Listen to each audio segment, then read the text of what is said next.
Star Wars, from the Adventures of Luke Skywalker, by George Lucas. Narrated by David Garfield. Prologue. Another galaxy, another time. The Old Republic was the Republic of legend, greater than distance or time. No need to note where it was or whence it came, only to know that it was the Republic. Once, under the wise rule of the Senate and the protection of the Jedi Knights, the Republic throve and grew. But as often happens when wealth and power pass beyond the admirable and attain the awesome, then appear those evil ones who have greed to match. So it was with the Republic at its height. Like the greatest of trees, able to withstand any external attack, the Republic rotted from within, though the danger was not visible from outside. Aided and abetted by restless, power-hungry individuals within the government and the massive organs of commerce, the ambitious Senator Palpatine caused himself to be elected President of the Republic.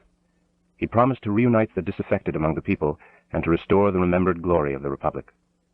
Once secure in office, he declared himself Emperor, shutting himself away from the populace. Soon he was controlled by the very assistants and bootlickers he had appointed to high office, and the cries of the people for justice did not reach his ears. Having exterminated through treachery and deception the Jedi Knights, guardians of justice in the galaxy, the Imperial governors and bureaucrats prepared to institute a reign of terror among the disheartened worlds of the galaxy. Many used the Imperial forces in the name of the increasingly isolated Emperor to further their own personal ambitions. But a small number of systems rebelled at these new outrages. Declaring themselves opposed to the new order, they began the great battle to restore the old Republic. From the beginning, they were vastly outnumbered by the systems held in thrall by the Emperor. In those first dark days, it seemed certain the bright flame of resistance would be extinguished before it could cast the light of new truth across a galaxy of oppressed and beaten peoples. From the first saga, Journal of the Wills. They were in the wrong place at the wrong time. Naturally, they became heroes. Leia Organa of Alderaan, Senator. Chapter 1. It was a vast shining globe, and it cast a light of lambent topaz into space, but it was not a sun. Thus the planet had fooled men for a long time. Not until entering close orbit around it did its discoverers realize that this was a world in a binary system and not a third sun itself. At first it seemed certain nothing could exist on such a planet, least of all humans. Yet both massive G1 and G2 stars orbited a common center with peculiar regularity, and Tatooine circled them far enough out to permit the development of a rather stable, if exquisitely hot, climate. Mostly this was a dry desert of a world, whose unusual star-like yellow glow was the result of double sunlight striking sodium-rich sands and flats. That same sunlight suddenly shone on the thin skin of a metallic shape falling crazily toward the atmosphere. The erratic course the galactic cruiser was traveling was intentional, not the product of injury, but of a desperate desire to avoid it. Long streaks of intense energy slid close past its hull, a multi-hued storm of destruction like a school of rainbow remoras fighting to attach themselves to a larger, unwilling host. One of those probing, questing beams succeeded in touching the fleeing ship, striking its principal solar fin. Gem-like fragments of metal and plastic erupted into space as the end of the fin disintegrated. The vessel seemed to shudder. The source of those multiple energy beams suddenly hove into view, a lumbering Imperial cruiser, its massive outline bristling cactus-like with dozens of heavy weapon emplacements. Light ceased arching from those spines now as the cruiser moved in close.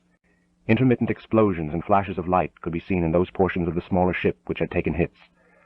In the absolute cold of space, the cruiser snuggled up alongside its wounded prey. Another distant explosion shook the ship, but it certainly didn't feel distant to R2-D2 or C-3PO. The concussion bounced them around the narrow corridor like bearings in an old motor.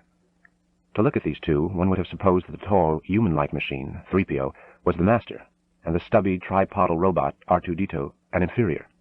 But while 3PO might have sniffed disdainfully at the suggestion, they were in fact equal in everything save loquacity.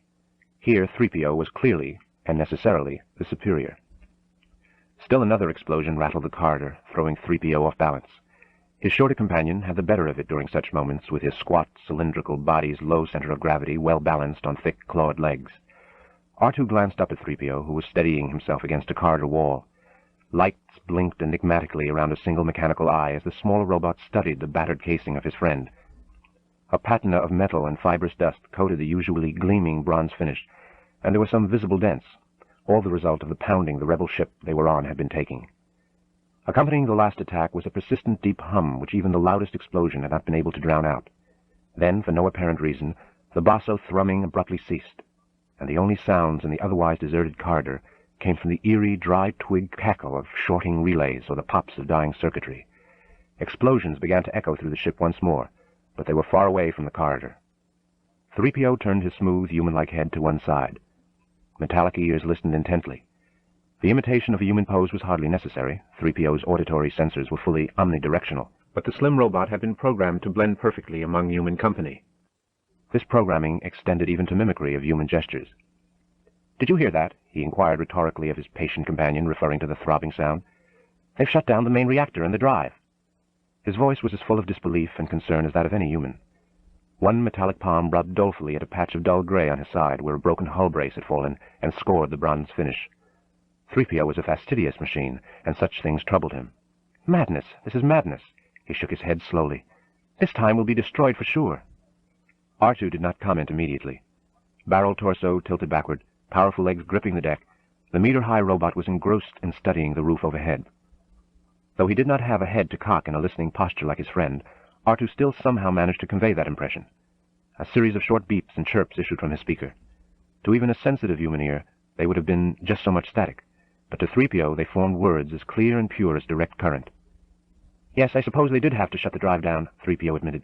"But what are we going to do now? We can't enter atmosphere with our main stabilizer fin destroyed. I can't believe we're simply going to surrender." A small band of armed humans suddenly appeared, rifles held at the ready. Their expressions were as worry-wrinkled as their uniforms, and they carried about them the aura of men prepared to die. 3PO watched silently until they had vanished around a far bend in the passageway, then looked back at R2. The smaller robot hadn't shifted from his position of listening. 3PO's gaze turned upward, also, though he knew R2's senses were slightly sharper than his own. "What is it, R2?" A short burst of beeping came in response. Another moment, and there was no need for highly attuned sensors. For a minute or two more, the corridor remained deathly silent. Then a faint scrape could be heard, like a cat at a door from somewhere above.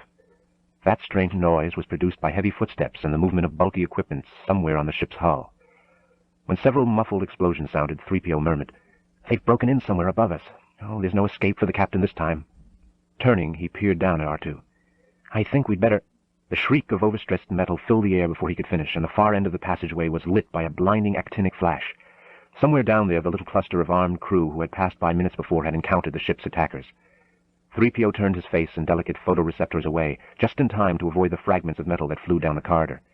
At the far end, a gaping hole appeared in the roof, and reflective forms like big metal beads began dropping to the corridor floor. Both robots knew that no machine could match the fluidity with which those shapes moved and instantly assumed fighting postures. The new arrivals were humans in armor, not mechanicals. One of them looked straight at 3PO. No, not at him, the panic robot thought frantically, but past him. The figure shifted its big rifle around in armored hands, too late. A beam of intense light struck the head, sending pieces of armor, bone, and flesh flying in all directions.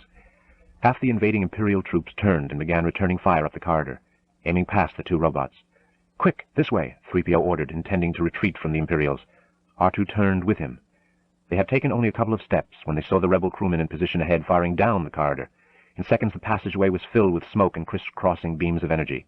Red, green, and blue bolts ricocheted off polished sections of wall and floor or ripped long gashes in metal surfaces.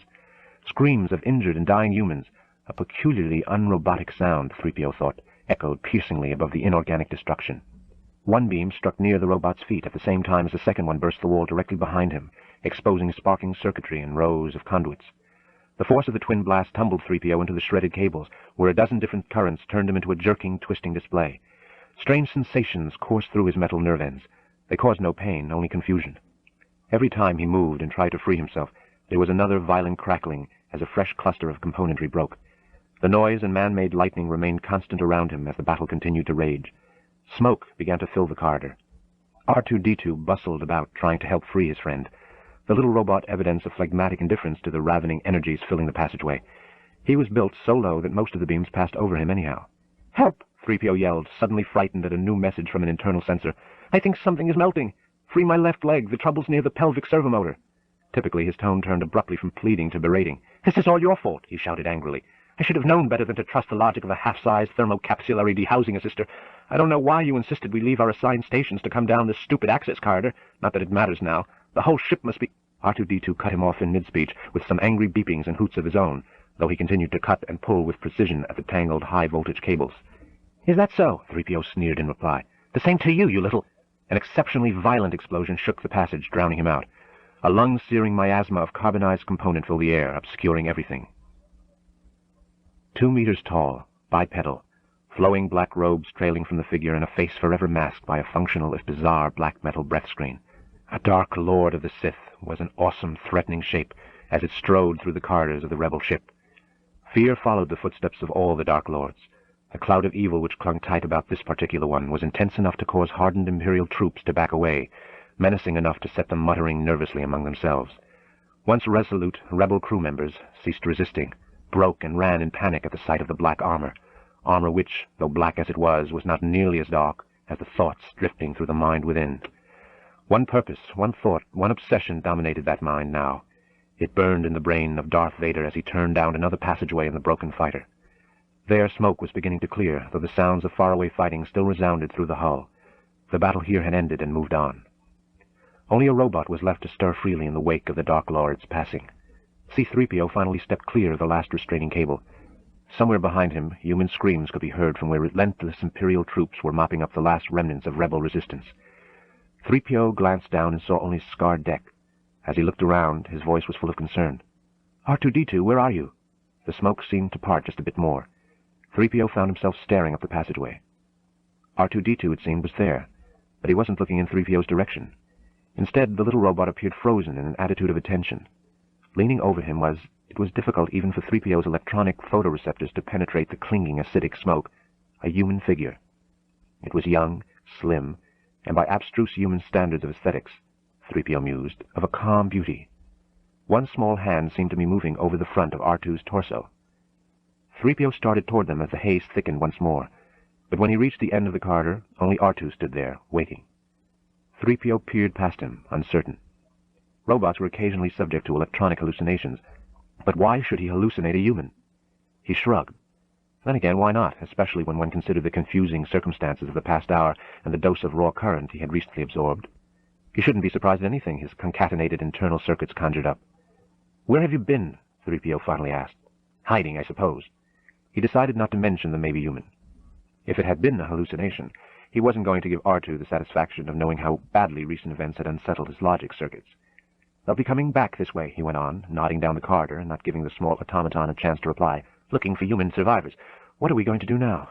They won't trust the word of rebel-owned machines that we don't know anything of value. We'll be sent to the spice mines of Kessel or taken apart for spare components for other, less deserving robots. That's if they don't consider us potential program traps and blow us apart on sight. If we don't—" But R2 had already turned and was ambling quickly back down the passageway. "Wait, where are you going? Haven't you been listening to me?"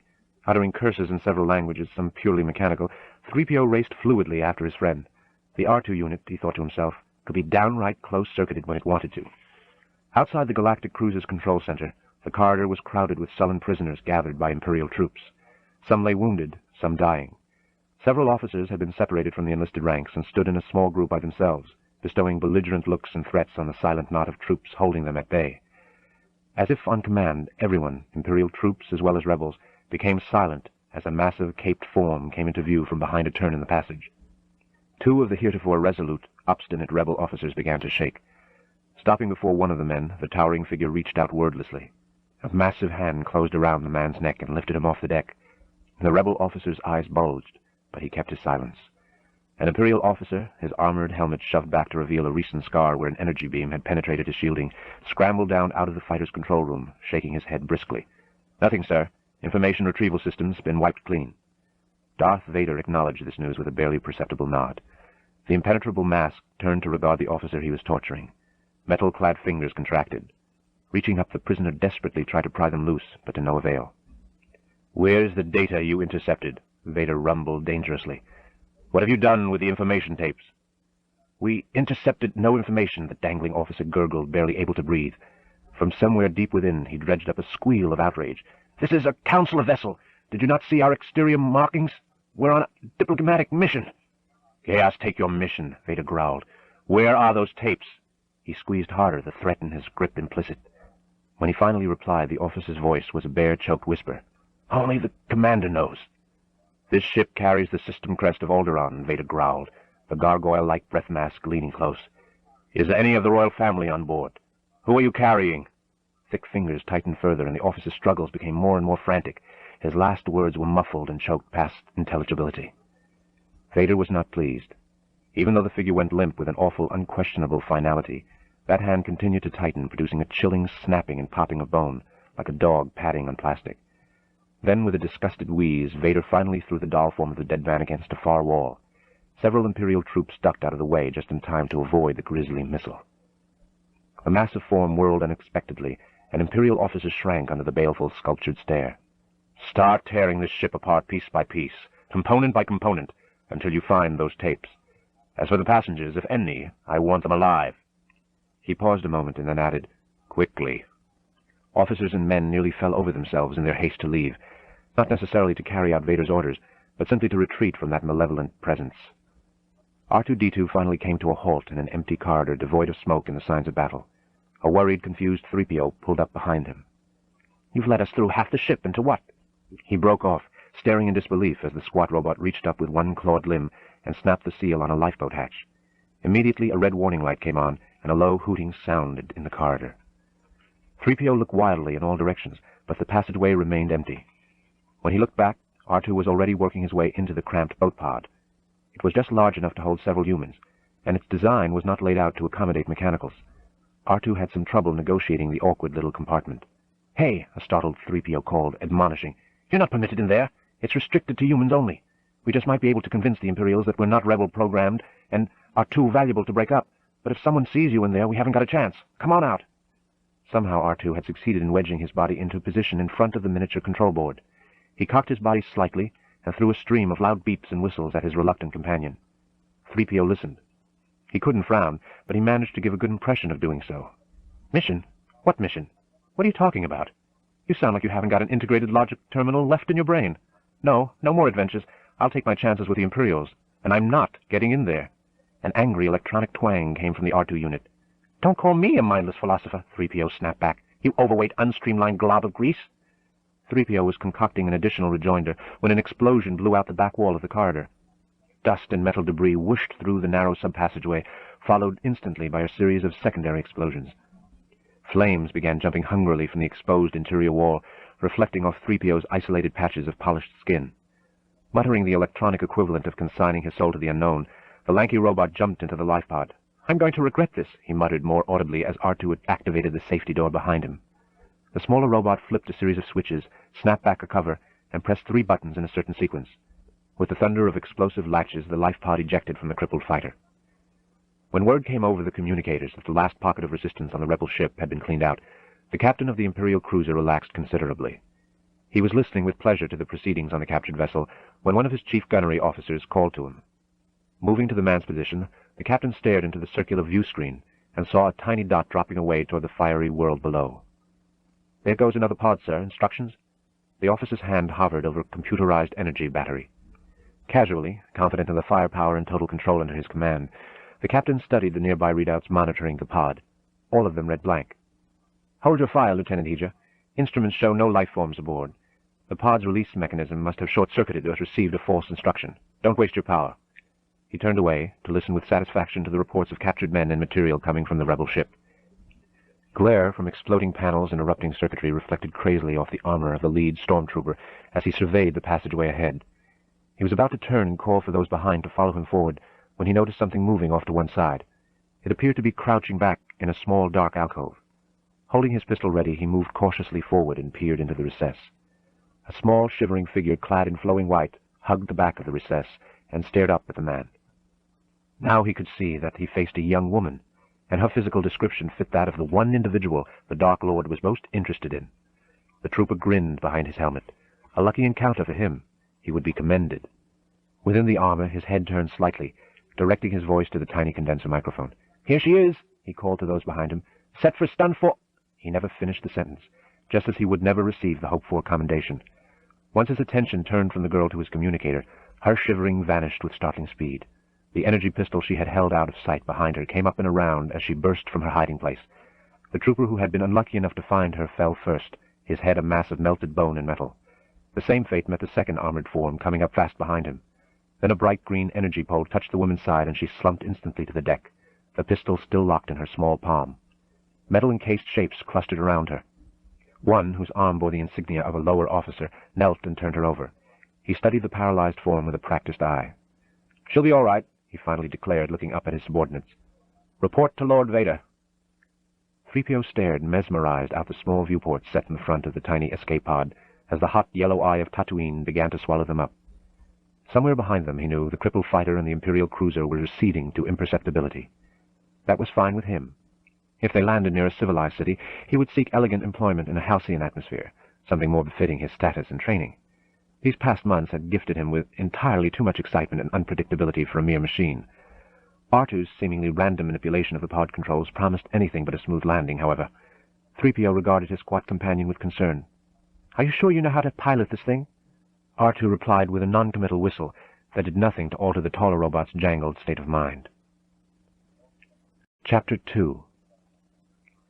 It was an old settler saying that you could burn your eyes out faster by staring straight and hard at the sun-scorched flatlands of Tatooine than by looking directly at its two huge suns themselves, so powerful was the penetrating glare reflected from those endless wastes.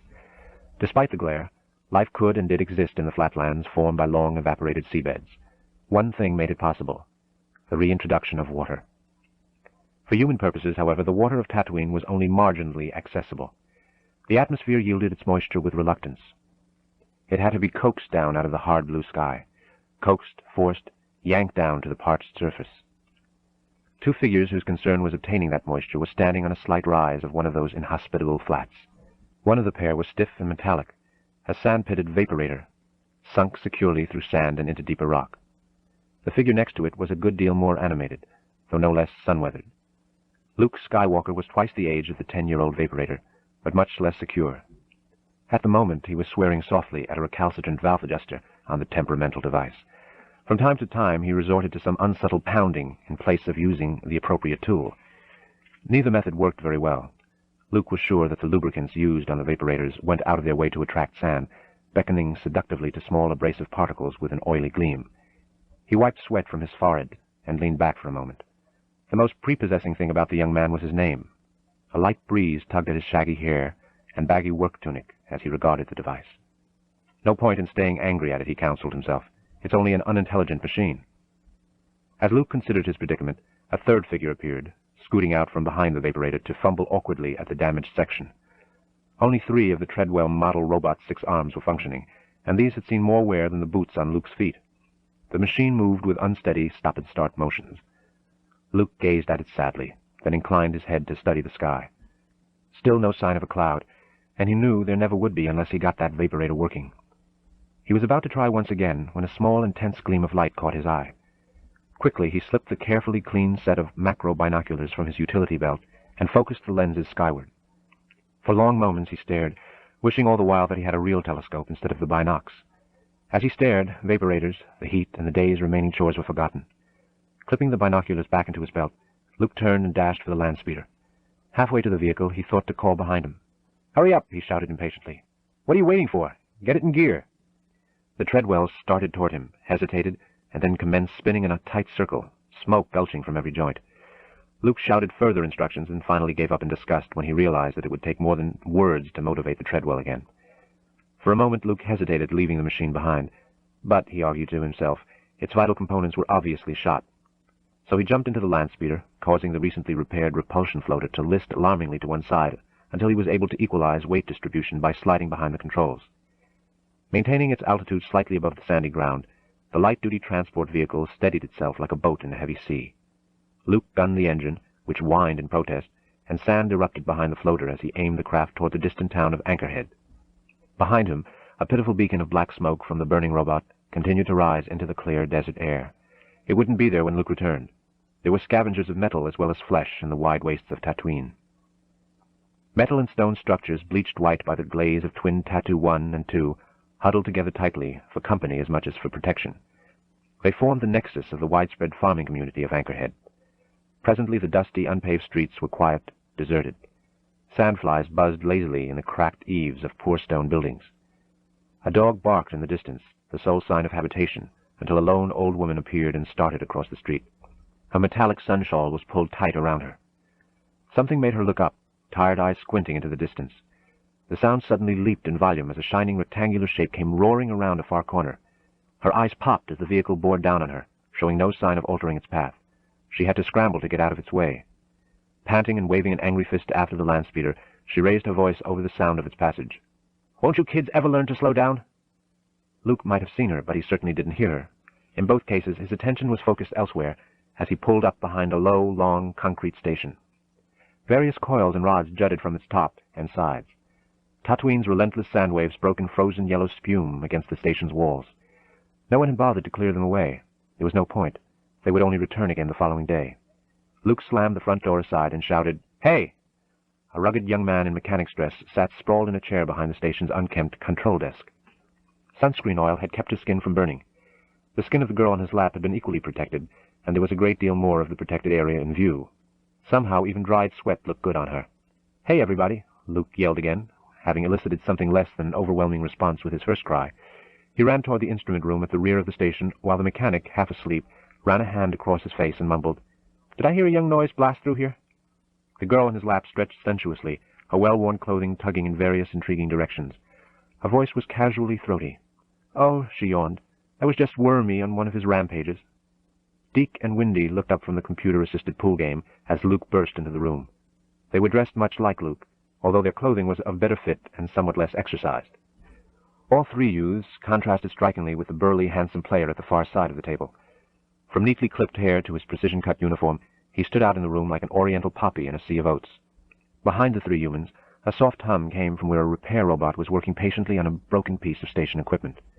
"Shape it up, you guys," Luke yelled excitedly. Then he noticed the older man in the uniform. The subject of his suddenly startled gaze recognized him simultaneously. "Biggs!" The man's face twisted in a half-grin. "Hello, Luke." Then they were embracing each other warmly. Luke finally stood away, openly admiring the other's uniform. "I didn't know you were back. When did you get in?" The confidence in the other's voice bordered the realm of smugness without quite entering it. "Just a little while ago. I wanted to surprise you, hotshot." He indicated the room. "I thought you'd be here with these other two nightcrawlers." Deke and Windy both smiled. "I certainly didn't expect you to be out working." He laughed easily, a laugh few people found resistible. "The Academy didn't change you much," Luke commented. "But you're back so soon." His expression grew concerned. "Hey, what happened? Didn't you get your commission?" There was something evasive about Biggs as he replied, looking slightly away. "Of course I got it. Signed to serve aboard the freighter Rand Ecliptic just last week. First Mate Biggs Darklighter at your service." He performed a twisting salute, half serious and half humorous, then grinned that overbearing yet ingratiating grin again. "I just came back to say goodbye to all of you unfortunate landlocked simpletons." They all laughed, until Luke suddenly remembered what had brought him here in such a hurry. "I almost forgot," he told them, his initial excitement returning. "There's a battle going on right here in our system. Come and look." Deke looked disappointed. "Not another one of your epic battles, Luke. Haven't you dreamed up enough of them? Forget it." "Forget it? Hell, I'm serious. It's a battle, all right." With words and shoves, he managed to cajole the occupants of the station out into the strong sunlight. Cammy, in particular, looked disgusted. "This had better be worth it, Luke," she warned him, shading her eyes against the glare. Luke already had his macro binoculars out and was searching the heavens. It took only a moment for him to fix on a particular spot. "I told you," he insisted. "There they are." Biggs moved alongside him and reached for the binoculars as the other strained, unaided eyes. A slight readjustment provided just enough magnification for Biggs to make out two silvery specks against the dark blue. "That's no battle, hotshot," he decided, lowering the binocs and regarding his friend gently. "They're just sitting there. Two ships, all right, probably a barge loading a freighter, since Tatooine hasn't got an orbital station." "There was a lot of firing earlier," Luke added. His initial enthusiasm was beginning to falter under the withering assurance of his older friend. Cammy grabbed the binoculars away from Biggs, banging them slightly against a support pillar in the process. Luke took them away from her quickly, inspecting the casing for damage. "Take it easy with those." "Don't worry so much, Wormy," she sneered. Luke took a step toward her, then halted as the huskier mechanic easily interposed himself between them and favored Luke with a warning smile. Luke considered, shrugged the incident away. "I keep telling you, Luke," the mechanic said, with the air of a man tired of repeating the same story to no avail. "The rebellion is a long way from here. I doubt if the Empire would fight to keep this system. Believe me, Tatooine is a big hunk of nothing." His audience began to fade back into the station before Luke could mutter a reply. Fixer had his arm around Cammy, and the two of them were chuckling over Luke's ineptitude. Even Deke and Windy were murmuring among themselves. About him, Luke was certain. He followed them, but not without a last glance back and up at the distant specks. One thing he was sure of were the flashes of light he had seen between the two ships. They hadn't been caused by the suns of Tatooine reflecting off metal. The binding that locked the girl's hands behind her back was primitive and effective. The constant attention the squad of heavily armed troopers favored her with might have been out of place for one small female, except for the fact that their lives depended on her being delivered safely. When she deliberately slowed her pace, however, it became apparent that her captors did not mind mistreating her a little. One of the armored figures shoved her brutally in the small of the back, and she nearly fell. Turning, she gave the offending soldier a vicious look. But she could not tell if it had any effect, since the man's face was completely hidden by his armored helmet. The hallway they eventually emerged into was still smoking around the edges of the smoldering cavity blasted through the hull of the fighter. A portable access way had been sealed to it, and a circlet of light showed at the far end of the tunnel, bridging space between the rebel craft and the cruiser. A shadow moved over her as she turned from inspecting the access way, startling her despite her usually unshakable self-control. Above her towered the threatening bulk of Darth Vader, red eyes glaring behind the hideous breath mask. A muscle twitched in one smooth cheek, but other than that the girl didn't react. Nor was there the slightest shake in her voice. "Darth Vader. I should have known. Only you would be so bold, and so stupid. Well, the Imperial Senate will not sit still for this. When they hear that you have attacked a diplomatic Senator Leia Organa," Vader rumbled softly, though strongly enough to override her protests. His pleasure at finding her was evident in the way he savored every syllable. "Don't play games with me, Your Highness," he continued ominously. "You aren't on any mercy mission this time.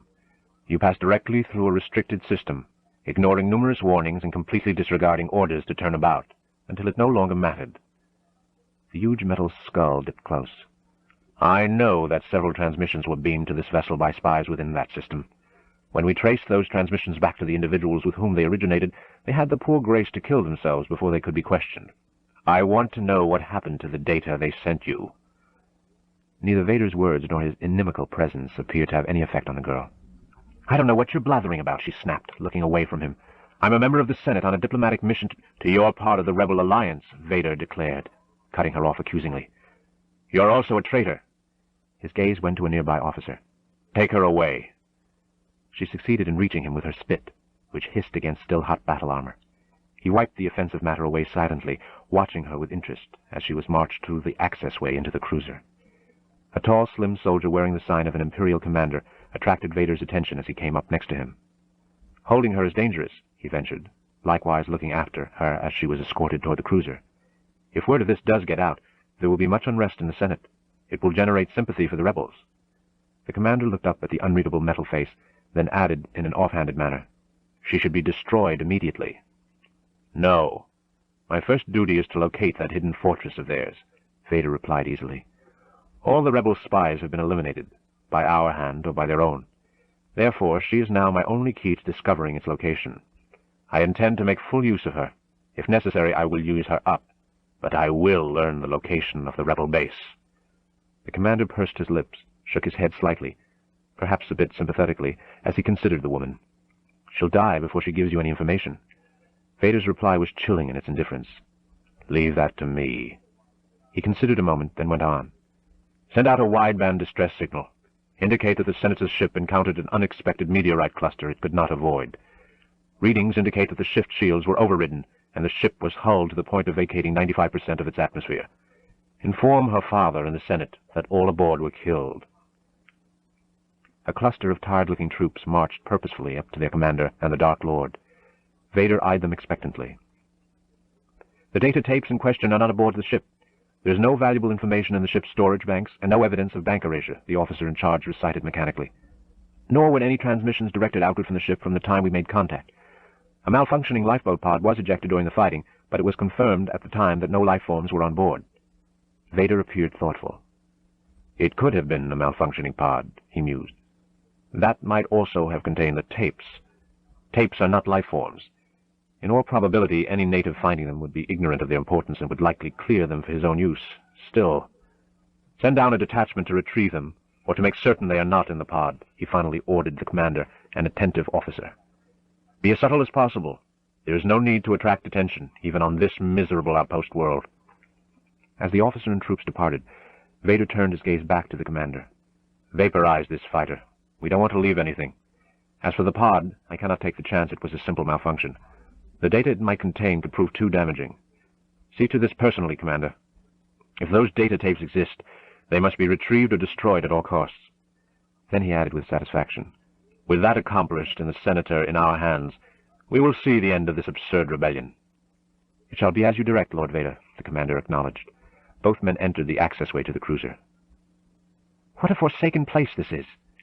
3PO turned cautiously to look back at where the pod lay half buried in the sand.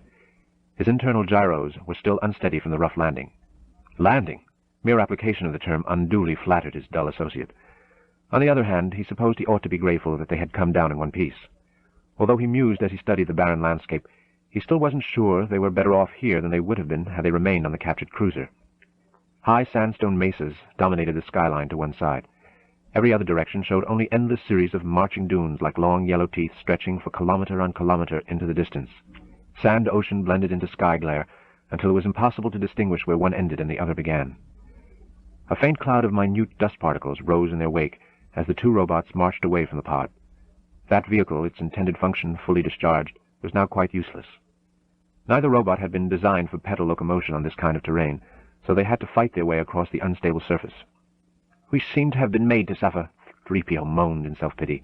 "It's a rotten existence." Something squeaked in his right leg and he winced. "I've got to rest before I'll fall apart. My internals still haven't recovered from that headlong crash you called a landing." He paused, but R2-D2 did not. The little automaton had performed a sharp turn and was now ambling softly but steadily in the direction of the nearest outjet of Mesa. "Hey!" 3PO yelled. R2 ignored the call and continued striding. "Where do you think you're going?" Now R2 paused, emitting a stream of electronic explanation as 3PO exhaustedly walked over to join him. "Well, I'm not going that way," 3PO declared when R2 had concluded his explanation. "It's too rocky." He gestured in the direction they had been walking, at an angle away from the cliffs. "This way is much easier." A metal hand waved disparagingly at the high mesas.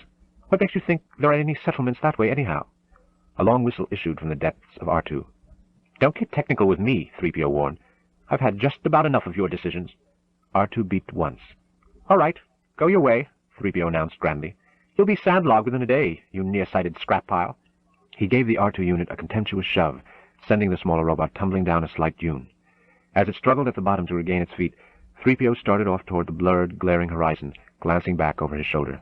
"Don't let me catch you following me, begging for help," he warned, "because you won't get it." Below the crest of the dune, the R2 unit righted itself. It paused briefly to clean its single electronic eye with an auxiliary arm. Then it produced an electronic squeal which was almost, though not quite, a human expression of rage. Humming quietly to itself then, it turned and trudged off toward the sandstone ridges as if nothing had happened. Several hours later, a straining 3PO, his internal thermostat overloaded and edging dangerously toward overheat shutdown, struggled up the top of what he hoped was the last towering dune. Nearby, pillars and buttresses of bleached calcium, the bones of some enormous beast, formed an unpromising landmark. Reaching the crest of the dune, 3PO peered anxiously ahead. Instead of the hoped-for greenery of human civilization, he saw only several dozen more dunes, identical in form and promise to the one he had now stood upon. The farthest rose even higher than the one he presently surmounted. 3PO turned and looked back toward the now far-off rocky plateau, which was beginning to grow indistinct with distance and heat distortion. "You malfunctioning little twerp," he muttered, unable even now to admit to himself that perhaps, just possibly, the R2 unit might have been right. "This is all your fault. You tricked me into going this way, but you'll do no better." Nor would he if he didn't continue on, so he took a step forward and heard something grind dully within a leg joint. Sitting down in an electronic funk, he began picking sand from his encrusted joints.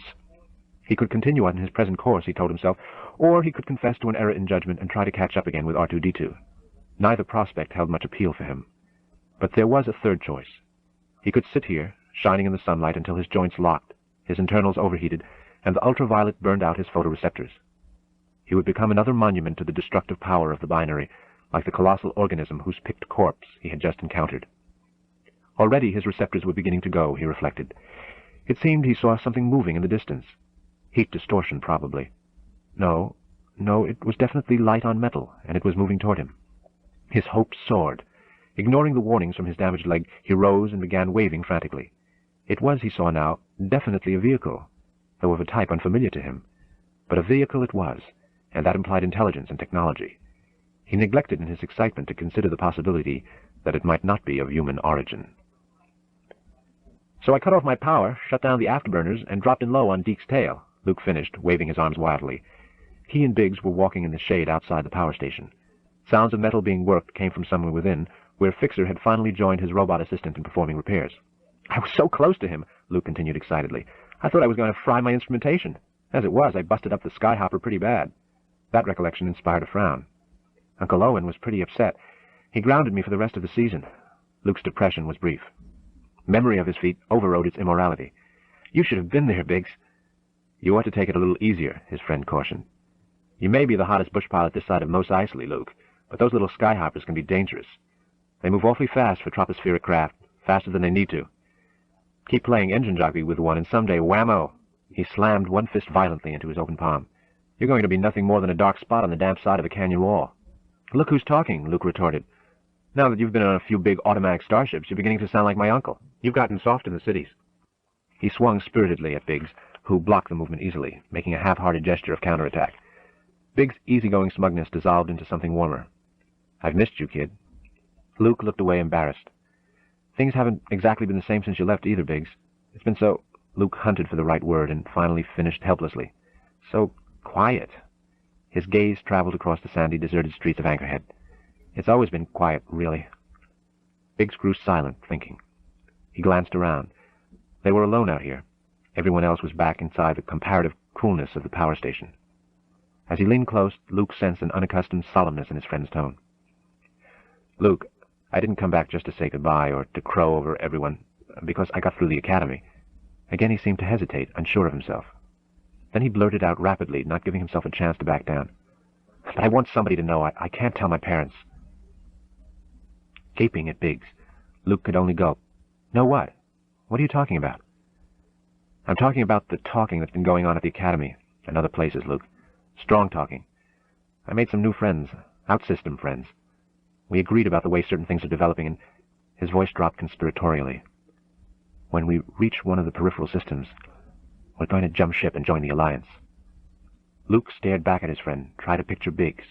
Fun-loving, happy-go-lucky, live-for-today Biggs, as a patriot afire with rebellious fervor. You're going to join the rebellion? He started. You've got to be kidding. How? Tamp down, will you?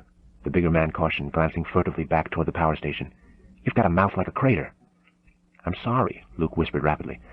I'm quiet. Listen how quiet I am. You can barely hear me. Biggs cut him off and continued. A friend of mine from the academy has a friend on Bestine who might enable us to make contact with an armed rebel unit.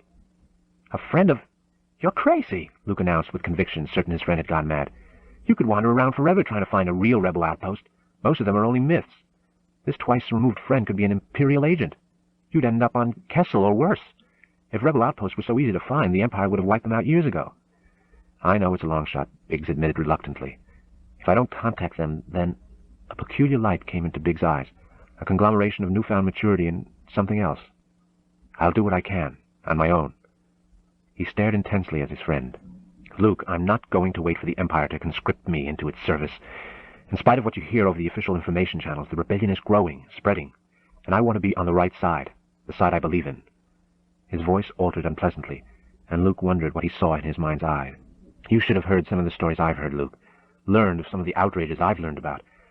The Empire may have been great and beautiful once, but the people in charge now... He shook his head sharply. It's rotten, Luke. Rotten. And I can't do a damn thing, Luke muttered morosely. I'm stuck here. He kicked futilely at the ever-present sand of Anchorhead. I thought you were going to enter the academy soon, Biggs observed. If that's so, then you'll have your chance to get off the sandpile. Luke snorted derisively. Not likely. I had to withdraw my application. He looked away, unable to meet his friend's disbelieving stare. I had to. There's been a lot of unrest among the Sand People since you left, Biggs. They've even raided the outskirts of Anchorhead. Biggs shook his head, disregarding the excuse. Your uncle could hold off a whole colony of raiders with one blaster. From the house, sure, Luke agreed. But Uncle Owen's finally got enough vaporators installed and running to make the farm pay off big. But he can't guard all that land by himself, and he says he needs me for one more season. I can't run out on him now. Biggs sighed sadly. I feel for you, Luke. Someday you're going to have to learn to separate what seems to be important from what really is important. He gestured around them. What good is all your uncle's work if it's taken over by the Empire? I've heard that they're starting to imperialize commerce in all the outlying systems. It won't be too long before your uncle and everyone else on Tatooine are just tenants slaving for the greater glory of the Empire. That couldn't happen here, Luke objected with confidence he didn't quite feel. You said it yourself. The Empire won't bother with this rock. Things change, Luke. Only the threat of rebellion keeps many in power from doing certain unmentionable things. If that threat is completely removed, well, there are two things men have never been able to satisfy. Their curiosity and their greed. There isn't much the high Imperial bureaucrats are curious about." Both men stood silent. A sand-world traversed the street in silent majesty, collapsing against a wall to send newborn baby zephyrs in all directions. "I wish I was going with you," Luke finally murmured. He glanced up. "Will you be around long?" "No. As a matter of fact, I'm leaving in the morning to rendezvous with the ecliptic." "Then I guess I won't be seeing you again." "Maybe someday," Biggs declared. He brightened, grinning that disarming grin. "I'll keep a lookout for you, hotshot. Try not to run into any canyon walls in the meantime." "I'll be at the academy the season after," Luke insisted, more to encourage himself than Biggs. "After that, who knows where I'll end up?" He sounded determined. "I won't be drafted into the Starfleet, that's for sure. Take care of yourself. You'll always be the best friend I've got." There was no need for a handshake. These two had long since passed beyond that. "So long then, Luke," Biggs said simply. He turned and re-entered the power station. Luke watched him disappear through the door, his own thoughts as chaotic and frenetic as one of Tatooine's spontaneous dust storms. There were any number of extraordinary features unique to Tatooine's surface. Outstanding among them were the mysterious mists which rose regularly from the ground at the points where desert sands washed up against unyielding cliffs and mesas. Fog, in a steaming desert, seemed as out of place as cactus on a glacier, but it existed nonetheless. Meteorologists and geologists argued its origin among themselves, muttering hard-to-believe theories about water suspended in sandstone veins beneath the sand, and incomprehensible chemical reactions which made water rise when the ground cooled, then fall underground again with the double sunrise. It was all very backward and very real. Neither the mist nor the alien moans of nocturnal desert dwellers troubled R2-D2, however, as he made his careful way up the rocky arroyo, hunting for the easiest pathway to the mesa top. His squarish, broad footpads made clicking sounds loud in the evening light as sand underfoot gave way gradually to gravel. For a moment he paused. He seemed to detect a noise, like metal on rock, ahead of him instead of rock on rock. The sound wasn't repeated, though, and he quickly resumed his ambling ascent. Up the arroyo, too far up to be seen from below, a pebble trickled loose from the stone wall. The tiny figure which had accidentally dislodged the pebble retreated mouse-like into shadow. Two glowing points of light showed under overlapping folds of brown cape, a meter from the narrowing canyon wall. Only the reaction of the unsuspecting robot indicated the presence of the whining beam as it struck him. For a moment R2-D2 fluoresced eerily in the dimming light. There was a single short electronic squeak. Then the tripodal support unbalanced, and the tiny automaton toppled over onto its back, the lights on its front blinking on and off erratically from the effects of the paralyzing beam. 3 travesties of men scurried out from behind concealing boulders. Their motions were more indicative of rodent than humankind, and they stood little taller than the R2 unit. When they saw that the single burst of enervating energy had immobilized the robot, they holstered their peculiar weapons. Nevertheless, they approached the listless machine cautiously, with the trepidation of hereditary cowards. Their cloaks were thickly coated with dust and sand. Unhealthy red-yellow pupils glowed cat-like from the depths of their hoods as they studied their captive. The Jawas conversed in low guttural croaks and scrambled analogues of human speech. If, as anthropologists hypothesized, they had ever been human, they had long since degenerated past anything resembling the human race. Several more Jawas appeared. Together, they succeeded in alternately hoisting and dragging the robot back down the arroyo. At the bottom of the canyon, like some monstrous prehistoric beast, was a sandcrawler as enormous as its owners and operators were tiny. Several dozen meters high, the vehicle towered above the ground on multiple treads that were taller than a tall man. Its metal epidermis was battered and pitted from withstanding untold sandstorms. On reaching the crawler, the Jawas resumed jabbering among themselves. R2-D2 could hear them but failed to comprehend anything. He need not have been embarrassed at his failure. If they so wished, only Jawas could understand other Jawas, for they employed a randomly variable language that drove linguists mad. One of them removed a small disk from a belt pouch and sealed it to the R2 unit's flank. A large tube protruded from one side of the gargantuan vehicle. They rolled him over to it and then moved clear. There was a brief moan, the whoosh of powerful vacuum, and the small robot was sucked into the bowels of the sandcrawler as neatly as a pea up a straw. This part of the job completed, the Jawas engaged in another bout of jabbering, following which they scurried into the crawler via tubes and ladders, for all the world like a nest of mice returning to their holes. None too gently, the suction tube deposited R2 in a small cubicle. In addition to varied piles of broken instruments and outright scrap, a dozen or so robots of differing shapes and sizes populated the prison. A few were locked in electronic conversation. Others muddled aimlessly about. But when R2 tumbled into the chamber, One voice burst out in surprise. "R2-D2, it's you," called an excited 3PO from the near darkness. He made his way over to the still immobilized repair unit and embraced it most unmechanically. Spotting the small disc sealed onto R2's side, 3PO turned his gaze thoughtfully down to his own chest, where a similar device had likewise been attached. Massive gears, poorly lubricated, started to move. With a groaning and grinding, the monster sandcrawler turned and lumbered with relentless patience into the desert night. Chapter 3. The burnished conference table was as soulless and unyielding as the mood of the 8 Imperial senators and officers ranged around it. Imperial troopers stood guard at the entrance to the chamber, which was sparse and coldly lit from lights in the table and walls. One of the youngest of the 8 was declaiming. He exhibited the attitude of one who had climbed far and fast by methods best not examined too closely. General Taga did possess a certain twisted genius, but it was only partly that ability which had lifted him to his present exalted position. Other, noisome talents had proven equally efficacious. Though his uniform was as neatly molded and his body as clean as that of anyone else in the room, none of the remaining 7 cared to touch him. A certain sliminess clung cloyingly to him, a sensation inferred rather than tactile. Despite this, many respected him, or feared him. "I tell you he's gone too far this time," the general was insisting vehemently. "This Sith Lord, inflicted on us at the urging of the Emperor, will be our undoing. Until the battle station is fully operational, we remain vulnerable. Some of you still don't seem to realize how well equipped and organized the Rebel Alliance is. Their vessels are excellent, their pilots better, and they're propelled by something more powerful than mere engines. This perverse reactionary fanaticism of theirs, they're more dangerous than most of you realize." An older officer, with facial scars so deeply engraved that even the best cosmetic surgery could not fully repair them, shifted nervously in his chair. "Dangerous to your Starfleet, General Taga, but not to this battle station."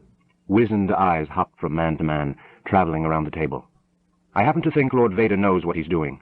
The rebellion will continue only as long as those cowards have a sanctuary, a place where their pilots can relax and their machines can be repaired." Taga objected. "I beg to differ with you, Ramodi. I think the construction of this station has more to do with Governor Tarkin's bid for personal power and recognition than with any justifiable military strategy. Within the Senate, the rebels will continue to increase their support as long—" The sound of the single doorway sliding aside and the guard snapping to attention cut him off.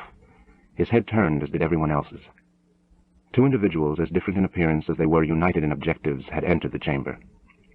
The nearest to Taga was a thin, hatchet-faced man, with hair and form borrowed from an old broom and the expression of a quiescent piranha. The Grand Moff Tarkin, governor of numerous outlying Imperial territories, was dwarfed by the broad armored bulk of Lord Darth Vader. Taga, unintimidated but subdued, slowly resumed his seat as Tarkin assumed his place at the end of the conference table. Vader stood next to him, a dominating presence behind the governor's chair. For a minute, Tarkin stared directly at Taga, then glanced away as if he had seen nothing. Taga fumed, but remained silent. As Tarkin's gaze roved around the table, a razor-thin smile of satisfaction remained frozen in his features. "The Imperial Senate will no longer be of any concern to us, gentlemen. I have just received word that the Emperor has permanently dissolved that misguided body." A ripple of astonishment ran through the assembly. "The last remnants," Tarkin continued, "of the old Republic have finally been swept away." "This is impossible," Taga interjected. "How will the Emperor maintain control of the Imperial bureaucracy?" "Senatorial representation has not been formally abolished, you must understand," Tarkin explained.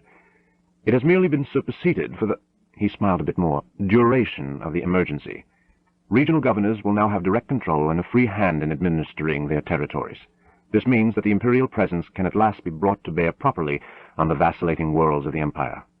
From now on, fear will keep potentially traitorous local governments in line.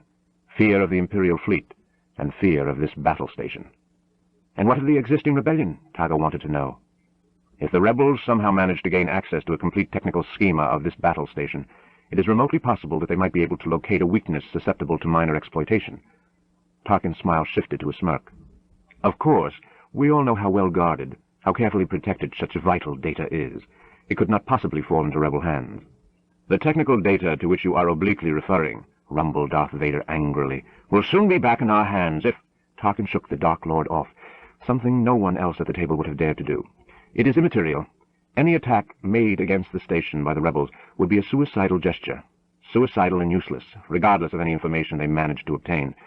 After many long years of secretive construction," he declared with evident pleasure, "this station has become the decisive force in this part of the universe. Events in this region of the galaxy will no longer be determined by fate, by decree, or by any other agency. They will be decided by this station." A huge metal-clad hand gestured slightly, and one of the filled cups on the table drifted responsively into it. With a slightly admonishing tone, the Dark Lord continued, "Don't become too proud of this technological terror you've spawned, Tarkin. The ability to destroy a city, a world, a whole system is still insignificant when set against the Force." "The Force," Taga sneered. "Don't try to frighten us with your sorcerer's way, Lord Vader. Your sad devotion to that ancient mythology has not helped you to conjure up those stolen tapes, or gifted you with clairvoyance sufficient to locate the rebels' hidden fortress. Why, it's enough to make one laugh. Taga's eyes abruptly bulged, and his hands went to his throat as he began to turn a disconcerting shade of blue. "I find," Vader ventured mildly, "this lack of faith disturbing." "Enough of this," Tarkin snapped, distressed. "Vader, release him. This bickering among ourselves is pointless." Vader shrugged, as if it were of no consequence. Taga slumped in his seat, rubbing his throat, his wary gaze never leaving the dark giant. "Lord Vader will provide us with the location of the rebel fortress by the time this station is certified operational," Tarkin declared. "That known, we will proceed to it and destroy it utterly, crushing this pathetic rebellion in one swift stroke." "As the Emperor wills it," Vader added, not without sarcasm, "so shall it be." If any of the powerful men seated around the table found this disrespectful tone objectionable, a glance at Taga was sufficient to dissuade them from mentioning it. The dim prison reeked of rancid oil and stale lubricants, a veritable metallic charnel house. 3PO endured the discomforting atmosphere as best he could. It was a constant battle to avoid being thrown by every unexpected bounce into the walls or into a fellow machine. To conserve power, and also to avoid the steady stream of complaints from his taller companion, R2-D2 had shut down all exterior functions. He lay inert among a pile of secondary parts, sublimely unconcerned at the moment as to their fate. "Will this never end?" 3PO was moaning as another violent jolt roughly jostled the inhabitants of the prison. He had already formulated and discarded 100 horrible ends. He was certain only that their eventual disposition was sure to be worse than anything he could imagine. Then, quite without warning, something more unsettling than even the most battering bump took place. The sandcrawler's whine died, and the vehicle came to a halt, almost as if in response to 3PO's query. A nervous buzz rose from those mechanicals who still retained a semblance of sentience as they speculated on their present location and probable fate. At least, 3PO was no longer ignorant of his captors or of their likely motives. Local captives had explained the nature of the quasi-human mechanic migrants, the Jawas.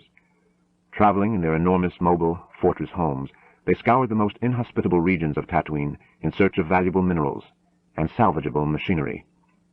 They had never been seen outside of their protective cloaks and sand masks, so no one knew exactly what they looked like, but they were reputed to be extraordinarily ugly.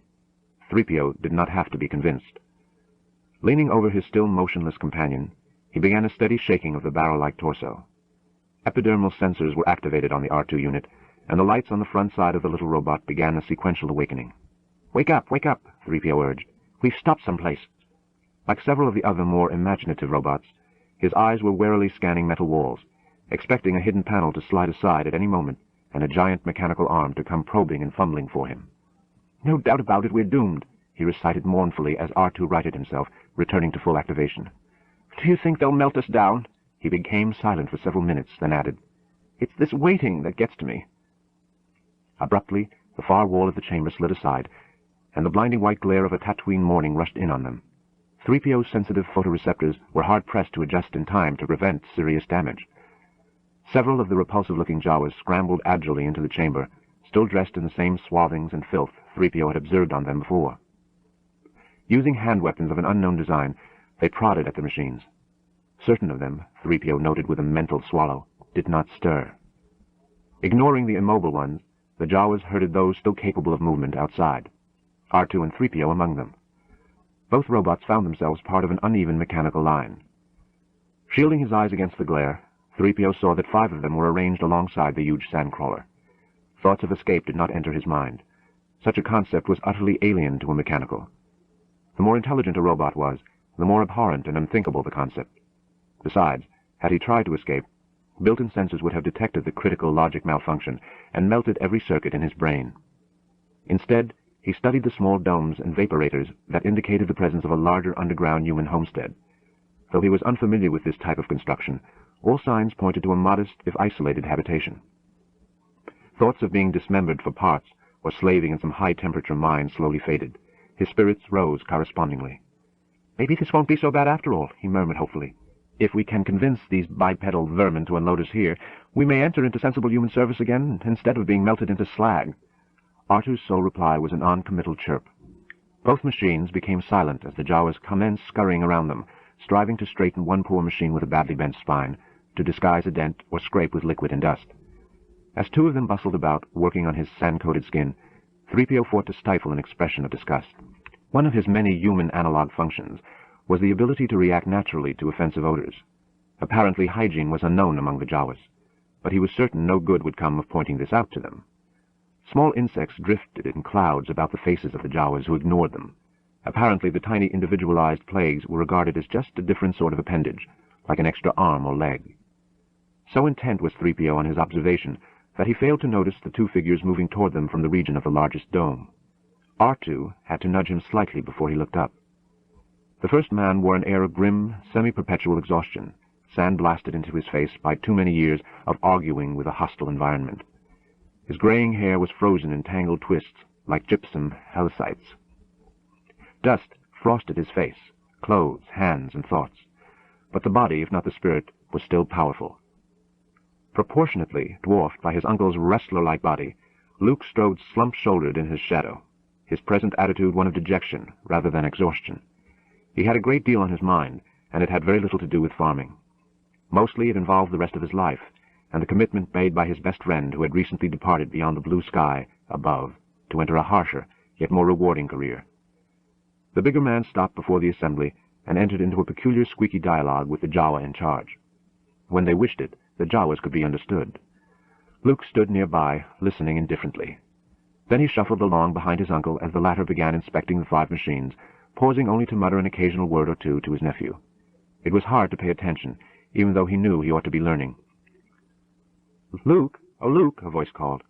Turning away from the conversation, which consisted of the lead Jawa extolling the unmatched virtues of all 5 machines, and his uncle countering with derision, Luke walked over to the near edge of the subterranean courtyard and peered down. A stout woman, with the expression of a misplaced sparrow, was busy working among decorative plants. She looked up at him. "Be sure and tell Owen that if he buys a translator to make sure it speaks Bocce, Luke." Turning, Luke looked back over his shoulder and studied the motley collection of tired machines. "It looks like we don't have much of a choice," he called back down to her, "but I'll remind him anyway." She nodded up at him, and he turned to rejoin his uncle. Apparently, Owen Lars had already come to a decision, having settled on a small, semi-agricultural robot. This one was similar in shape to R2-D2, save that its multiple subsidiary arms were tipped with different functions. At an order, it had stepped out of line and was wobbling along behind Owen and the temporarily subdued Jawa. Proceeding to the end of the line, the farmer's eyes narrowed as he concentrated on the sand-scoured but still flashy bronze finish of the tall humanoid 3PO. "I presume you function," he grumbled at the robot. "Do you know customs and protocol?" "Do I know protocol?" 3PO echoed as the farmer looked him up and down. 3PO was determined to embarrass the Jawa when it came to selling his abilities. "Do I know protocol? Why, it's my primary function. I'm also a—" "Don't need a protocol droid," the farmer snapped dryly. "I don't blame you, sir," 3PO rapidly agreed. "I couldn't be more in agreement. What could be more of a wasteful luxury in a climate like this? For someone of your interest, sir, a protocol droid would be a useless waste of money. No, sir, versatility is my middle name. CV3PO, V for versatility, at your service. I've been programmed for over 30 secondary functions that require only—" "I need," the farmer broke in, demonstrating imperious disregard for 3PO's as yet unenumerated secondary functions, "a droid that knows something about the binary language of independently programmable moisture vaporators." "Vaporators? We are both in luck," 3PO countered. "My first post-primary assignment was in programming binary load lifters, very similar in construction and memory function to your vaporators. You could almost say—" Luke tapped his uncle on the shoulder and whispered something in his ear. His uncle nodded, then looked back at the attentive 3PO again. "Do you speak Bocce?" "Of course, sir," 3PO replied, confident for a change with a wholly honest answer. "It's like a second language to me. I'm as fluent in Bocce as—" The farmer appeared determined never to allow him to conclude a sentence. "Shut up!" Owen Lars looked down at the Jawa. "I'll take this one, too." "Shutting up, sir," responded 3PO quickly, heart put to conceal his glee at being selected. "Take them down to the garage, Luke," his uncle instructed him. "I want you to have both of them cleaned up by supper time." Luke looked askance at his uncle. But I was going into Tusky Station to pick up some new power converters and— Don't lie to me, Luke, his uncle warned him sternly. I don't mind you wasting time with your idle friends, but only after you've finished your chores. Now hop to it, and before supper, mind. Downcast, Luke directed his words irritably to 3PO and the small agricultural robot. He knew better than to argue with his uncle. Follow me, you two. They started for the garage as Owen entered into price negotiations with the Jawa. Other Jawas were leading the 3 remaining machines back into the sandcrawler when something let out an almost pathetic beep. Luke turned to see an R2 unit breaking formation and starting toward him. It was immediately restrained by a Jawa wielding a control device that activated the disc sealed on the machine's front plate. Luke studied the rebellious droid curiously. 3PO started to say something, considered the circumstances, and thought better of it. Instead, he remained silent, staring straight ahead. A minute later, something pinged sharply nearby. Glancing down, Luke saw that a headplate had popped off the top of the agricultural droid. A grinding noise was coming from within. A second later, the machine was throwing internal components all over the sandy ground. Leaning close, Luke peered inside the expectorating mechanical. He called out, "Uncle Owen, the servomotor central on this cultivator unit is shot. Look." He reached in, tried to adjust the device, and pulled away hurriedly when it began a wild sparking. The odor of crisp insulation and corroded circuitry filled the clear desert air with a pungency redolent of mechanized death. Owen Lars glared down at the nervous Jawa. "What kind of junk are you trying to push on us?" The Jawa responded loudly, indignantly, while simultaneously taking a couple of precautionary steps away from the big human. He was distressed that the man was between him and the soothing safety of the sandcrawler. Meanwhile, R2-D2 had scuttled out of the group of machines being led back toward the mobile fortress. Doing so turned out to be simple enough, since all the Jawas had their attention focused on the argument between their leader and Luke's uncle. Lacking sufficient armature for wild gesticulation, the R2 unit suddenly let out a high whistle, then broke it off when it was apparent he had gained 3PO's attention. Tapping Luke gently on the shoulder, the tall droid whispered conspiratorially into his ear. "If I might say so, young sir, that R2 unit is a real bargain, in top condition. I don't believe these creatures have any idea what good shape he's really in. Don't let all the sand and dust deceive you." Luke was in the habit of making instant decisions, for good or bad, anyway. "Uncle Owen," he called. Breaking off the argument without taking his attention from the Jawa, his uncle glanced quickly at him. Luke gestured toward R2-D2. "We don't want any trouble. What about swapping this," he indicated the burned-out agricultural droid, "for that one?" The older man studied the R2 unit professionally, then considered the Jawas. Though inherently cowards, the tiny desert scavengers could be pushed too far. The sandcrawler could flatten the homestead, at the risk of inciting the human community to lethal vengeance. Faced with a no-win situation for either side if he pressed too hard, Owen resumed the argument for show's sake, before gruffly assenting. The head Jawa consented reluctantly to the trade, and both sides breathed a mental sigh of relief that hostilities had been avoided. While the Jawa bowed and whined with impatient greed, Owen paid him off. Meanwhile, Luke had led the 2 robots toward an opening in the dry ground. A few seconds later, they were striding down a ramp kept clear of drifting sand by electrostatic repellers. "Don't you ever forget this," 3PO muttered to R2, leaning over the smaller machine. "Why I stick my neck out for you when all you ever bring me as trouble is beyond my capacity to comprehend." The passage widened into the garage proper, which was cluttered with tools and sections of farming machinery. Many looked heavily used, some to the point of collapse. But the lights were comforting to both droids, and there was a hominess to the chamber which hinted at a tranquility not experienced by either machine for a long time. Near the center of the garage was a large tub, and the aroma drifting from it made 3PO's principal olfactory sensors twitch. Luke grinned, noting the robot's reaction. "Yes, it's a lubrication bath." He eyed the tall bronze robot appraisingly. "And from the looks of it, you could use about a week's submergence, but we can't afford that, so you'll have to settle for an afternoon." Then Luke turned his attention to R2-D2, walking up to him and flipping open a panel that shielded numerous gauges. "As for you," he continued with a whistle of surprise, "I don't know how you've kept running. Not surprising, knowing the Jawa's reluctance to part with any erg fraction they don't have to. It's recharge time for you." He gestured toward a large power unit. R2-D2 followed Luke's gesture, then beeped once and waddled over to the boxy construction. Finding the proper cord, he automatically flipped open a panel and plugged the triple prongs into his face.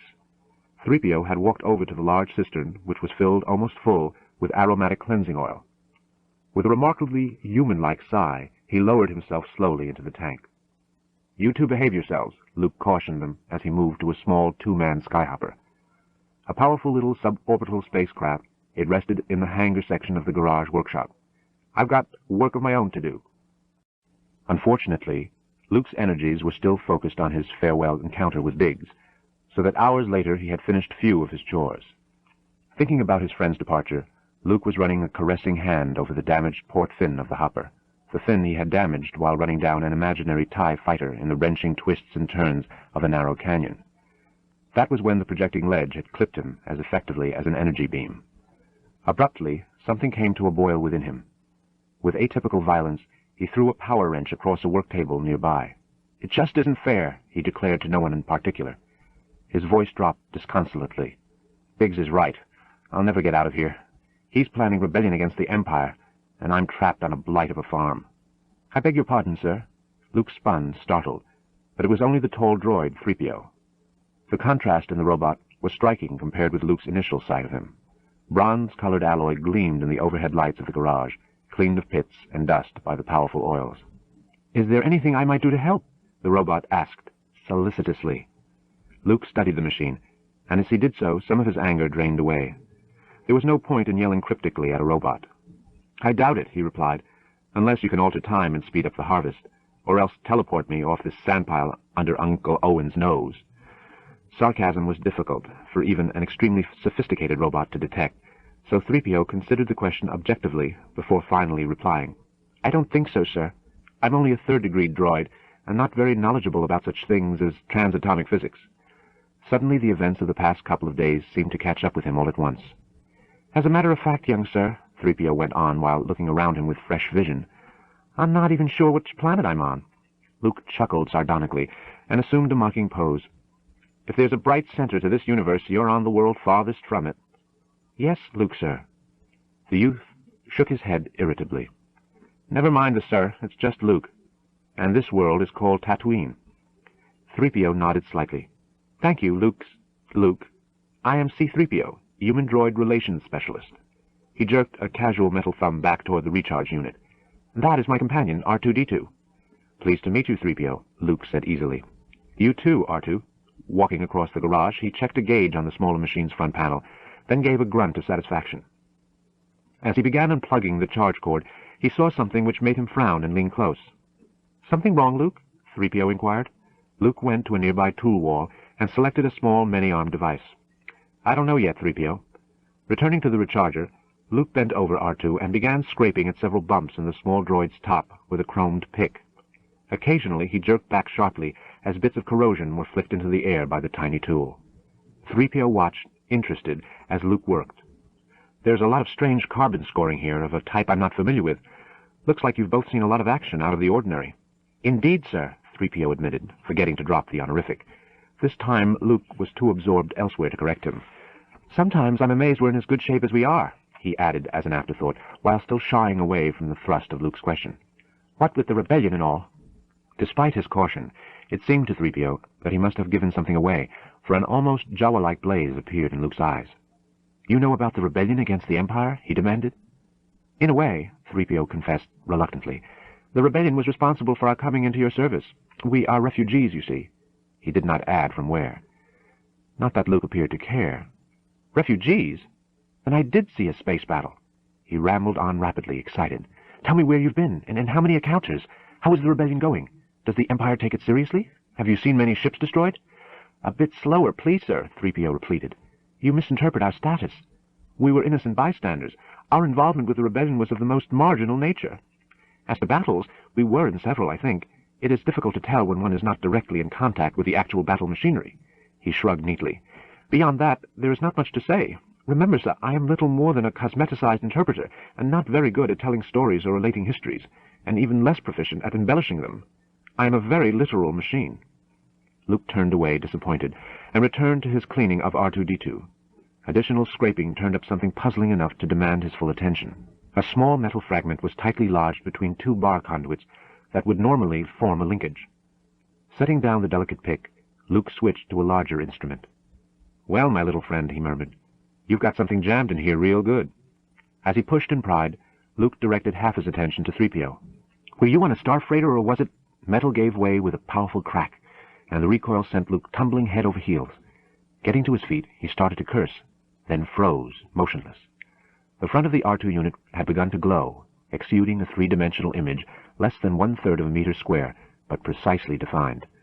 The portrait formed within the box was so exquisite that in a couple of minutes Luke discovered he was out of breath, because he had forgotten to breathe. Despite a superficial sharpness, the image flickered and jiggled unsteadily, as if the recording had been made and installed with haste. Luke stared at the foreign colors being projected into the prosaic atmosphere of the garage, and started to form a question, but it was never finished. The lips on the figure moved, and the girl spoke, or rather seemed to speak. Luke knew the aural accompaniment was generated somewhere within R2-D2's squat torso. "Obi-Wan Kenobi," the voice implored huskily, "help me! You're my only remaining hope." A burst of static dissolved the face momentarily. Then it coalesced again, and once more the voice repeated, "Obi-Wan Kenobi, you're my only remaining hope." With a raspy hum, the hologram continued. Luke sat perfectly still for a long moment, considering what he was seeing. Then he blinked and directed his words to the R2 unit. "What's this all about, R2-D2? The stubby droid shifted slightly, the cubish portraits shifting with him, and beeped what sounded vaguely like a sheepish reply. 3PO appeared as mystified as Luke. "What is that?" he inquired sharply, gesturing at the speaking portrait and then at Luke. "You were asked a question. What and who is that? And how are you originating it, and why?" The R2 unit generated a beep of surprise, for all the world as if just noticing the hologram. This was followed by a whistling stream of information.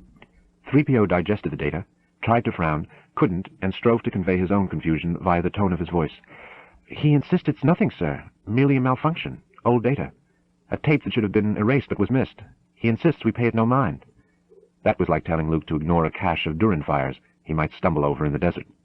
"Who is she?" he demanded, staring enraptured at the hologram. "She's beautiful." "I really don't know who she is," 3PO confessed honestly. "I think she might have been a passenger on our last voyage. From what I recall, she was a personage of some importance. This might have something to do with the fact that our captain was attaché to—" Luke cut him off, savoring the way sensuous lips formed and reformed the sentence fragment. "Is there any more to this recording? It sounds like it's incomplete." Getting to his feet, Luke reached out for the R2 unit. The robot moved backward and produced whistles of such frantic concern that Luke hesitated and held off reaching for the internal controls. 3PO was shocked. "Behave yourself, R2, he finally chastised his companion. "You're going to get us into trouble." He had visions of the both of them being packed up as uncooperative and shipped back to the Jawas, which was enough to make him imitate a shudder. "It's all right, he's our master now," 3PO indicated Luke. "You can trust him. I feel that he has our best interests in mind." D2 appeared to hesitate, uncertain. Then he whistled and beeped a long complexity at his friend. "Well?" Luke prompted impatiently. 3PO paused before replying. "He says that he is the property of one Obi-Wan Kenobi, a resident of this world, of this very region, in fact. The sentence fragment we are hearing is part of a private message intended for this person." 3PO shook his head slowly. "Quite frankly, sir, I don't know what he's talking about. Our last master was Captain Colton. I never heard R2 mention a prior master. I've certainly never heard of an Obi-Wan Kenobi. But with all we've been through," he concluded apologetically, "I'm afraid his logic circuits have gotten a bit scrambled. He's become decidedly eccentric at times." And while Luke considered this turn of events, 3PO took the opportunity to throw R2 a furious look of warning. "Obi-Wan Kenobi," Luke recited thoughtfully, his expression suddenly brightened. "Say, I wonder if he could be referring to old Ben Kenobi." "Begging your pardon," 3PO gulped, astonished beyond measure. "But you actually know of such a person?" "Not exactly," he admitted in a more subdued voice. "I don't know anyone named Obi-Wan, but old Ben lives somewhere out on the fringe of the western Dune Sea. He's kind of a local character, a hermit. Uncle Owen and a few of the other farmers say he's a sorcerer. He comes around once in a while to trade things. I hardly ever talk to him, though. My uncle usually runs him off." He paused and glanced across at the small robot again. "But I never heard that old Ben owned a droid of any kind. At least none that I ever heard tell of." Luke's gaze was drawn irresistibly back to the hologram. "I wonder who she is. She must be important, especially if what you told me just now is true, 3PO. She sounds and looks as if she's in some kind of trouble. Maybe the message is important. We ought to hear the rest of it." He reached again for the R2's internal controls, and the robot scurried backward again, squeaking a blue streak. "He says there's a restraining separator bolt that's circuiting out his self-motivation components," 3PO translated. "He suggests that if you move the bolt, he might be able to repeat the entire message." 3PO finished uncertainly. When Luke continued to stare at the portrait, 3PO added more loudly, "Sir!" Luke shook himself. "What? Oh, yes." He considered the request. Then he moved and peered into the open panel. This time R2 didn't retreat. I see it, I think. Well, I guess you're too small to run away from me if I take this off. I wonder what someone would be sending a message to Old Ben for. Selecting the proper tool, Luke reached down into the exposed circuitry and popped the restraining bolt free. The first noticeable result of this action was that the portrait disappeared. Luke stood back. There now. There was an uncomfortable pause, during which the hologram showed no sign of returning. Where did she go? Luke finally prompted. Make her come back. Play the entire message, R2-D2. An innocent-sounding beep came from the robot. 3PO appeared embarrassed and nervous as he translated. He said, "What message?" 3PO's attention turned half angrily to his companion. "What message? You know what message. The one you just played a fragment of for us. The one you're hauling around inside your recalcitrant, rust-ridden innards, you stubborn hunk of junk." R2 sat and hummed softly to himself. "I'm sorry, sir," 3PO said slowly, "but he shows signs of having developed an alarming flutter in his obedience rational module. Perhaps we—" A voice from down a corridor interrupted him. "Luke! Oh, Luke, come to dinner!" Luke hesitated, then rose and turned away from the puzzling little droid. "Okay," he called. "I'm coming, Aunt Beru." He lowered his voice as he spoke to 3PO. "See what you can do with him. I'll be back soon." Tossing the just-removed restraining bolt on the workbench, he hurried from the chamber. As soon as the human was gone, 3PO whirled on his shorter companion. "You'd better consider playing that whole recording for him," he growled, with a suggestive nod toward a workbench laden with dismembered machine parts. "Otherwise, he's liable to take up that cleaning pick again and go digging for it. He might not be too careful what he cuts through if he believes you're deliberately withholding something from him." A plaintive beep came from R2. "No," 3PO responded. "I don't think he likes you at all." A second beep failed to alter the stern tone in the taller robot's voice. "No, I don't like you either." Chapter 4. Luke's Aunt Beru was filling a pitcher with blue liquid from a refrigerated container. Behind her, in the dining area, a steady buzz of conversation reached to the kitchen. She sighed sadly. The mealtime discussions between her husband and Luke had grown steadily more acrimonious as the boy's restlessness pulled him in directions other than farming. Directions for which Owen, a stolid man of the soil if ever there was one, had absolutely no sympathy. Returning the bulk container to the refrigerator unit, she placed the pitcher on a tray and hurried back to the dining room. Beru was not a brilliant woman, but she possessed an instinctive understanding of her important position in this household. She functioned like the damping rods in a nuclear reactor. As long as she was present, Owen and Luke would continue to generate a lot of heat, but if she was out of their presence for too long, boom.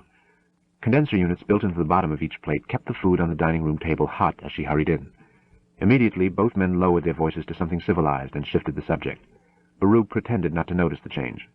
"I think that R2 unit might have been stolen, Uncle Owen," Luke was saying, as if that had been the topic of conversation all along. His uncle helped himself to the milk pitcher, mumbling his reply around a mouthful of food. "The Jawas have a tendency to pick up anything that's not tied down, Luke. But remember, they're basically afraid of their own shadows. To resort to outright theft, they'd have to have considered the consequences of being pursued and punished. Theoretically, their minds shouldn't be capable of that. What makes you think the droid is stolen?"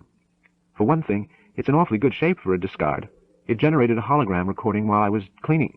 Luke tried to conceal his horror at the slip. He added hastily, "But that's not important. The reason I think it might be stolen is because it claims to be the property of someone it calls Obi-Wan Kenobi."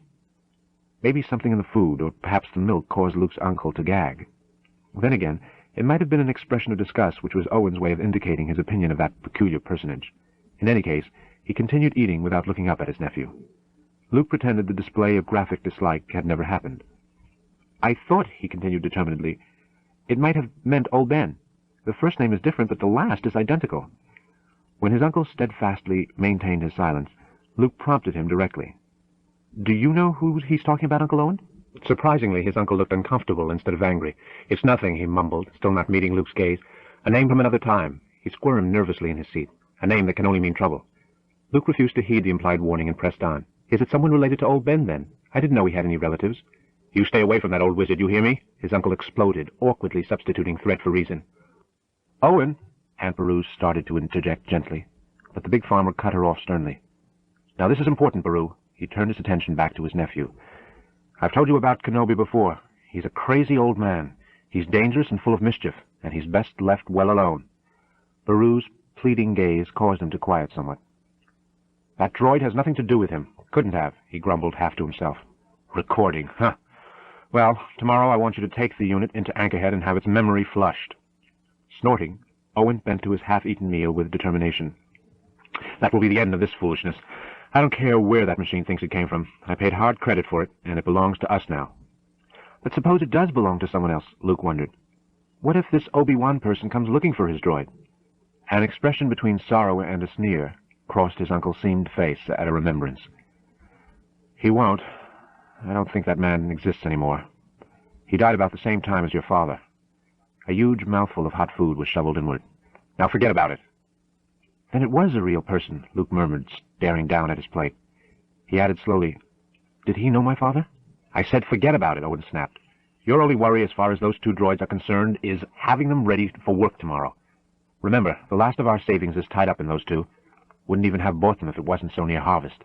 He shook a spoon at his nephew. In the morning, I want you to have them working with the irrigation units up on the South Ridge. You know, Luke replied distantly, I think these droids are going to work out fine. In fact, He hesitated, shooting his uncle a surreptitious glare. I was thinking about our agreement about me staying on for another season. His uncle failed to react, so Luke rushed on before his nerve failed. If these new droids do work out, I want to transmit my application to enter the academy for next year. Owen scowled, trying to hide his displeasure with food. You mean you want to transmit the application next year, after the harvest? You have more than enough droids now, and they're in good condition. They'll last. Droids, yes, his uncle agreed. But droids can't replace a man, Luke. You know that. The harvest is when I need you the most. It's just for one more season after this one. He looked away, bluster and anger gone now. Luke toyed with his food, not eating, saying nothing. Listen, his uncle told him. For the first time, we've got a chance for a real fortune. We'll make enough to hire some extra hands for next time. Not droids, people. Then you can go to the academy. He fumbled over words, unaccustomed to pleading. I need you here, Luke. You understand that, don't you? It's another year, his nephew objected sullenly. Another year! How many times had he heard that before? How many times had they repeated this identical charade with the same result? Convinced once more that Luke had come round to his way of thinking, Owen shrugged the objection off. Time will pass before you know it. Abruptly Luke rose, shoving his barely touched plate of food aside. That's what you said last year when Biggs left. He spun and half ran from the room. Where are you going, Luke? His aunt yelled worriedly after him. Luke's reply was bleak, bitter. Looks like I'm going nowhere. Then he added, out of consideration for his aunt's sensibilities, I have to finish cleaning those droids if they're going to be ready to work tomorrow. Silence hung in the air of the dining room after Luke departed. Husband and wife ate mechanically. Eventually Aunt Beru stopped shoving her food around her plate, looked up, and pointed out earnestly, Owen, you can't keep him here forever. Most of his friends are gone, the people he grew up with. The academy means so much to him. Listlessly her husband replied, I'll make it up to him next year, I promise. We'll have money. Or maybe the year after that. Luke's just not a farmer, Owen, she continued firmly. He never will be, no matter how hard you try to make him one. She shook her head slowly. He's got too much of his father in him. For the first time all evening, Owen Lars looked thoughtful as well as concerned as he gazed down the passage Luke had taken. That's what I'm afraid of, he whispered. Luke had gone topside. He stood on the sand watching the double sunset as first one and then the other of Tatooine's twin suns sank slowly behind the distant range of dunes. In the fading light, the sands turned gold, russet, and flaming red-orange before advancing night put the bright colors to sleep for another day. Soon, the first time, those sands would blossom with food plants. This former wasteland would see an eruption of green. The thought ought to have sent a thrill of anticipation through Luke. He should have been as flushed with excitement as his uncle was whenever he described the coming harvest. Instead, Luke felt nothing but a vast, indifferent emptiness. Not even the prospect of having a lot of money for the first time in his life excited him. What was there to do with money in Anchorhead? Anywhere on Tatooine, for that matter. Part of him, an increasingly large part, was growing more and more restless at remaining unfulfilled. This was not an uncommon feeling in youths his age, but for reasons Luke did not understand, it was much stronger in him than in any of his friends. As the night cold came creeping over the sand and up his legs, he brushed the grit from his trousers and descended into the garage. Maybe working on the droids would bury some of the remorse a little deeper in his mind. A quick survey of the chamber showed no movement. Neither of the new machines was in sight. Frowning slightly, Luke took a small control box from his belt and activated a couple of switches set into the plastic. A low hum came from the box. The caller produced the taller of the two robots, 3PO. In fact, he gave a yell of surprise as he jumped up behind the skyhopper. Luke started toward him, openly puzzled. What are you hiding back there for? The robot came stumbling around the prow of the craft, his attitude one of desperation. It occurred to Luke then that despite his activating the caller, the R2 unit was still nowhere to be seen. The reason for his absence, or something related to it, came pouring unbidden from 3PO. "It wasn't my fault," the robot begged frantically. "Please don't deactivate me. I told him not to go, but he's faulty. He must be malfunctioning. Something has totally boiled his logic circuits. He kept babbling on about some sort of mission, sir. I never heard of a robot with delusions of grandeur before. Such things shouldn't even be within the cogitative theory units of one that's as basic as an R2 unit, and—" "You mean—" Luke started to gape. "Yes, sir. He's gone." "And I removed his restraining coupling myself," Luke muttered slowly. Already he could visualize his uncle's face. The last of their savings tied up in these droids, he had said. Racing out of the garage, Luke hunted for non-existent reasons why the R2 unit should go berserk. 3PO followed on his heels. From a small ridge which formed the highest point close by the homestead, Luke had a panoramic view of the surrounding desert. Bringing out the precious macro binoculars, he scanned the rapidly darkening horizons for something small, metallic, three-legged, and out of its mechanical mind. 3PO fought his way up through the sand to stand beside Luke. "That R2 unit has always caused nothing but trouble," he groaned. "Astromech droids are becoming too iconoclastic even for me to understand sometimes." The binoculars finally came down, and Luke commented matter-of-factly. "Well, he's nowhere in sight." He kicked furiously at the ground. "Damn it! How could I have been so stupid, letting it trick me into removing that restrainer? Uncle Owen's going to kill me." "Begging your pardon, sir," ventured a hopeful 3PO, visions of Jawas dancing in his head. "But can't we go after him?" Luke turned. Studiously he examined the wall of black advancing toward them. "Not at night. It's too dangerous with all the raiders around. I'm not too concerned about the Jawas, but sand people. No, not in the dark. We'll have to wait until morning to try to track him." A shout rose from the homestead below. "Luke! Luke, are you finished with those droids yet? I'm turning down the power for the night." "All right," Luke responded, sidestepping the question. "I'll be down in a few minutes, Uncle Owen." Turning, he took one last look at the vanished horizon. "Boy, I am in for it," he muttered. "That little droid's going to get me in a lot of trouble."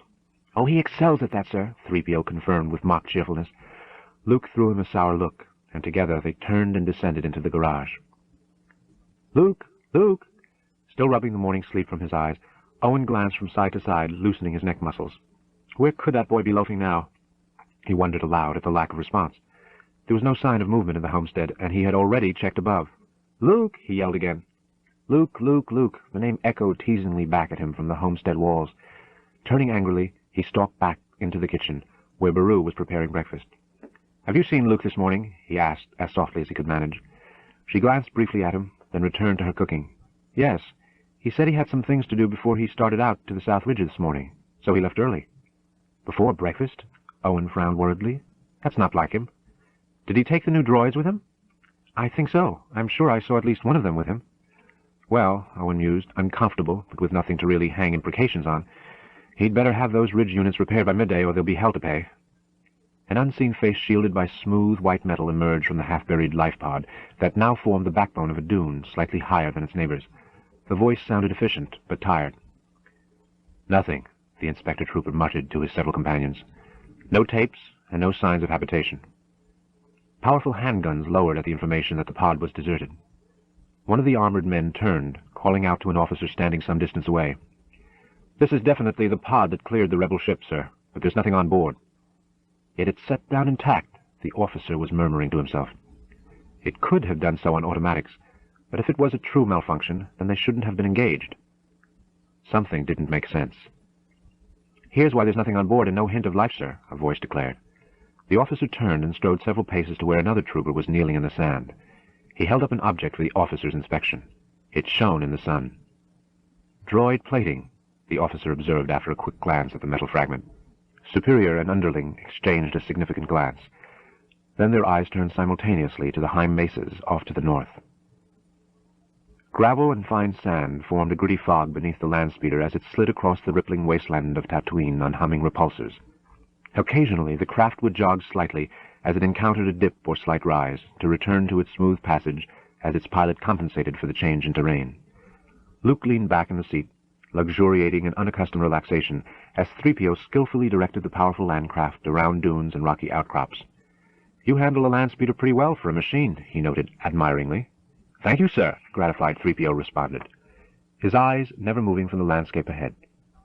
I was not lying to your uncle when I claimed versatility as my middle name. In fact, on occasion I have been called upon to perform unexpected functions in circumstances which would have appalled my designers. Something pinged behind them, then pinged again. Luke frowned and popped the speeder canopy. A few moments of digging in the motor casing eliminated the metallic bark. "How's that?" he yelled forward. 3PO signaled that the adjustment was satisfactory. Luke turned back into the cockpit and closed the canopy over them again. Silently, he brushed his wind-whipped hair back out of his eyes as his attention returned to the dry desert ahead of them. Old Ben Kenobi is supposed to live out in this general direction. Even though nobody knows exactly where, I don't see how that R2 unit could have come this far so quickly. His expression was downcast. We must have missed him back in the dunes somewhere. He could be anywhere out here. And Uncle Owen must be wondering why I haven't called in from the South Ridge by now. 3PO considered a moment, then ventured, "Would it help, sir, if you told him that it was my fault?" Luke appeared to brighten at the suggestion. "Sure. He needs you twice as much now. Probably he'll only deactivate you for a day or so, or give you a partial memory flush." "Deactivate? Memory flush?" 3PO added hastily. "On second thought, sir, R2 would still be around if you hadn't removed his restraining module."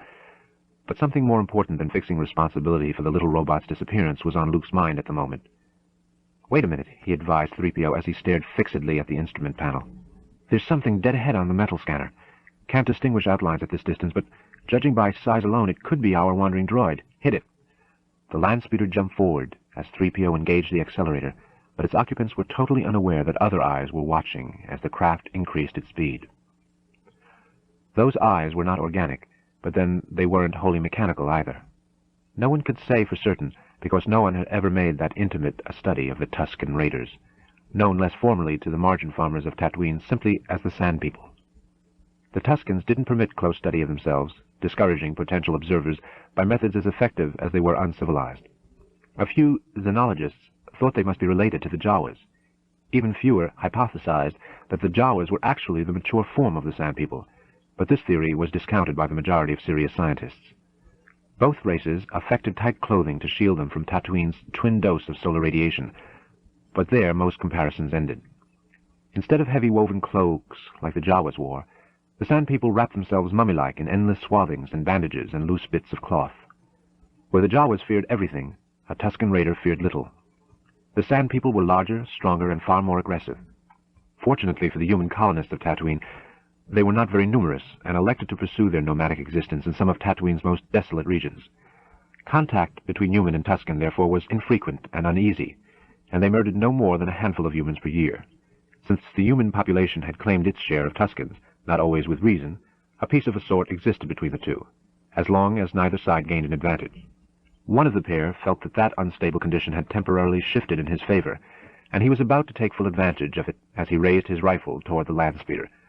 But his companion grabbed the weapon and shoved down on it before it could be fired. This set off a violent argument between the two, and as they traded vociferous opinions in a language consisting mostly of consonants, the land speeder sped on its way. Either because the speeder had passed out of range, or because the second Tusken had convinced the other, the two broke off the discussion and scrambled down the back side of the high ridge. Snuffling and a shifting of weight took place at the ridge bottom, as the two banthas stirred at the approach of their masters. Each was as large as a small dinosaur, with bright eyes and long, thick fur. They hissed anxiously as the two Sand People approached, then mounted them from knee to saddle. With a kick, banthas rose. Moving slowly but with enormous strides, the two massive horned creatures swept down the back of the rugged bluff, urged on by their anxious, equally outrageous mahouts. "It's him, all right," Luke declared with mixed anger and satisfaction as the tiny tripodal form came into view. The speeder banked and swung down onto the floor of a huge sandstone canyon. Luke slipped his rifle out from behind the seat and swung it over his shoulder. "Come round in front of him, 3PO, he instructed. "With pleasure, sir." The R2 unit obviously noted their approach, but made no move to escape. It could hardly have outrun the land speeder anyway. R2 simply halted as soon as it detected them, and waited until the craft swung around in a smooth arc. 3PO came to a sharp halt, sending up a low cloud of sand on the smaller robot's right. Then the whine from the land speeder's engine dropped to a low idling hum as 3PO put it in parking mode. A last sigh, and the craft stopped completely. After finishing a cautious survey of the canyon, Luke led his companion out onto the gravelly surface and up to R2-D2. "Just where," he inquired sharply, "did you think you were going?" A feeble whistle issued from the apologetic robot, But it was 3PO, and not the recalcitrant rover who was abruptly doing most of the talking. Master Luke here is now your rightful owner, R2. How could you just amble away from him like this? Now that he's found you, let's have no more of this Obi-Wan Kenobi gibberish. I don't know where you picked that up, or that melodramatic hologram either. R2 started to beep in protest, but 3PO's indignation was too great to permit excuses. And don't talk to me about your mission, what rot. You're fortunate Master Luke doesn't blast you into a million pieces right here and now. Not much chance of that, admitted Luke, a bit overwhelmed by 3PO's casual vindictiveness. Come on, it's getting late. He eyed the rapidly rising suns. I just hope we can get back before Uncle Owen really lets go. If you don't mind my saying so, 3PO suggested, apparently unwilling that the R2 unit should get off so easily, I think you ought to deactivate the little fugitive until you've gotten him safely back in the garage. No, he's not going to try anything. Luke studied the softly beeping droid sternly. I hope he's learned his lesson. There's no need to... Without warning, the R2 unit suddenly leaped off the ground. No mean feat, considering the weakness of the spring mechanisms in his 3 thick legs. His cylindrical body was twisting and spinning as he let out a frantic symphony of whistles, hoots, and electronic exclamations. Luke was tired, not alarmed. What is it? What's wrong with him now? He was beginning to see how 3PO's patience could be worn thin. He had had about enough of this adult instrument himself. Undoubtedly, the R2 unit had acquired the hologram of the girl by accident, then used it to entice Luke into removing his restraining module. 3PO probably had the right attitude. Still, once Luke got its circuits realigned and its logic couplings cleaned, it would make a perfectly serviceable farm unit. Only, if that was the case, then why was 3PO looking around so anxiously? Oh my, sir. R2 claims that there are several creatures of unknown type approaching from the southeast. That could be another attempt by R2 to distract them, but Luke couldn't take the chance. Instantly he had his rifle off his shoulder and had activated the energy cell. He examined the horizon in the indicated direction and saw nothing. But then Sand People were experts in making themselves unseeable. Luke suddenly realized exactly how far out they were, how much ground the land speeder had covered that morning. I've never been out in this direction this far from the farm before, he informed 3PO. There are some awfully strange things living out here. Not all of them have been classified. It's better to treat anything as dangerous until determined otherwise. Of course, if it's something utterly new... His curiosity prodded him. In any case, this was probably just another ruse of R2-D2's. Let's take a look, he decided. Moving cautiously forward, and keeping his rifle ready, he led 3PO toward the crest of a nearby high dune. At the same time, he took care not to let R2 out of his sight. Once, at the top, he lay flat and traded his rifle for the macro binoculars. Below, another canyon spread out before them, rising to a wind-weathered wall of rust and ochre. Advancing the binocs slowly across the canyon floor, he settled unexpectedly on 2 tethered shapes, banthas, and riderless. Did you say something, sir? Wheezed 3PO, struggling up behind Luke. His locomotors were not designed for such outer climbing and scrambling. Banthas, all right, Luke whispered over his shoulder, not considering in the excitement of the moment that 3PO might not know a bantha from a panda. He looked back into the eyepieces, refocusing slightly. Wait. It's Sand People, sure. I see one of them. Something dark suddenly blocked his sight. For a moment he thought that a rock might have moved in front of him. Irritably, he dropped the binoculars and reached out to move the blinding object aside. His hand touched something like soft metal. It was a bandaged leg, about as big around as both of Luke's together. Shocked, he looked up. And up.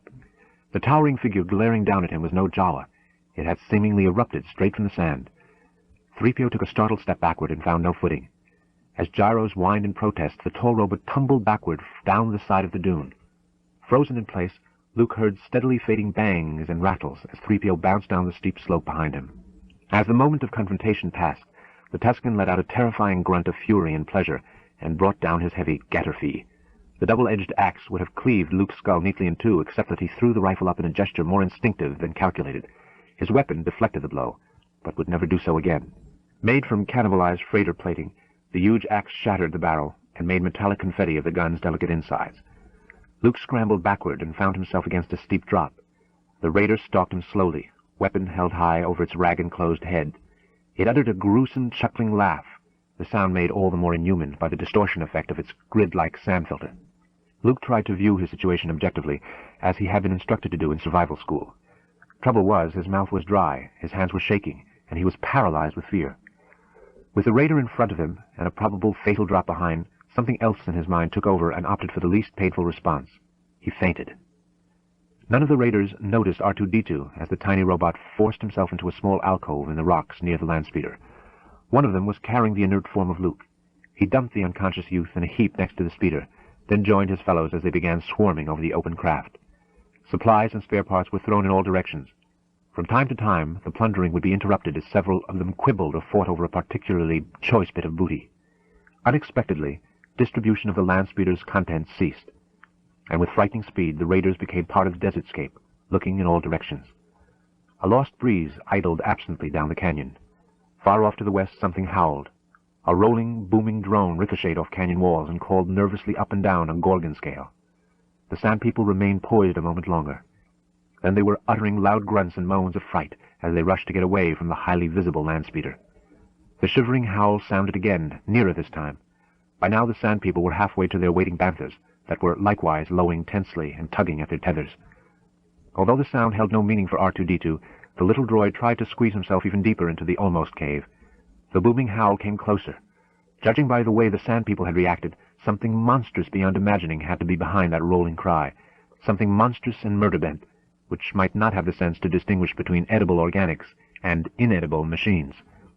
Not even the dust of their passing remained to mark where the Tusken Raiders had only minutes before been dismembering the interior of the landspeeder. R2-D2 shut down all but vital functions, trying to minimize noise and light as a swishing sound grew gradually audible. Moving toward the landspeeder, the creature appeared above the top of a nearby dune. Chapter 5. It was tall, but hardly monstrous. R2 frowned inwardly as he checked ocular circuitry and reactivated his innards. The monster looked very much like an old man. He was clad in a shabby cloak, and loose robes hung with a few small straps, packs, and unrecognizable instruments. R2 searched the human's wake, but detected no evidence of a pursuing nightmare. Nor did the man appear threatened. Actually, R2 thought, he looked kind of pleased. It was impossible to tell where the odd arrival's overlapping attire ended, and his skin began. That aged visage blended into the sand-stroke cloth, and his beard appeared but an extension of the loose threads covering his upper chest.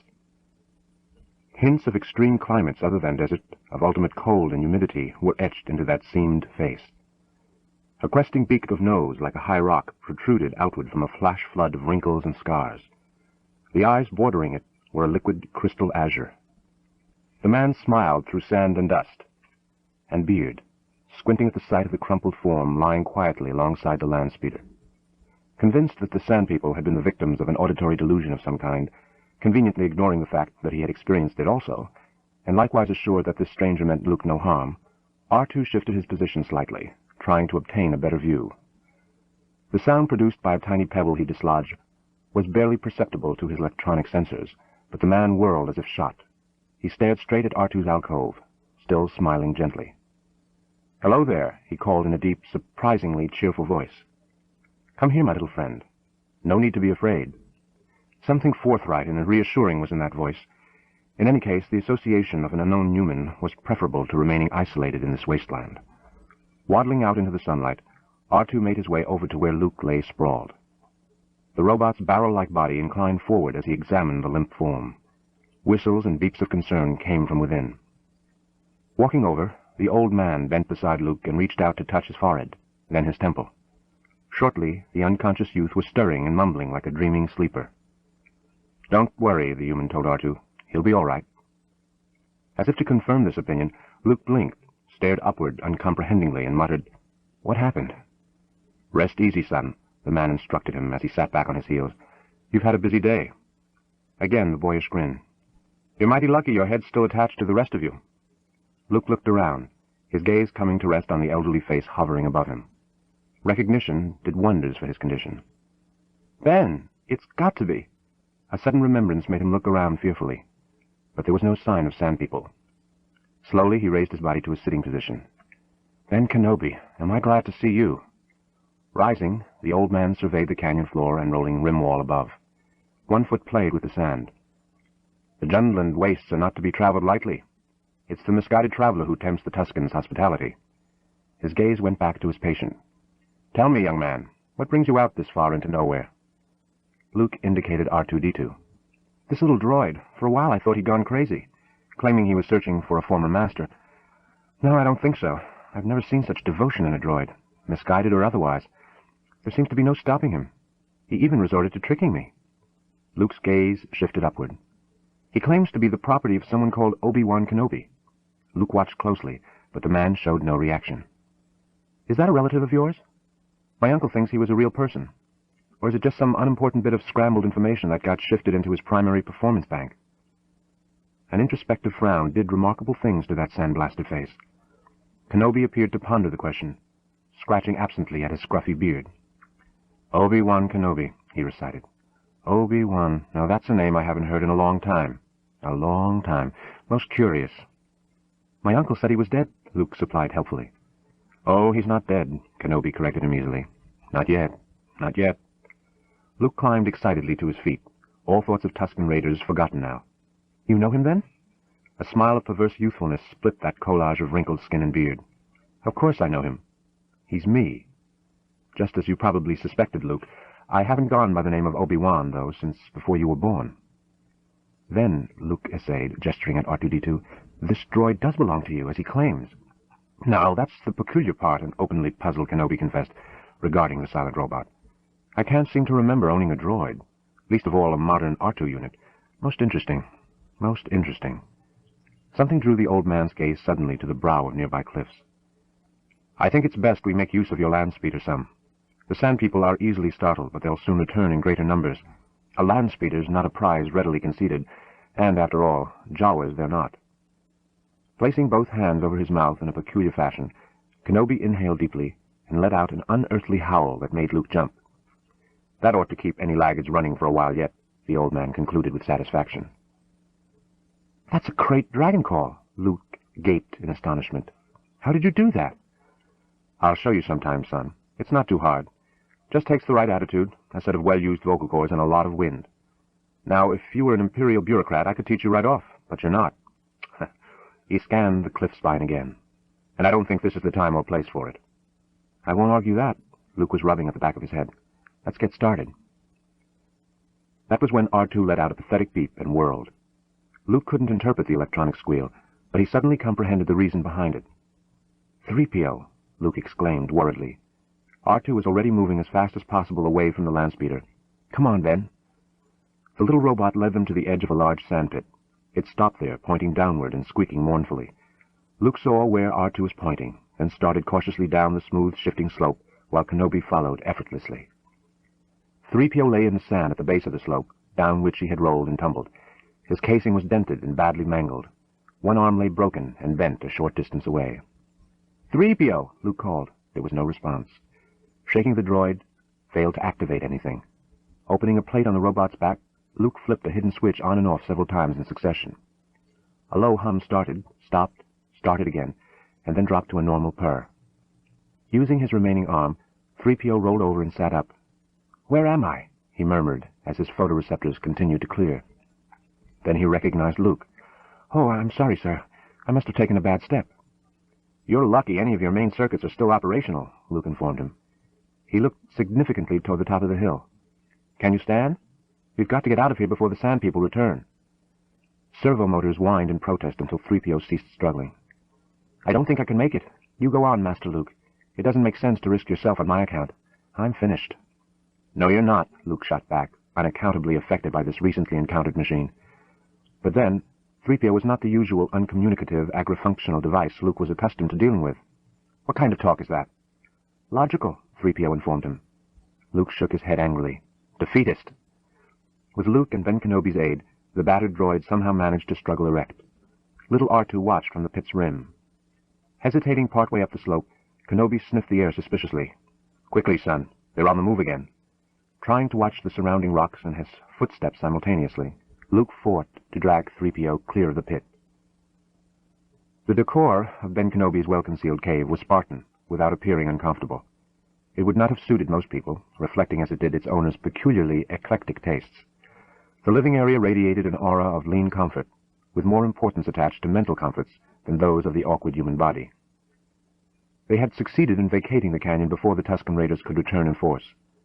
Under Kenobi's direction, Luke left a trail behind them so confusing that not even a hypernasal Jawa could have followed it. Luke spent several hours ignoring the temptations of Kenobi's cave. Instead, he remained in the corner which was equipped as a compact yet complete repair shop, working to fix 3PO's severed arm. Fortunately, the automatic overload disconnects had given way under the severe strain, sealing electronic nerves and ganglia without real damage. Repair was merely a matter of reattaching the limb to the shoulder, then activating the self-reseals. Had the arm been broken in mid-bone instead of at a joint, such repairs would have been impossible save at a factory shop. While Luke was thus occupied, Kenobi's attention was concentrated on R2-D2. The squat droid sat passively on the cool cavern floor, while the old man fiddled with its metal insides. Finally, the man sat back with a humph of satisfaction and closed the open panels in the robot's rounded head. "Now let's see if we can figure out what you are, my little friend, and where you came from." Luke was almost finished anyway, and Kenobi's words were sufficient to pull him away from the repair area. "I saw part of the message," he began, "and Once more the striking portrait was being projected into empty space from the front of the little robot. Luke broke off, enraptured by its enigmatic beauty once again. "Yes, I think that's got it," Kenobi murmured contemplatively. The image continued to flicker, indicating a tape hastily prepared. But it was much sharper, better defined now, Luke noted with admiration. One thing was apparent. Kenobi was skilled in subjects more specific than desert scavenging. "General Obi-Wan Kenobi," the mellifluous voice was saying, "I present myself in the name of the world family of Alderaan and of the Alliance to Restore the Republic. I break your solitude at the bidding of my father, Bail Organa, Viceroy and first chairman of the Alderaan system." Kenobi absorbed this extraordinary declamation, while Luke's eyes bugged big enough to fall from his face. "Years ago, General," the voice continued, "you served the Old Republic in the Clone Wars. Now my father begs you to aid us again in our most desperate hour. He would have you join him in Alderaan. You must go to him. I regret that I am unable to present my father's request to you in person. My mission to meet personally with you has failed. Hence I have been forced to resort to the secondary method of communication. Information vital to the survival of the Alliance has been secured in the mind of this D2 droid. My father will know how to retrieve it. I plead with you to see this unit safely delivered to Alderaan." She paused, and when she continued, her words were hurried and less laced with formality. "You must help me, Obi-Wan Kenobi. You are my last hope. I will be captured by agents of the Empire. They will learn nothing from me. Everything to be learned lies locked in the memory cells of this droid. Do not fail us, Obi-Wan Kenobi. Do not fail me." A small cloud of tri-dimensional static replaced the delicate portrait, then it vanished entirely. R2-D2 gazed up expectantly at Kenobi. Luke's mind was as muddy as a pond laced with petroleum. Unanchored, his thoughts and eyes turned for stability to the quiet figure seated nearby. The old man, the crazy wizard, the desert bum, and all-around character whom his uncle and everyone else had known of for as long as Luke could recall. If the breathless, anxiety-ridden message the unknown woman had just spoken into the cool air of the cave had affected Kenobi in any way, he gave no hint of it. Instead, he leaned back against the rock wall and tugged thoughtfully at his beard, puffing slowly on a water pipe of free-form tarnished chrome. Luke visualized that simple yet lovely portrait. "She's so... His farming background didn't provide him with the requisite words. Suddenly, something in the message caused him to stare disbelievingly at the oldster. "General Kenobi, you fought in the Clone Wars, but that was so long ago." Yes," Kenobi acknowledged, as casually as he might have discussed the recipe for Shang stew. "I guess it was a while back. I was a Jedi Knight once, like," he added, watching the youth appraisingly, "your father." "A Jedi Knight," Luke echoed. Then he looked confused.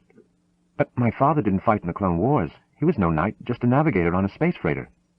Kenobi smiled and folded the pipe's mouthpiece. "Or so your uncle has told you." His attention was suddenly focused elsewhere. "Owen Lars didn't agree with your father's ideas, opinions, or with his philosophy of life. He believed that your father should have stayed here on Tatooine and not gotten involved in—" Again the seemingly indifferent shrug. "Well, he thought he should have remained here and minded his farming." Luke said nothing, his body tense as the old man related bits and pieces of a personal history Luke had viewed only through his uncle's distortions. "Owen was always afraid that your father's adventurous life might influence you, might pull you away from Anchorhead." He shook his head slowly, regretfully at the remembrance. "I'm afraid there wasn't much of the farmer in your father." Luke turned away. He returned to cleaning the last particles of sand from 3PO's healing armature. "I wish I'd known him," he finally whispered. "He was the best pilot I ever knew," Kenobi went on, "and a smart fighter. The Force, the instinct was strong in him." For a brief second, Kenobi actually appeared old. He was also a good friend. Suddenly, the boyish twinkle returned to those piercing eyes, along with the old man's natural humor. "I understand you're quite a pilot yourself. Piloting and navigation aren't hereditary, but a number of the things that can combine to make a good small ship pilot are. Those you may have inherited. Still, even a duck has to be taught to swim." "What's a duck?" Luke asked curiously. "Never mind. In many ways, you know, you are much like your father." Kenobi's unabashed look of evaluation made Luke nervous. "You've grown up quite a bit since the last time I saw you." Having no reply for that, Luke waited silently as Kenobi sank back into deep contemplation. After a while the old man stirred, evidently having reached an important decision. "All this reminds me," he declared with deceptive casualness. "I have something here for you." He rose and walked over to a bulky, old-fashioned chest and started rummaging through it. All sorts of intriguing items were removed and shoved around, only to be placed back in the bin. A few of them Luke recognized. As Kenobi was obviously intent on something important, he forbore inquiring about any of the other tantalizing flotsam. "When you were old enough," Kenobi was saying, "your father wanted you to have this, if I can ever find the blasted device. I tried to give it to you once before, but your uncle wouldn't allow it. He believed you might get some crazy ideas from it and end up following old Obi-Wan on some idealistic crusade. You see, Luke, that's where your father and your Uncle Owen disagreed. Lars is not a man to let idealism interfere with business, whereas your father didn't think the question even worth discussing. His decision on such matters came like his piloting, instinctively." Luke nodded. He finished picking out the last of the grit and looked around for one remaining component to snap back into 3PO's open chest plate. Locating the restraining module, he opened the receiving latches in the machine and set about locking it back in place. 3PO watched the process and appeared to wince ever so perceptibly. Luke stared into those metal and plastic photoreceptors for a long moment. Then he set the module pointedly on the workbench and closed the droid up. 3PO said nothing. A grunt came from behind them, and Luke turned to see a pleased Kenobi walking over. He handed Luke a small, innocuous-looking device, which the youth studied with interest. It consisted primarily of a short, thick hand grip with a couple of small switches set into the grip. Above this small post was a circular metal disc, barely larger in diameter than his spread palm. A number of unfamiliar, jewel-like components were built into both handle and disc, including what looked like the smallest power cell Luke had ever seen. The reverse side of the disc was polished to a mirror brightness, but it was the power cell that puzzled Luke the most. Whatever the thing was, it required a great deal of energy according to the rating form of the cell. Despite the claim that it had belonged to his father, the gizmo looked newly manufactured. Kenobi had obviously kept it carefully. Only a number of minute scratches on the hand grip hinted at previous usage. "Sir," came a familiar voice Luke hadn't heard in a while. "What?" Luke was startled out of his examination. "If you'll not be needing me," 3PO declared, "I think I'll shut down for a bit. It will help the armature nerves to knit, and I'm due for some internal self-cleansing anyhow." "Sure, go ahead," Luke said absently, returning to his fascinated study of the whatever it was. Behind him, 3PO became silent, the glow fading temporarily from his eyes. Luke noticed that Kenobi was watching him with interest. "What is it?" he finally asked, unable despite his best efforts to identify the device. "Your father's lightsaber," Kenobi told him. "At one time they were widely used, still are in certain galactic quarters." Luke examined the controls on the handle, then tentatively touched a brightly colored button up near the mirrored pommel. Instantly the disc put forth a blue-white beam as thick around as his thumb. It was dense to the point of opacity and a little over a meter in length. It did not fade, but remained as brilliant and intense at its far end as it did next to the disc. Strangely, Luke felt no heat from it, though he was very careful not to touch it. He knew what a lightsaber could do, though he had never seen one before. It could drill a hole right through the rock wall of Kenobi's cave, or through a human being. "This was the former weapon of a Jedi Knight," explained Kenobi. "Not as clumsy or random as a blaster. More skill than simple sight was required for its use. An elegant weapon. It was a symbol as well. Anyone can use a blaster or fusion cutter, but to use a lightsaber well was a mark of someone a cut above the ordinary." He was pacing the floor of the cave as he spoke. "For over 1,000 generations, Luke, the Jedi Knights were the most powerful, most respected force in the galaxy. They served as the guardians and guarantors of peace and justice in the Old Republic." When Luke failed to ask what had happened to them since, Kenobi looked up to see that the youth was staring vacantly into space, having absorbed little, if any, of the oldster's instruction. Some men would have chided Luke for not paying attention, not Kenobi. More sensitive than most, he waited patiently until the silence weighed strong enough on Luke for him to resume speaking. "How," he asked slowly, "did my father die?" Kenobi hesitated, and Luke sensed that the old man had no wish to talk about this particular matter. Unlike Owen Lars, however, Kenobi was unable to take refuge in a comfortable lie. "He was betrayed and murdered," Kenobi declared solemnly, "by a very young Jedi named Darth Vader." He was not looking at Luke. "A boy I was training, one of my brightest disciples, one of my greatest failures." Kenobi resumed his pacing. "Vader used the training I gave him and the force within him for evil, to help the latter corrupt emperors. With the Jedi Knights disbanded, disorganized, or dead, there were few to oppose Vader. Today they are all but extinct." An indecipherable expression crossed Kenobi's face. In many ways, they were too good, too trusting for their own health. They put too much trust in the stability of the Republic, failing to realize that while the body might be sound, the head was growing diseased and feeble, leaving it open to manipulation by such as the Emperor. I wish I knew what Vader was after. Sometimes I have the feeling he is marking time in preparation for some incomprehensible abomination. Such is the destiny of one who masters the Force and is consumed by its dark side. Luke's face twisted in confusion. A Force? That's the second time you mentioned a Force. Kenobi nodded. I forget sometimes in whose presence I babble. Let us say simply that the Force is something a Jedi must deal with. While it has never been properly explained, scientists have theorized it is an energy field generated by living things. Early man suspected its existence, yet remained in ignorance of its potential for millennia. Only certain individuals could recognize the Force for what it was. They were mercilessly labeled charlatans, fakers, mystics, and worse. Even fewer could make use of it. As it was usually beyond their primitive controls, it frequently was too powerful for them. They were misunderstood by their fellows, and worse. Kenobi made a wide, all-encompassing gesture with both arms. The Force surrounds each and every one of us. Some men believe it directs our actions, and not the other way around. Knowledge of the Force and how to manipulate it was what gave the Jedi his special power. The arms came down, and Kenobi stared at Luke until the youth began to fidget uncomfortably. When he spoke again, it was in a tone so crisp and unaged that Luke jumped in spite of himself. You must learn the ways of the Force also, Luke, if you are to come with me to Alderaan. Alderaan? Luke hopped off the repair seat, looking dazed. I'm not going to Alderaan. I don't even know where Alderaan is. Vaporators, droids, harvests. Abruptly the surroundings seemed to close in on him. The formerly intriguing furnishings and alien artifacts, now just a mite frightening. He looked around wildly, trying to avoid the piercing gaze of Ben Kenobi. Old Ben. Crazy Ben. General Obi-Wan. I've got to get back home, he found himself muttering thickly. It's late. I'm in for it as it is. Remembering something, he gestured toward the motionless bulk of R2-D2. You can keep the droid. He seems to want you to. I'll think of something to tell my uncle, I hope, he added forlornly. I need your help, Luke, Kenobi explained, his manner a combination of sadness and steel. I'm getting too old for this kind of thing. Can't trust myself to finish it properly on my own. This mission is far too important. He nodded toward R2-D2. You heard and saw the message. But I can't get involved with anything like that, protested Luke. I've got work to do. We've got crops to bring in, even though Uncle Owen could always break down and hire a little extra help. I mean, one, I guess. But there's nothing I can do about it. Not now.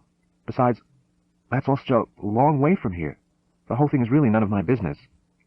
That sounds like your uncle talking, Kenobi observed without rancor. Oh, my Uncle Owen. How am I going to explain all this to him? The old man suppressed a smile, aware that Luke's destiny had already been determined for him. It had been ordained 5 minutes before he had learned about the manner of his father's death. It had been ordered before that, when he had heard the complete message. It had been fixed in the nature of things when he had first viewed the pleading portrait of the beautiful Senator Organa awkwardly projected by the little droid. Kenobi shrugged inwardly. Likely it had been finalized even before the boy was born. Not that Ben believed in predestination, but he did believe in heredity, and in the Force. Remember, Luke, the suffering of one man is the suffering of all. Distances are irrelevant to injustice. If not stopped soon enough, evil eventually reaches out to engulf all men, whether they have opposed it or ignored it. I suppose, Luke confessed nervously, I could take you as far as Anchorhead. You can get transport from there to Mos Eisley or wherever it is you want to go. Very well, agreed Kenobi. That will do for a beginning. Then you must do what you feel is right. Luke turned away, now thoroughly confused. Okay, right now I don't feel too good. The holding hole was deathly dim, with only the bare minimum of illumination provided. It was barely enough to see the black metal walls and the high ceiling overhead. The cell was designed to maximize a prisoner's feelings of helplessness, and this it achieved well. So much so that the single occupant started tensely as a hum came from one end of the chamber. The metal door, which began moving aside, was as thick as her body, as if, she mused bitterly, they were afraid she might break through anything less massive with her bare hands. Straining to see outside, the girl saw several Imperial guards assume positions just outside the doorway. Eyeing them defiantly, Leia Organa backed up against the far wall. Her determined expression collapsed as soon as a monstrous black form entered the room, gliding smoothly as if on treads. Vader's presence crushed her spirit as thoroughly as an elephant would crush an eggshell. That villain was followed by an antiqued whip of a man who was only slightly less terrifying, despite his minuscule appearance alongside the Dark Lord. Darth Vader made a gesture to someone outside. Something that hummed like a huge bee moved close and slipped inside the doorway. Leia choked on her own breath at the sight of the dark metal globe. It hung suspended on independent repulsors, a farrago of metal arms protruding from its sides. The arms were tipped with a multitude of delicate instruments. Leia studied the contraption fearfully. She had heard rumors of such machines, but had never really believed that Imperial technicians would construct such a monstrosity. Incorporated into its soulless memory was every barbarity, every substantiated outrage known to mankind, and to several alien races as well. Vader and Tarkin stood there quietly, giving her plenty of time to study the hovering nightmare. The governor in particular did not delude himself into thinking that the mere presence of the device would shock her into giving up the information he needed. Not, he reflected, that the ensuing session would be especially unpleasant. There was always enlightenment and knowledge to be gained from such encounters, and the senator promised to be a most interesting subject. After a suitable interval had passed, he motioned to the machine. "Now, Senator Organa, Princess Organa, we will discuss the location of the principal rebel base." The machine moved slowly toward her, traveling on a rising hum. Its indifferent spherical form blocked out Vader, the governor, the rest of the cell, the light. Muffled sounds penetrated the cell walls and thick door, drifting out into the hallway beyond. They barely intruded on the peace and quiet of the walkway running past the sealed chamber. Even so, the guard stationed immediately outside managed to find excuses to edge a sufficient distance away to where those oddly modulated sounds could no longer be heard at all. Chapter 6. "Look over there, Luke," Kenobi ordered, pointing to the southwest. The land speeder continued to race over the gravelly desert floor beneath them. "Smoke, I should think." Luke spared a glance at the indicated direction. "I don't see anything, sir." "Let's angle over that way anyhow. Someone may be in trouble." Luke turned the speeder. Before long, the rising wisps of smoke that Kenobi had somehow detected earlier became visible to him also. Topping a slight rise, the speeder dropped down a gentle slope into a broad, shallow canyon that was filled with twisted, burned shapes, some of them inorganic, some not. Dead in the center of this carnage, and looking like a beached metal whale, lay the shattered hulk of a Jawa sandcrawler. Luke brought the speeder to a halt. Kenobi followed him onto the sand, and together they began to examine the detritus of destruction. Several slight depressions in the sand caught Luke's attention. Walking a little faster, he came up next to them and studied them for a moment before calling back to Kenobi. "Looks like the sand people did it all right. Here's bantha tracks." Luke noticed a gleam of metal half buried in the sand. "And there's a piece of one of those big double axes of theirs." He shook his head in confusion.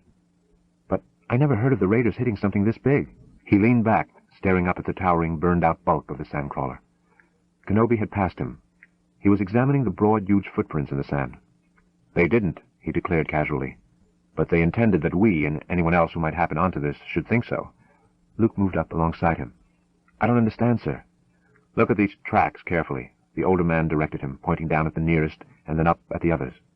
"Notice anything funny about them?" Luke shook his head. "Whoever left here was riding banthas side by side.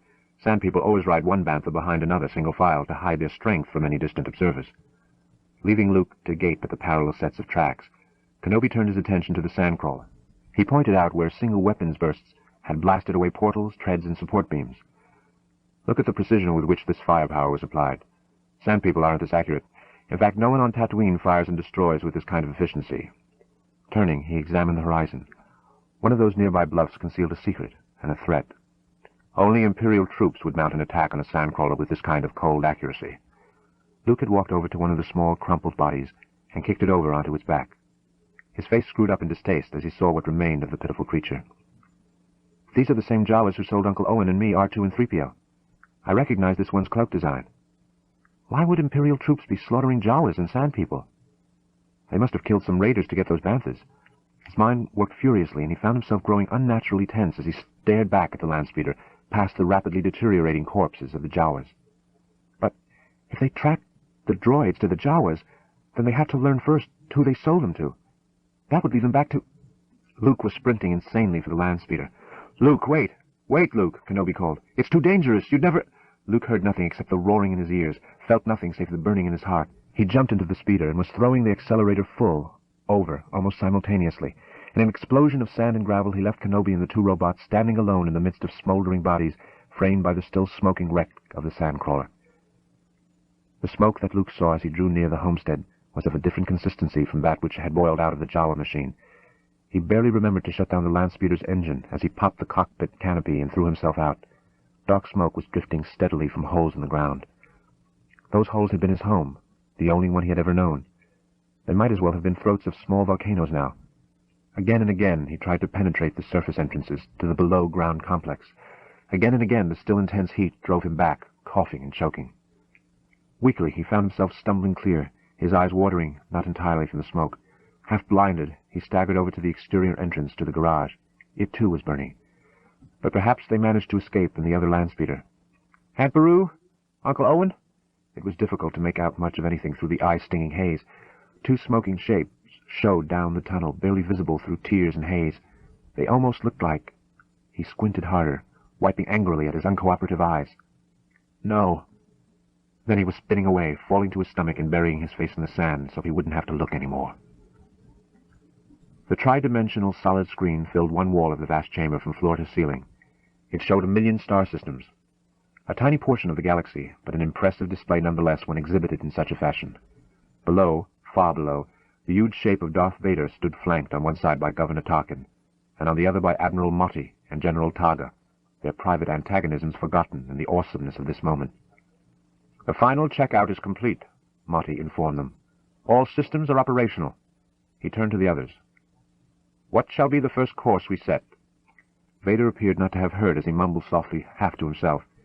"She has a surprising amount of control. Her resistance to the interrogator is considerable." He glanced down at Tarkin. "It will be some time before we can extract any useful information from her.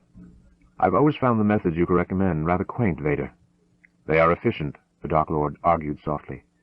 "In the interest of accelerating the procedure, however, I am open to your suggestions." Tarkin looked thoughtful. Such stubbornness can often be detoured by applying threats to something other than the one involved. "What do you mean?" "Only that I think it is time we demonstrated the full power of the station. We may do so in a fashion doubly useful." He instructed the attentive Motti. "Tell your programmers to set course for the Alderaan system." Kenobi's pride did not prevent him from wrapping an old scarf over nose and mouth to filter out a portion of the bonfire's drifting putrid odor. Though possessed of olfactory sensory apparatus, R2-D2 and 3PO had no need of such a screen. Even 3PO, who was equipped to discriminate among aromatic aesthetics, could be artificially selective when he so desired. Working together, the two droids helped Kenobi throw the last of the bodies onto the blazing pyre, then stood back and watched the dead continue to burn. Not that the desert scavengers wouldn't have been equally efficient in picking the burnt-out sandcrawler clean of flesh, but Kenobi retained values most modern men would have deemed archaic. He would consign no one to the bone gnawers and gravel maggots, not even a filthy Jawa. At a rising thrumming, Kenobi turned from the residue of the noisome business to see the land speeder approaching, now traveling at a sensible pace, far different from when it had left. It slowed and hovered nearby, but showed no signs of life. Gesturing for the two robots to follow, Ben started toward the waiting craft. The canopy flipped open enough to reveal Luke sitting motionless in the pilot's seat. He didn't look up at Kenobi's inquiring glance. That in itself was enough to tell the old man what had happened. "I share your sorrow, Luke," he finally ventured softly. "There was nothing you could have done. Had you been there, you'd be dead now, too, and the droids would be in the hands of the Imperials. Not even the Force—" "Damn your Force!" Luke snarled with sudden violence. Now he turned and glared at Kenobi. There was a set to his jaw that belonged on a much older face. "I'll take you to the spaceport at Mos Eisley, Ben. I want to go with you, to Alderaan. There's nothing left for me here now." His eyes turned to look out across the desert, to focus on something beyond sand and rock and canyon walls. "I want to learn to be a Jedi like my father. I want—" He paused, the words backing up like a logjam in his throat. Kenobi slid into the cockpit, put a hand gently on the youth's shoulder, then went forward to make room for the two robots. "I'll do my best to see that you get what you want, Luke. For now, let's go to Mos Eisley." Luke nodded and closed the canopy.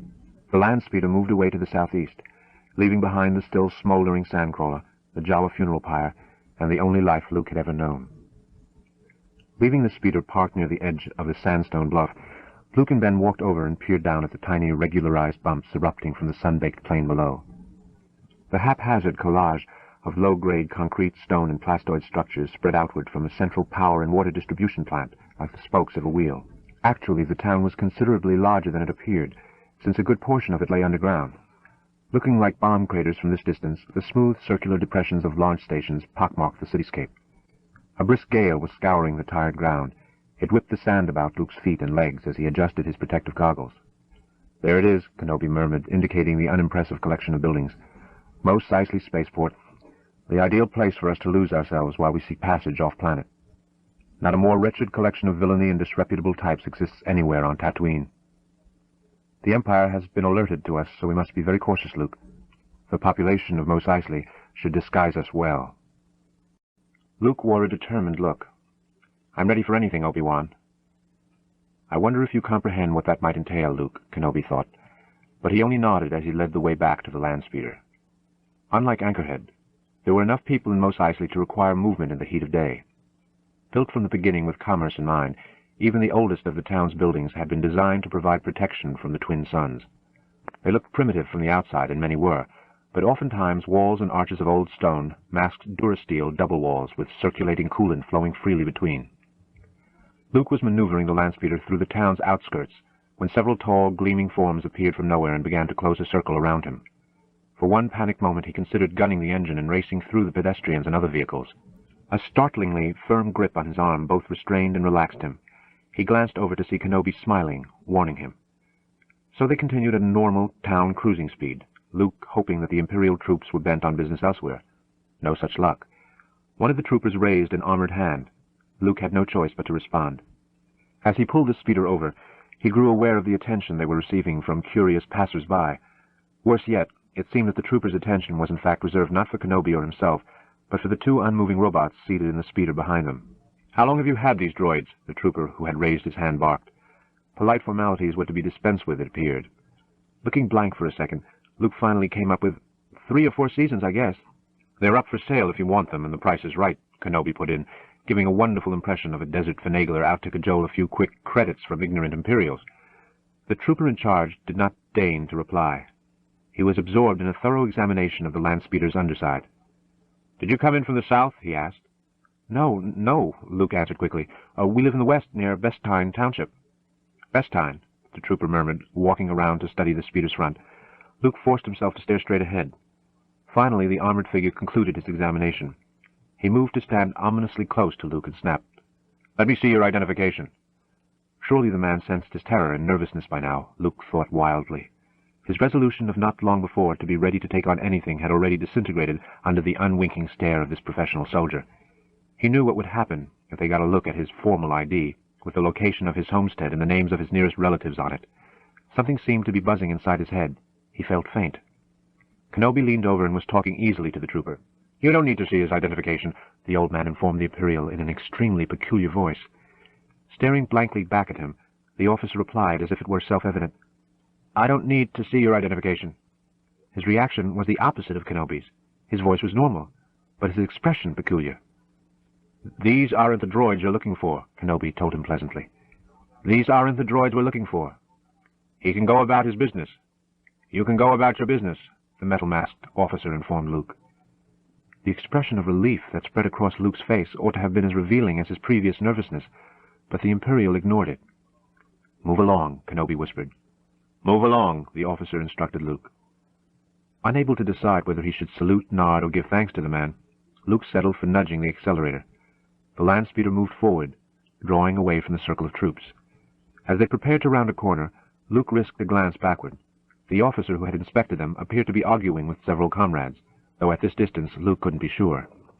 He peered up at his tall companion and started to say something. Kenobi only shook his head slowly and smiled. Swallowing his curiosity, Luke concentrated on guiding the speeder through steadily narrowing streets. Kenobi seemed to have some idea where they were headed. Luke studied the run-down structures and equally unwholesome-looking individuals they were passing. They had entered the oldest section of Mos Eisley, and consequently the one where the old vices flourished most strongly. Kenobi pointed, and Luke pulled the land speeder up in front of what appeared to be one of the original spaceport's first blockhouses. It had been converted into a cantina, whose clientele was suggested by the diverse nature of transport parked outside. Some of them Luke recognized. Others he had only heard rumors of. The cantina itself, he knew from the design of the building, must lie partially underground.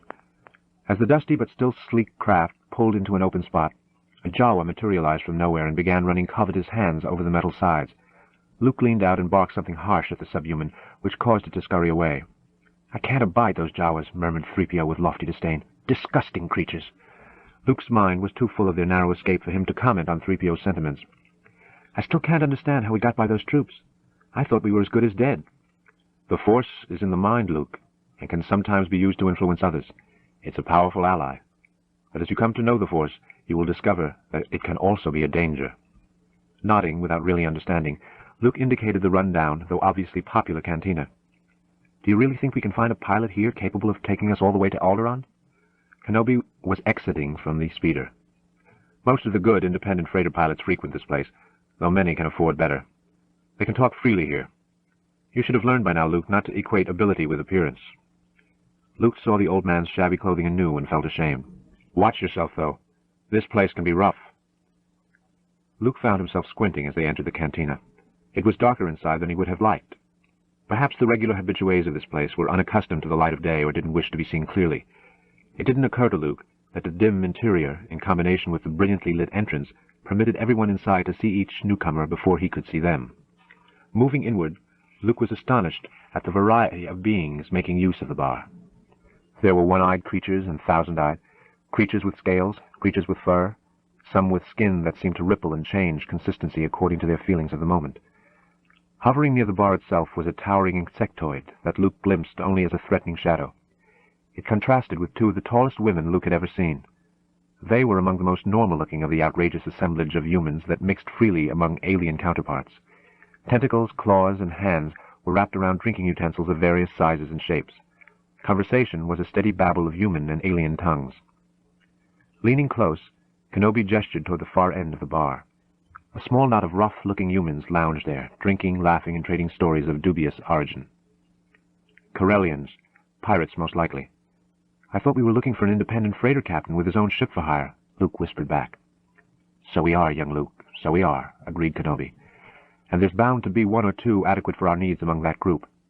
It's just that in Corellian terminology, the distinction between who owns what cargo tends to get a little muddled from time to time. Wait here." Luke nodded and watched as Kenobi worked his way through the crowd. The Corellian's suspicion at his approach vanished as soon as he engaged them in conversation. Something grabbed Luke's shoulder and spun him around. "Hey!"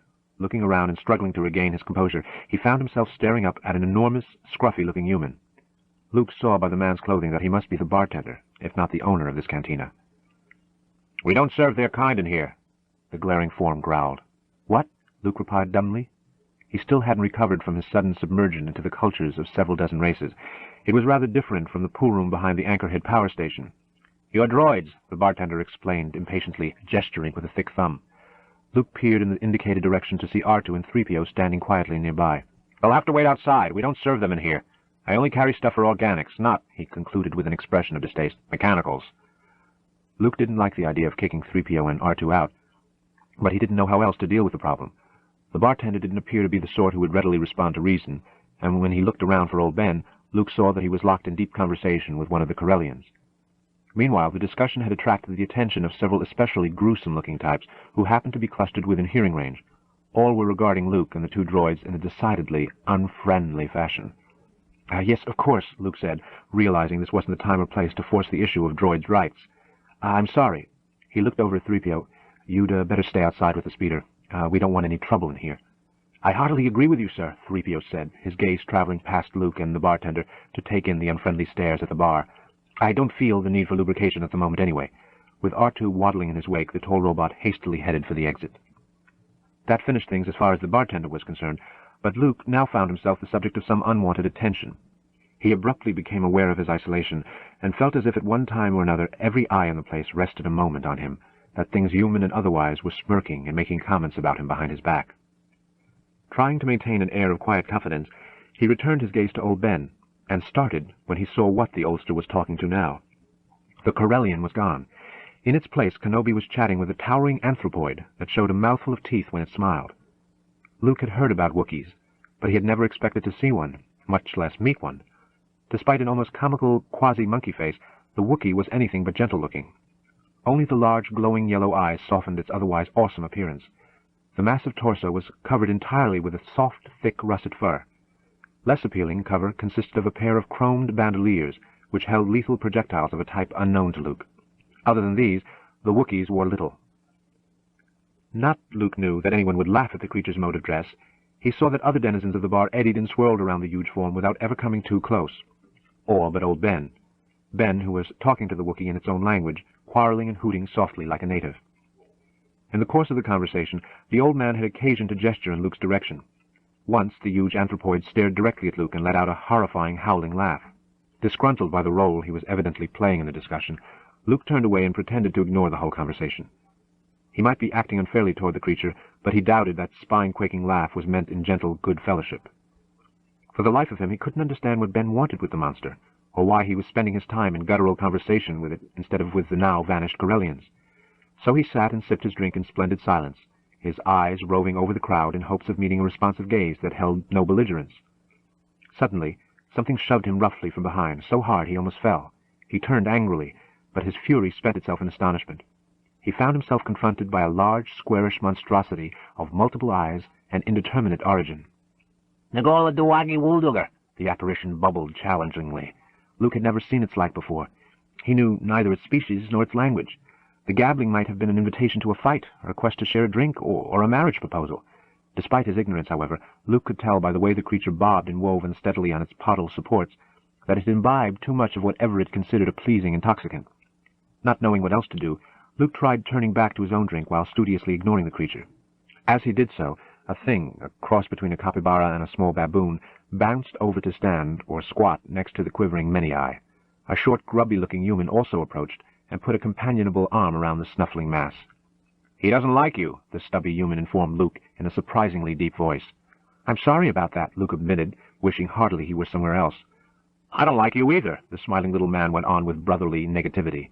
"I said I was sorry about it." Whether from the conversation it was having with the rodent-like creature, or the overdose of booze, the apartment house for wayward eyeballs was obviously growing agitated. It leaned forward, almost toppling into Luke, and spewed a stream of unintelligible gibberish at him. Luke felt the eyes of a crowd on him as he grew increasingly more nervous. "Sorry," the human mimicked derisively, clearly deep into his own cups. "Are you insulting us? You just better watch yourself. We're all wanted." He indicated his drunken companions. "I have the death sentence on me in 12 different systems." "I'll be careful then," Luke muttered. The little man was smiling broadly. "You'll be dead." At this, the rodent let out a loud grunt. It was either a signal or a warning, because everything human or otherwise which had been leaning up at the bar immediately backed away, leaving a clear space around Luke and his antagonists. Trying to salvage the situation, Luke essayed a wan smile. That faded rapidly when he saw that the three were readying hand weapons. Not only couldn't he have counted all three of them, he had no idea what a couple of the lethal-looking devices did. "This little one isn't worth the trouble," a calm voice said. Luke looked up, startled. He hadn't heard Kenobi come up alongside him. "Come, let me buy you all something." By way of reply, the bulky monster chittered hideously and swung out a massive limb. It caught an unprepared Luke across the temple and sent him spinning across the room, crashing through tables and shattering a large jug filled with a foul-smelling liquid. The crowd edged back farther, a few grunts and warning snorts coming from some of them as the drunken monstrosity pulled a wicked-looking pistol from its service pouch. He started to wave it in Kenobi's direction.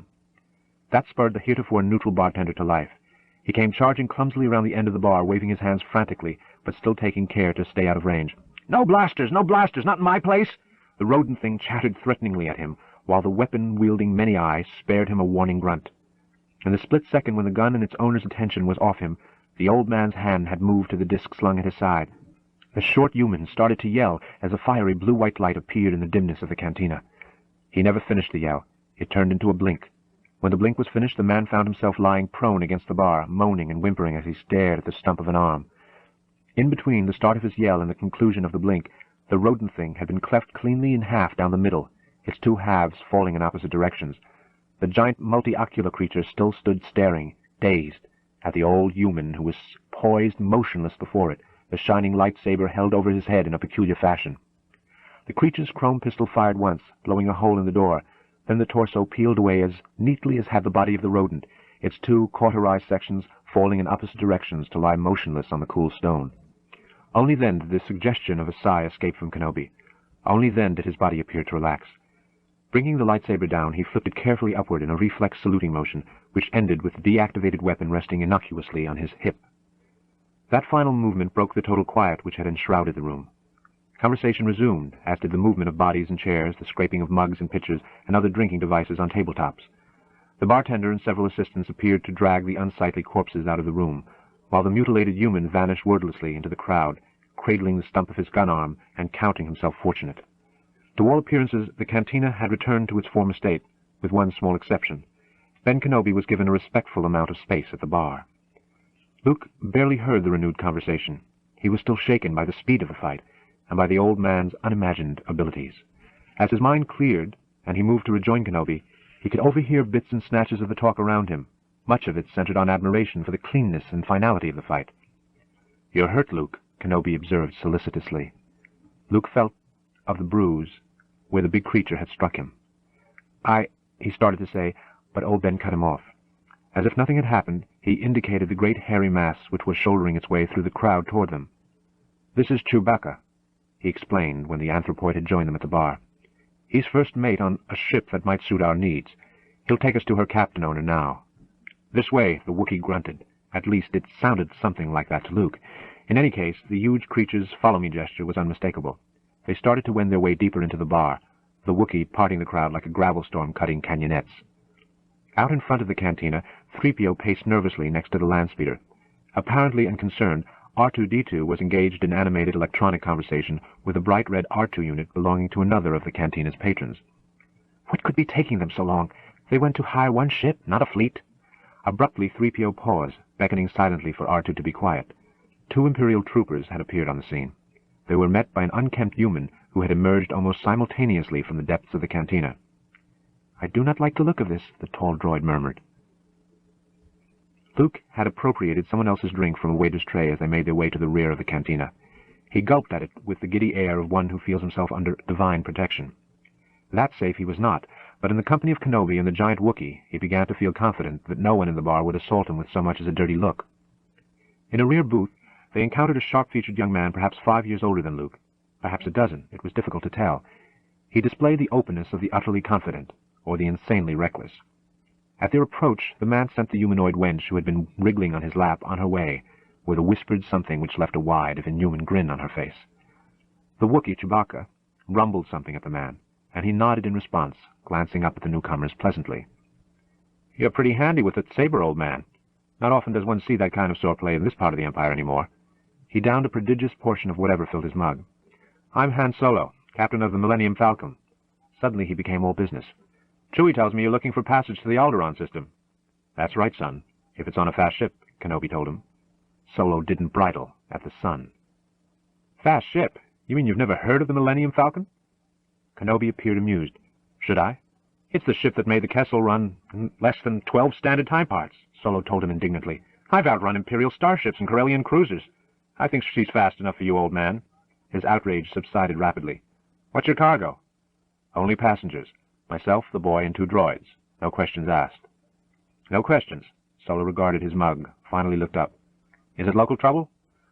"Let's just say we'd like to avoid any Imperial entanglements," Kenobi replied easily. "These days that can be a real trick. It'll cost you a little extra." He did some mental figuring. "All in all, about 10,000 in advance," he added with a smile, "and no questions asked." Luke gaped at the pilot. 10,000? We could almost buy our own ship for that. Solo shrugged. "Maybe you could and maybe you couldn't. In any case, could you fly it?" "You bet I could," Luke shot back, rising. "I'm not such a bad pilot myself. I don't—" Again the firm hand on his arm. "We haven't that much with us," Kenobi explained, "but we could pay you 2,000 now, plus another 15 when we reach Alderaan." Solo leaned forward uncertainly.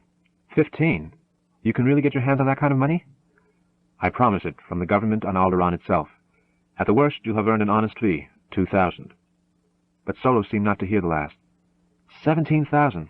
All right, I'll chance it. You've got yourselves a ship. As for avoiding Imperial entanglements, you better twist out of here, or even the Millennium Falcon won't be any help to you." He nodded toward the cantina entrance, and added quickly, "Docking Bay 94, first thing in the morning." 4 Imperial troopers, their eyes darting rapidly from table to booth to bar, had entered the cantina. There was muttering from among the crowd, but whenever the eyes of one of the heavily armed troopers went hunting for the mutterers, the words died with sullen speed. Moving to the bar, the officer in charge asked the bartender a couple of brief questions. The big man hesitated a moment, then pointed toward a place near the back of the room. As he did so, his eyes widened slightly. Those of the officer were unreadable. The booth he was pointing to was empty. Chapter 7 Luke and Ben were securing R2-D2 in the back of the speeder, while 3PO kept a lookout for any additional troops. "If Solo's ship is as fast as it's boasting, we should be all right," the old man observed with satisfaction. "But 2,000, and 15 more when we reach Alderaan." "It's not the 15 that worries me. It's the first 2, Kenobi explained. "I'm afraid you'll have to sell your speeder." Luke let his gaze rove over the land speeder, but the thrill it had once given him was gone. Gone along with other things, best not dwelt on. "It's all right," he assured Kenobi listlessly. "I don't think I'll need it again." From their vantage point in another booth, Solo and Chewbacca watched as the Imperial strode through the bar. 2 of them gave the Corellian a lingering glance.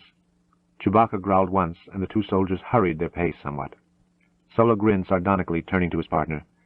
"Chewie, this charter could save our necks. 17,000! He shook his head in amazement. "Those 2 must really be desperate. I wonder what they're wanted for." But I agreed, no questions. "They're paying enough for it. Well, let's get going. The Falcon won't check itself out." "Going somewhere, Solo?" The Corellian couldn't identify the voice, coming as it did through an electronic translator, but there was no problem recognizing the speaker or the gun it held stuck in Solo's side. The creature was roughly man-sized and bipedal, but its head was something out of delirium by way of an upset stomach. It had huge, dull-faceted eyes, bulbous on a pea-green face. A ridge of short spines crested the high skull, while nostrils and mouth were contained in a taper-like snout.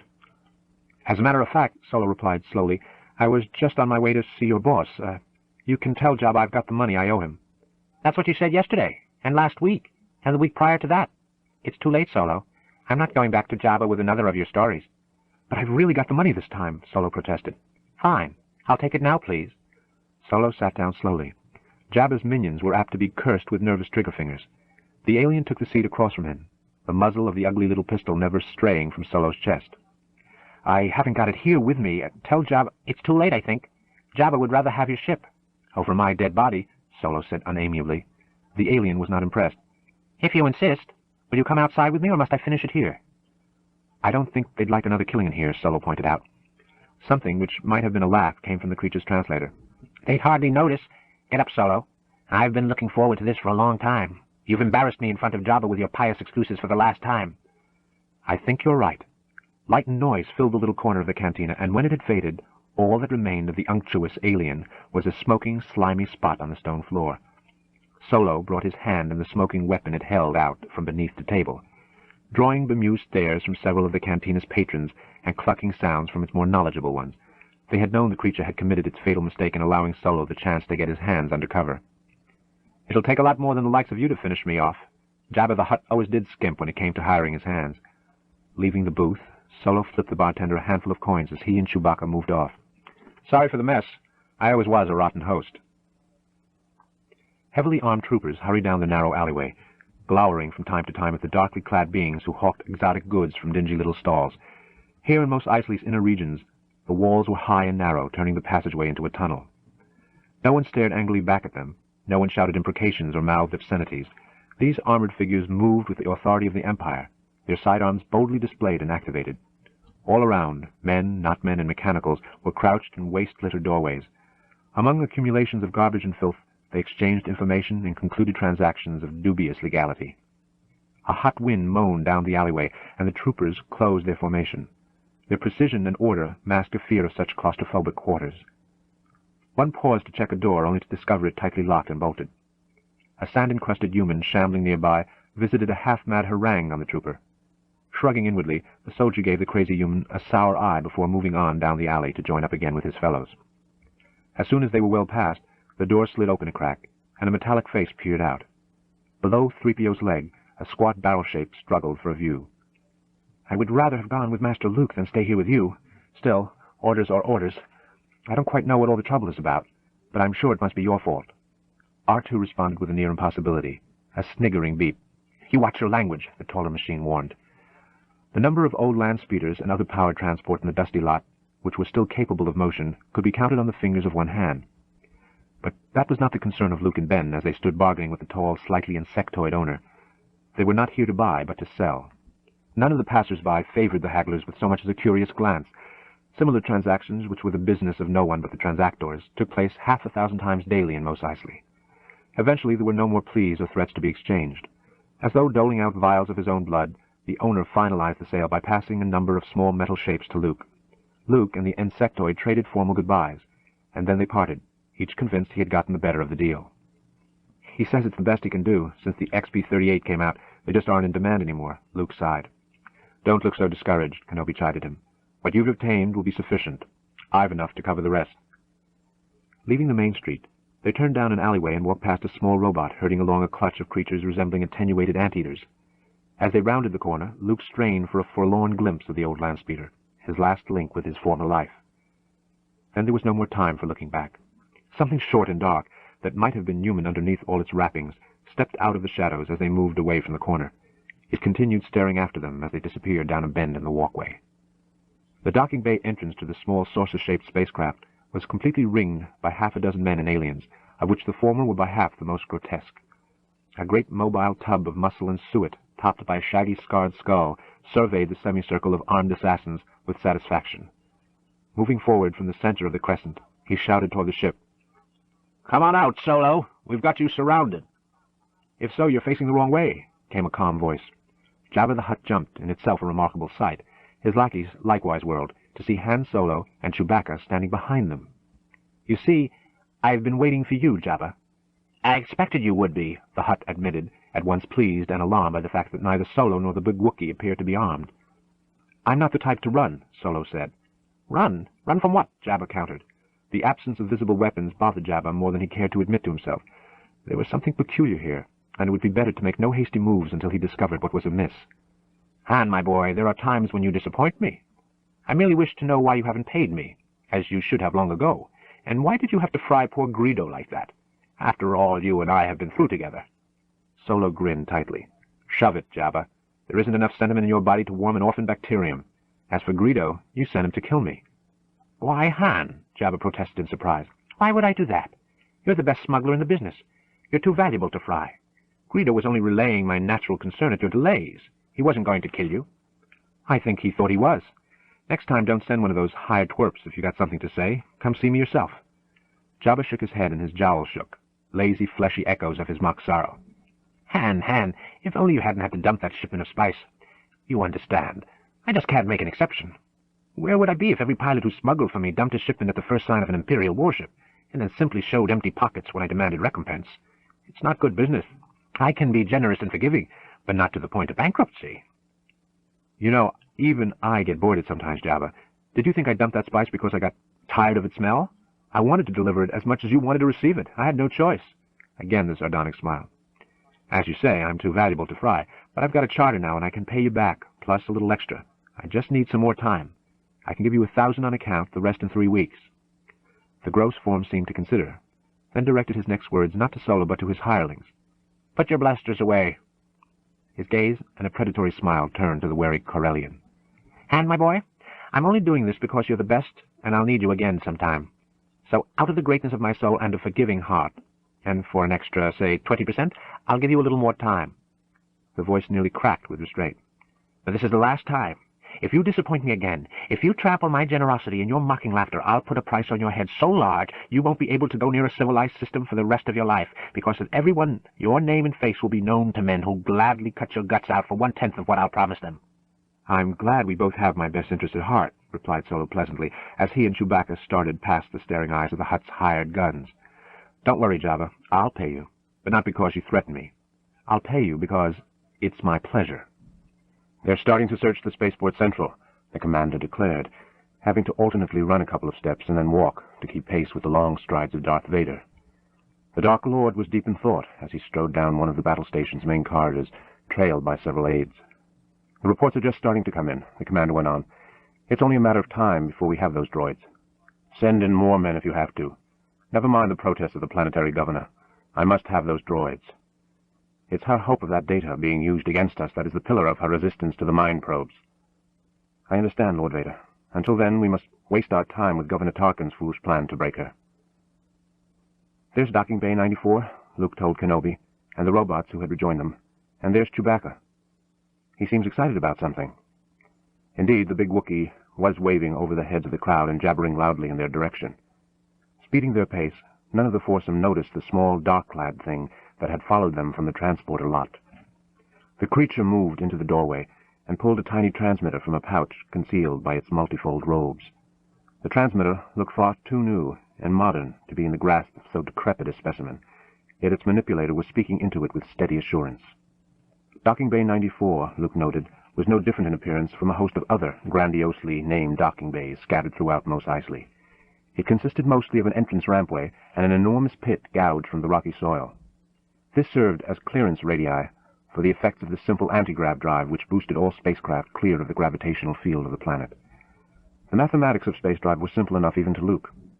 Anti-grav could operate only when there was a sufficient gravity well to push against, like that of a planet, whereas supralight travel could only take place when a ship was clear of that same gravity, hence the necessity for the dual drive system on any extra-system craft.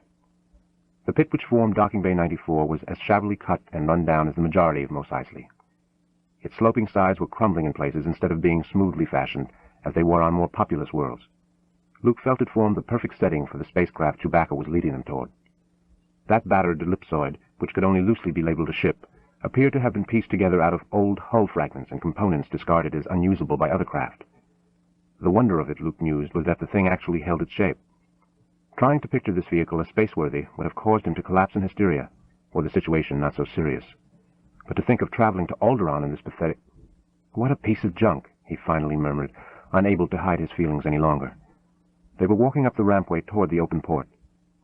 This thing couldn't possibly make it into hyperspace. Kenobi didn't comment, but merely gestured toward the port, where a figure was coming to meet them.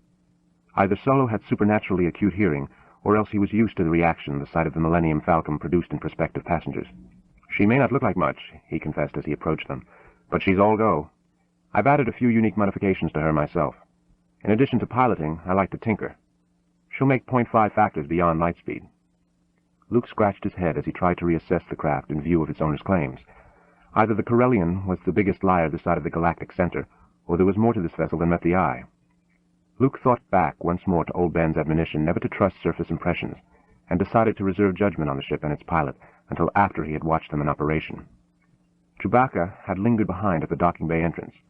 Now he rushed up the ramp, a hairy whirlwind, and blabbered excitedly at Solo. The pilot regarded him coolly, nodding from time to time, then barked a brief reply.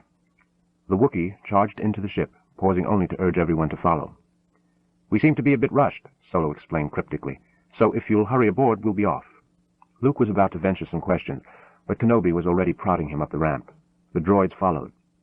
Inside, Luke was slightly startled to see the bulky Chewbacca squirm and fight his way into a pilot's chair which, despite modifications, was still overwhelmed by his massive form. The Wookiee flipped several tiny switches with digits seemingly too big for the task. Those great paws drifted with surprising grace over the controls. A deep throbbing started somewhere within the ship as the engines were activated. Luke and Ben began strapping themselves into the vacant seats in the main passageway.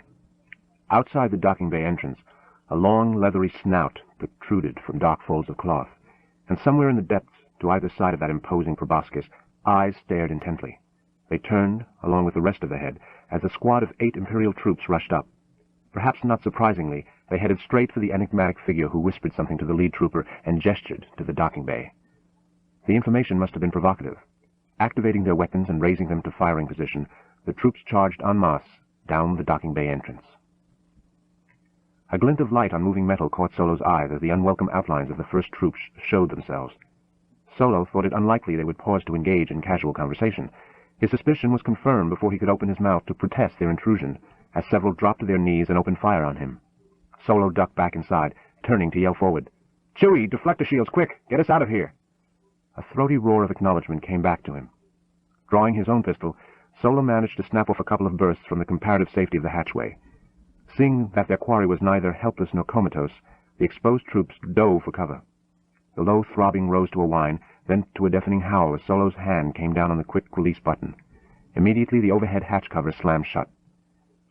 As the retreating troops raced out of the docking bay entrance, the ground was trembling steadily.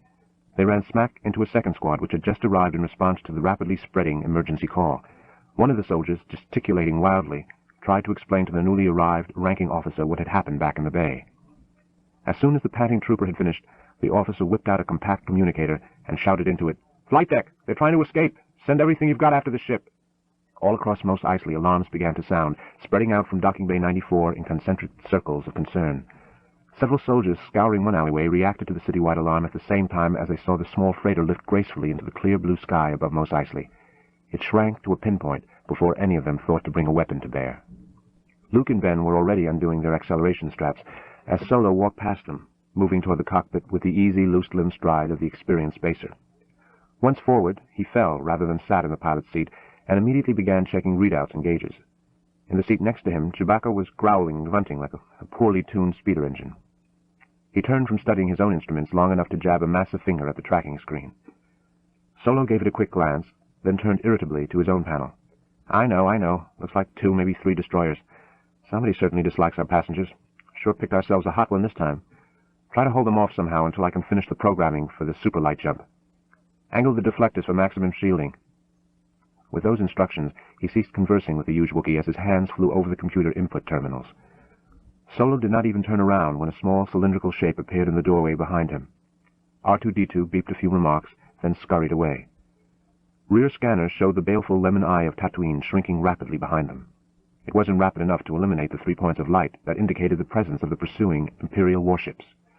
Although Solo had ignored R2, he turned to acknowledge the entrance of his human passengers. We've got 2 more coming in from different angles, he told them, scrutinizing the remorseless instrumentation. They're going to try to box up before we can jump. 5 ships. What did you 2 do to attract that kind of company? Can't you outrun them? Luke asked sarcastically, ignoring the pilot's question. I thought you said this thing was fast. Watch your mouth, kid, or you'll find yourself floating home. There's too many of them, for one thing. But we'll be safe enough once we've made the jump into hyperspace. He grinned knowingly. Can't nobody track another ship accurately at super light speeds. Plus, I know a few tricks that ought to lose any persistent stick-tights. I wish I'd known you boys were so popular. Why? Luke said challengingly. Would you have refused to take us? Not necessarily, the Corellian replied, refusing to be baited, but I sure as hell would have boosted your fare. Luke had a retort poised on his lips. It was wiped out as he threw up his arms to ward off a brilliant red flash which gave black space outside the viewport the temporary aspect of the surface of a sun. Kenobi, Solo, and even Chewbacca did likewise, since the proximity of the explosion nearly overrode the phototropic shielding. Here's where the situation gets interesting, Solo muttered. How long before you can make the jump? Kenobi inquired easily, apparently unconcerned that at any second they all might cease to exist. We're still within the gravitational influence of Tatooine, came the cool response. It will be a few minutes yet before the navigation computer can compensate and effect an accurate jump. I could override its decision, but the hyperdrive would likely shred itself. That would give me a nice hold full of scrap metal in addition to you 4. A few minutes, Luke blurted, staring at the screens. At the rate they're gaining. Traveling through hyperspace isn't like dusting crops, boy. Ever tried calculating a hyperspace jump? Luke had to shake his head. It's no mean trick. Be nice if we rushed it and passed right through a star or some other friendly spatial phenom like a black hole. That would end our trip real quick. Fresh explosions continued to flare close by, despite Chewbacca's best efforts at evasion. On Solo's console, a red warning light began to flash for attention. What's that? Luke wondered nervously. We're losing a deflector shield, Solo informed him, with the air of a man about to have a tooth pulled. Better strap yourselves back in. We're almost ready to make the jump. It could get bad if we take a near burst at the wrong moment. Back in the main hold area, 3PO was already locked tightly into his seat by metal arms stronger than any acceleration straps. R2 swayed back and forth under the concussion produced by increasingly powerful energy bursts against the ship's deflectors. Was this trip really necessary? The tall robot muttered in desperation. I'd forgotten how much I hate space travel. He broke off as Luke and Ben appeared and began strapping themselves back into their chairs. Oddly, Luke was thinking of a dog he had once owned when an immensely powerful something wrenched at the ship's hull with the strength of a fallen angel. Admiral Motti entered the quiet conference room, his face streaked by the linear lights lining the walls. His gaze went to the spot where Governor Tarkin stood before the curved view screen, and he bowed slightly. Despite the evidence of the small green gem of a world entered in the screen, he formally announced, "We have entered the Alderaan system. We await your order." The door signaled, and Tarkin made a falsely gentle gesture to the Admiral. "Wait a moment yet, Motti." The door slid aside, and Leia Organa entered, flanked by 2 armed guards, followed by Darth Vader. "I am," Tarkin began. "I know who you are," she spat. "Governor Tarkin? I should have expected to find you holding Vader's leash. I thought I recognized your unique stench when I was first brought on board." "Charming to the last," Tarkin declared, in a fashion which suggested he was anything but charmed. "You don't know how hard I found it to sign the order for your termination." His expression changed to one of mock sorrow. Of course, had you cooperated in our investigation, things might be otherwise. Lord Vader has informed me that your resistance to our traditional methods of inquiry— Torture, you mean, she countered a trifle shakily. Let us not bandy semantics, Tarkin smiled. I'm surprised you had the courage to take the responsibility for issuing the order on yourself. Tarkin sighed reluctantly. I am a dedicated man, and the pleasures I reserve for myself are few. One of them is that before your execution, I should like you to be my guest at a small ceremony. It will certify this battle station's operational status, while at the same time ushering in a new era of Imperial technical supremacy. This station is the final link in the new forged Imperial chain, which will bind the million systems of the Galactic Empire together once and for all. Your petty alliance will no longer be of any concern to us. After today's demonstration, no one will dare to oppose Imperial decree, not even the Senate. Organa looked at him with contempt. Force will not keep the Empire together. Force has never kept anything together for very long. The more you tighten your grip, the more systems will slip through your fingers. You're a foolish man, Governor. Foolish men often choke to death on their own delusions. Tarkin smiled a death's head smile, his face a parchment skull's. It would be interesting to see what manner of passing Lord Vader has in mind for you. I am certain it will be worthy of you, and of him. But before you leave us, we must demonstrate the power of the station once and for all in a conclusive fashion. In a way, you have determined the choice of subject for this demonstration. Since you have proven reluctant to supply us with the location of the rebel stronghold, I have deemed it appropriate to select as an alternate subject your home planet of Alderaan. No, you can't. Alderaan is a peaceful world with no standing armies. You can't. Tarkin's eyes gleamed. You would prefer another target? A military target, perhaps? We're agreeable. Name the system. He shrugged elaborately. I grow tired of such games. For the last time, where is the main rebel base? A voice announced over a hidden speaker that they had approached within anti-grav range of Alderaan, approximately 6 planetary diameters. That was enough to accomplish what all of Vader's infernal devices had failed to. Tatooine, she whispered, staring at the deck, all pretense of defiance gone now. They're on Tatooine. Tarkin let out a slow sigh of satisfaction, then turned to the black figure nearby. There, you see, Lord Vader? She can be reasonable. One needs only frame the question properly to elicit the desired response. He directed his attention to the other officers. After concluding our little test here, we shall make haste to move on to Tatooine. You may proceed with the operation, gentlemen. It took several seconds for Tarkin's words, so casually uttered, to penetrate. What? Organa finally gasped. Tatooine, Tarkin explained, examining his fingers, is too far from the centers of Imperial population to serve as the subject of an effective demonstration. You will understand that for reports of our power to spread rapidly through the Empire, we require an obstreperous world more centrally located. Have no fear, though. We will deal with your rebel friends on Tatooine as soon as possible. But you said— Organa started to protest. The only words which have meaning are the last ones spoken, Tarkin declared cuttingly. We will proceed with the destruction of Alderaan as planned. Then you will enjoy watching with us as we obliterate the Tatooine center of the stupid and futile rebellion. He gestured to the 2 soldiers flanking her. Escort her to the principal observation level, and, he smiled, make certain she is provided with an unobstructed view. Chapter 8. Solo was busily checking readouts from gauges and dials in the hold area. Occasionally, he would pass a small box across various sensors, study the result, and cluck with pleasure. You can stop worrying about your Imperial friends, he told Luke and Ben. They'll never be able to track us now. Told you I'd lose them. Kenobi might have nodded briefly in response, but he was engaged in explaining something to Luke. Don't everybody thank me at once, Solo grunted, slightly miffed. Anyway, navigation computer calculates our arrival in Alderaan orbit at 0200. I'm afraid after this little adventure I'll have to forge a new registration. He returned to his checking, passing in front of a small circular table. The top was covered with small squares lit from beneath, while computer monitors were set into each side. Tiny 3-dimensional figures were projected above the tabletop from various squares. Chewbacca sat hunched over one side of the table, his chin resting in massive hands. His great eyes glowing and facial whiskers wrinkled upward, he gave every sign of being well pleased with himself. At least he did until R2-D2 reached up with a stubby clawed limb across from him and tapped his own computer monitor. One of the figures walked abruptly across the board to a new square and stopped there. An expression of puzzlement, then anger crossed the Wookiee's face as he studied the new configuration. Glaring up and over the table, he vented a stream of abusive gibberish on the inoffensive machine. R2 could only beep in reply, but 3PO soon interceded on behalf of his less eloquent companion and began arguing with the hulking anthropoid. "He executed a fair move. Screaming about it won't help you." Attracted by the commotion, Solo looked back over his shoulder, frowning slightly. "Let him have it. Your friend's way ahead anyhow. It's not wise to upset a Wookiee." "I can sympathize with that opinion, sir," 3PO countered, "but there is a principle at stake here. There are certain standards any sentient creature must hold to. If one compromises them for any reason, including intimidation, then one is abrogating his right to be called intelligent." "I hope you'll both remember that," Solo advised him, "when Chewbacca is pulling the arms off you and your little friend."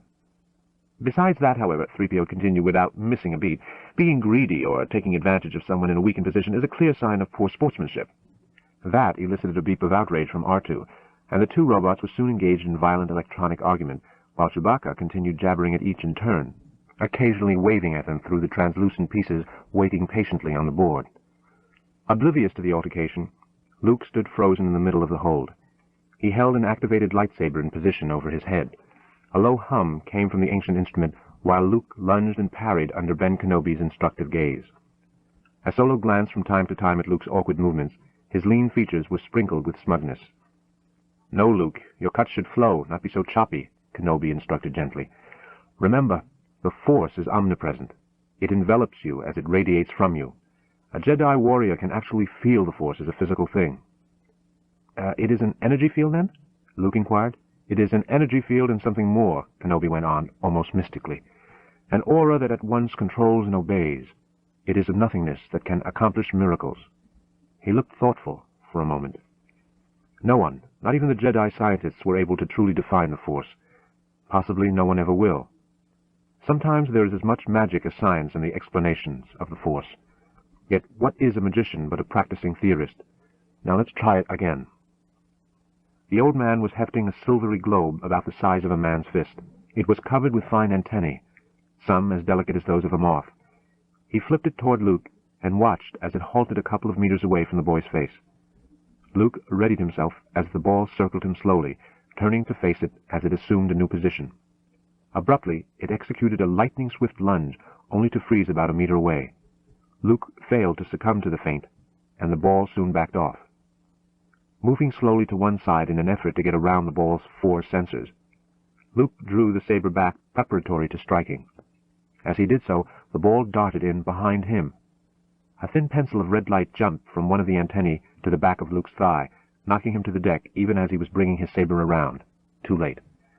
Rubbing at his tingling, sleeping leg, Luke tried to ignore the burst of accusing laughter from Solo. "Hocus-pocus religions and archaic weapons are no substitute for a good blaster at your side," the pilot sneered. "You don't believe in the Force?" asked Luke, struggling back to his feet. The numbing effect of the beam wore off quickly. "I've been from one end of this galaxy to the other," the pilot boasted, "and I've seen a lot of strange things. Too many to believe there couldn't be something like this Force. Too many to think that there could be some such controlling one's actions. I determine my destiny, not some half-mystical energy field." He gestured toward Kenobi. "I wouldn't follow him so blindly if I were you. He's a clever old man, full of simple tricks and mischief. He might be using you for his own ends." Kenobi only smiled gently, then turned back to face Luke. "I suggest you try it again, Luke," he said soothingly. "You must try to divorce your actions from conscious control. Try not to focus on anything concrete, visually or mentally. You must let your mind drift. Only then can you use the Force. You have to enter a state in which you act on what you sense, not on what you think beforehand. You must cease cogitation, relax, stop thinking. Let yourself drift. Free. The old man's voice had dropped to a mesmerizing buzz. As he finished, the chrome bulb darted at Luke. Dazed by Kenobi's hypnotic tone, Luke didn't see it charge. It's doubtful he saw much of anything with clarity, but as the ball neared, he whirled with amazing speed, the saber arcing up and out in a peculiar fashion. The red beam that the globe emitted was neatly deflected to one side. Its humming stopped, and the ball bounced to the deck, all animation gone. Blinking, as if coming awake from a short nap, Luke stared in absolute astonishment at the inert remote. "You see, you can do it," Kenobi told him. "One can teach only so much. Now you must learn to admit the Force when you want it, so that you can learn to control it consciously." Moving to one side, Kenobi took a large helmet from behind a locker and walked over to Luke. Placing the helmet over his head effectively eliminated the boy's vision. "I can't see," Luke muttered, turning around and forcing Kenobi to step back out of range of the dangerously wavering saber. "How can I fight?" With the Force, Old Ben explained. You didn't really see the Seeker when it went for your legs the last time, and yet you parried its beam. Try to let that sensation flow within you again. I can't do it, Luke moaned. I'll get hit again. Not if you let yourself trust you, Kenobi insisted, none too convincingly for Luke. This is the only way to be certain you're relying wholly on the Force. Noticing that the skeptical Corellian had turned to watch, Kenobi hesitated momentarily. It did Luke no good to have the self-assured pilot laugh every time a mistake was made, but coddling the boy would do him no good either, and there was no time for it anyway. Throw him in and hope he floats, Ben instructed himself firmly. Bending over the chrome globe, he touched a control at its side. Then he tossed it straight up. It arched toward Luke. Breaking in midfall, the ball plummeted stone-like toward the deck. Luke swung the saber at it. While it was a commendable try, it wasn't nearly fast enough. Once again the little antenna glowed. This time the crimson needle hit Luke square on the seat of his pants. Though it wasn't an incapacitating blow, it felt like one, and Luke let out a yelp of pain as he spun, trying to strike his invisible tormentor. "Relax," Old Ben urged him. "Be free. You're trying to use your eyes and ears. Stop predicting, and use the rest of your mind." Suddenly the youth stopped, wavering slightly. The Seeker was still behind him. Changing direction again, it made another dive and fired. Simultaneously, the lightsaber jerked around, as accurate as it was awkward in its motion, to deflect the bolt. This time the ball didn't fall motionless to the deck. Instead it backed up 3 meters and remained there, hovering. Aware that the drone of the Seeker remote no longer assaulted his ears, a cautious Luke peeked out from under the helmet. Sweat and exhaustion competed for space on his face. I told you could," Kenobi informed him with pleasure. "Once you start to trust your inner self, there'll be no stopping you. I told you there was much of your father in you." "I'd call it luck," snorted Solo as he concluded his examination of the readouts. "In my experience, there's no such thing as luck, my young friend. Only highly favorable adjustments of multiple factors to incline events in one's favor." "Call it what you like," the Corellian sniffed indifferently. "But good against a mechanical remote is one thing. Good against a living menace is another." As he was speaking, a small telltale light on the far side of the hold had begun flashing. Chewbacca noticed it and called out to him. Solo glanced at the board, then informed his passengers, "We're coming up on Alderaan. We'll be slowing down shortly and going back under light speed. Come on, Chewie." Rising from the game table, the Wookiee followed his partner toward the cockpit. Luke watched them depart, but his mind wasn't on their imminent arrival at Alderaan. It was burning with something else, something that seemed to grow and mature at the back of his brain as he dwelt on it. "You know," he murmured, "I did feel something. I could almost see the outlines of the remote." He gestured at the hovering device behind him. Kenobi's voice, when he replied, was solemn. "Luke, you've taken the first step into a larger universe." Dozens of humming, buzzing instruments lent the freighter's cockpit the air of a busy hive. Solo and Chewbacca had their attention locked on the most vital of those instruments. "Steady. Stand by, Chewie." Solo adjusted several manual compensators. "Ready to go sublight. Ready? Cut us in, Chewie." The Wookiee turned something on the console before him. At the same time, Solo pulled back on a comparatively large lever. Abruptly, the long streaks of Doppler-distorted starlight slowed to hyphen shapes, then finally to familiar bolts of fire. A gauge on the console registered 0. Gigantic chunks of glowing stone appeared out of the nothingness, barely shunted aside by the ship's deflectors. The strain caused the Millennium Falcon to begin shuddering violently. "What the—" a thoroughly startled Solo muttered. Next to him, Chewbacca offered no comment of his own as he flipped off several controls and activated others. Only the fact that the cautious Solo always emerged from supralight travel with his deflectors up, just in case any of many unfriendly folks might be waiting for him, had saved the freighter from instant destruction. Luke fought to keep his balance as he made his way into the cockpit. "What's going on?" "We're back in normal space," Solo informed him, "but we've come out in the middle of the worst asteroid storm I've ever seen.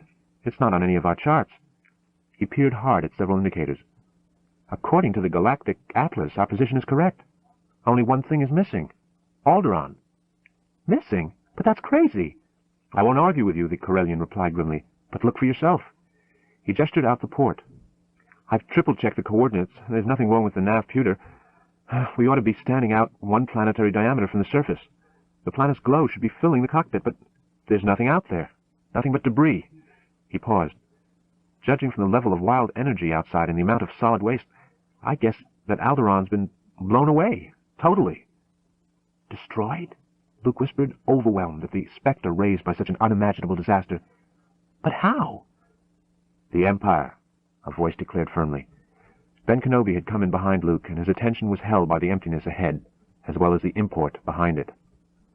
No, Solo was shaking his head slowly. In his own way, even he was stunned by the enormity of what the old man was suggesting. That a human agency had been responsible for the annihilation of an entire population, of a planet itself.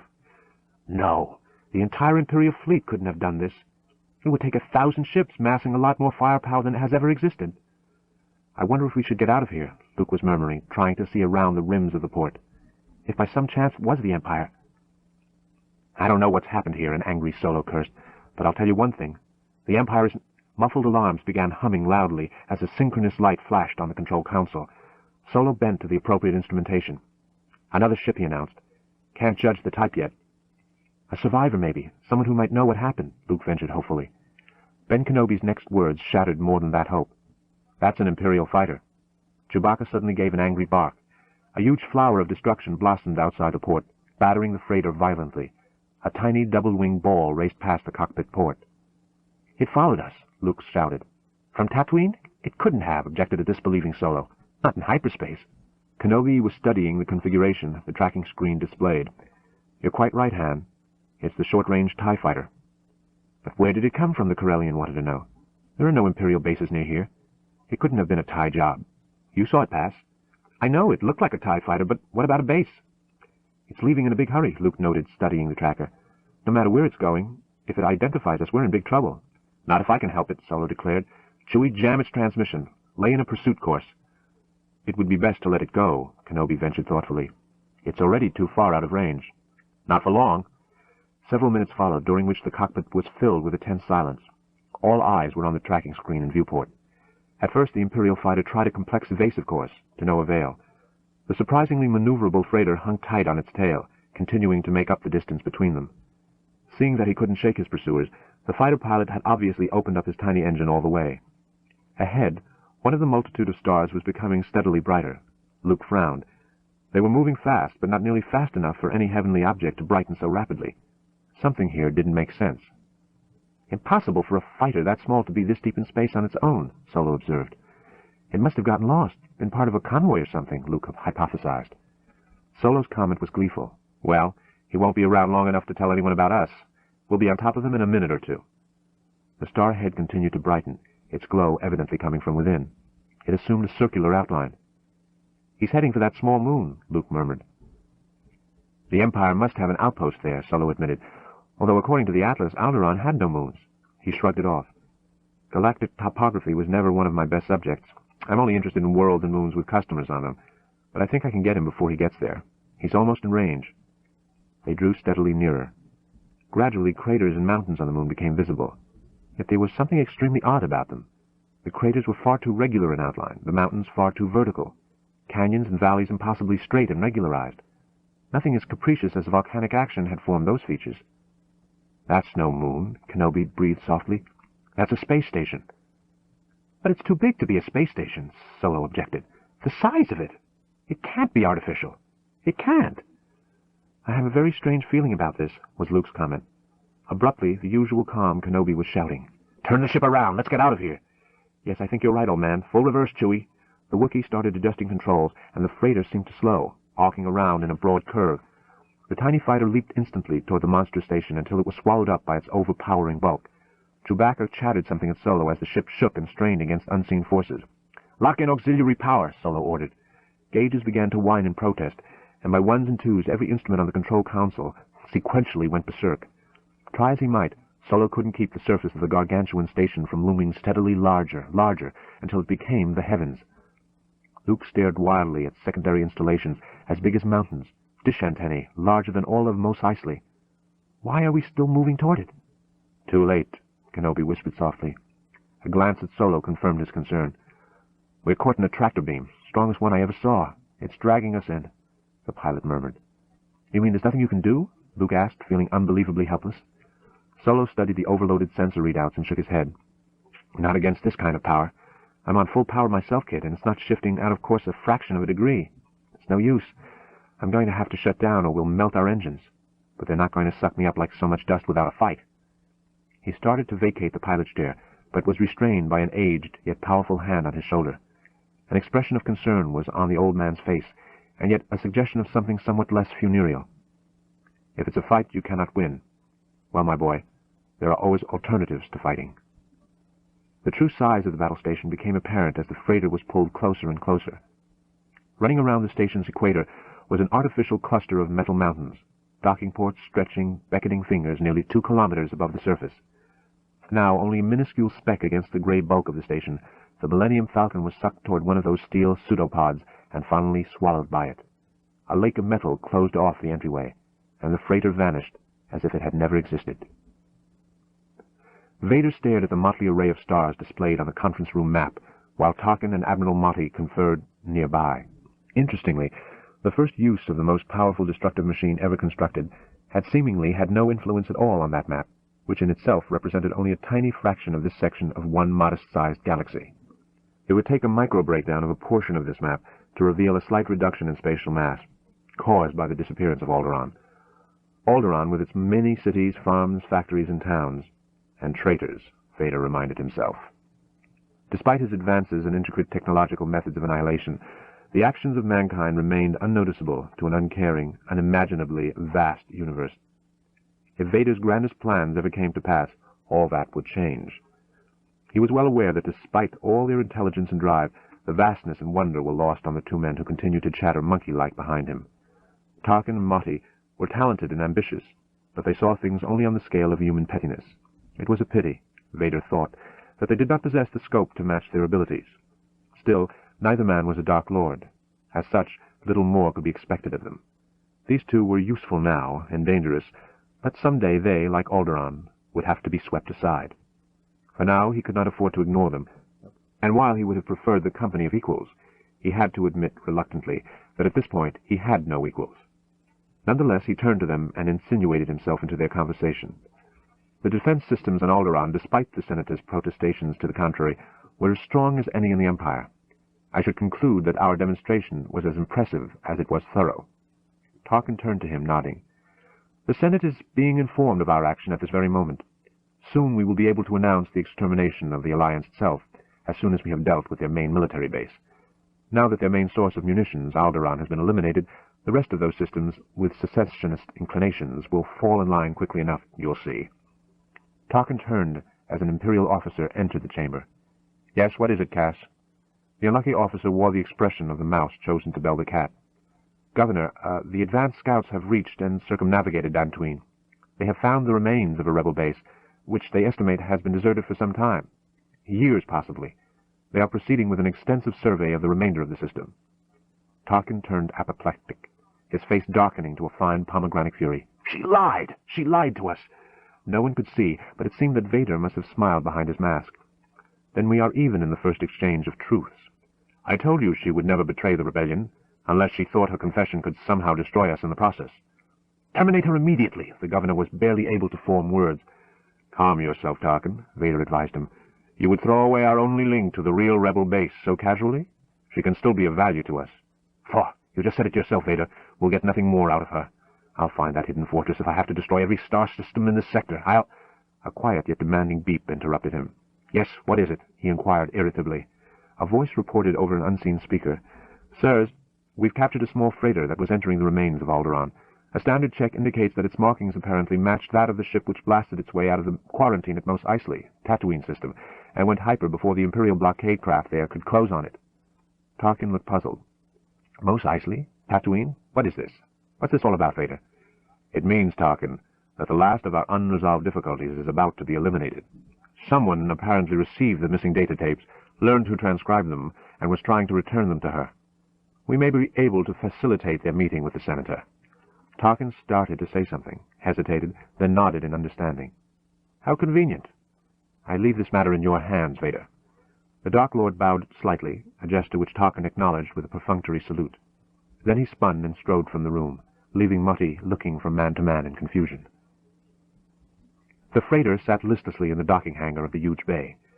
30 armed Imperial troopers stood before the lowered main ramp leading into the ship.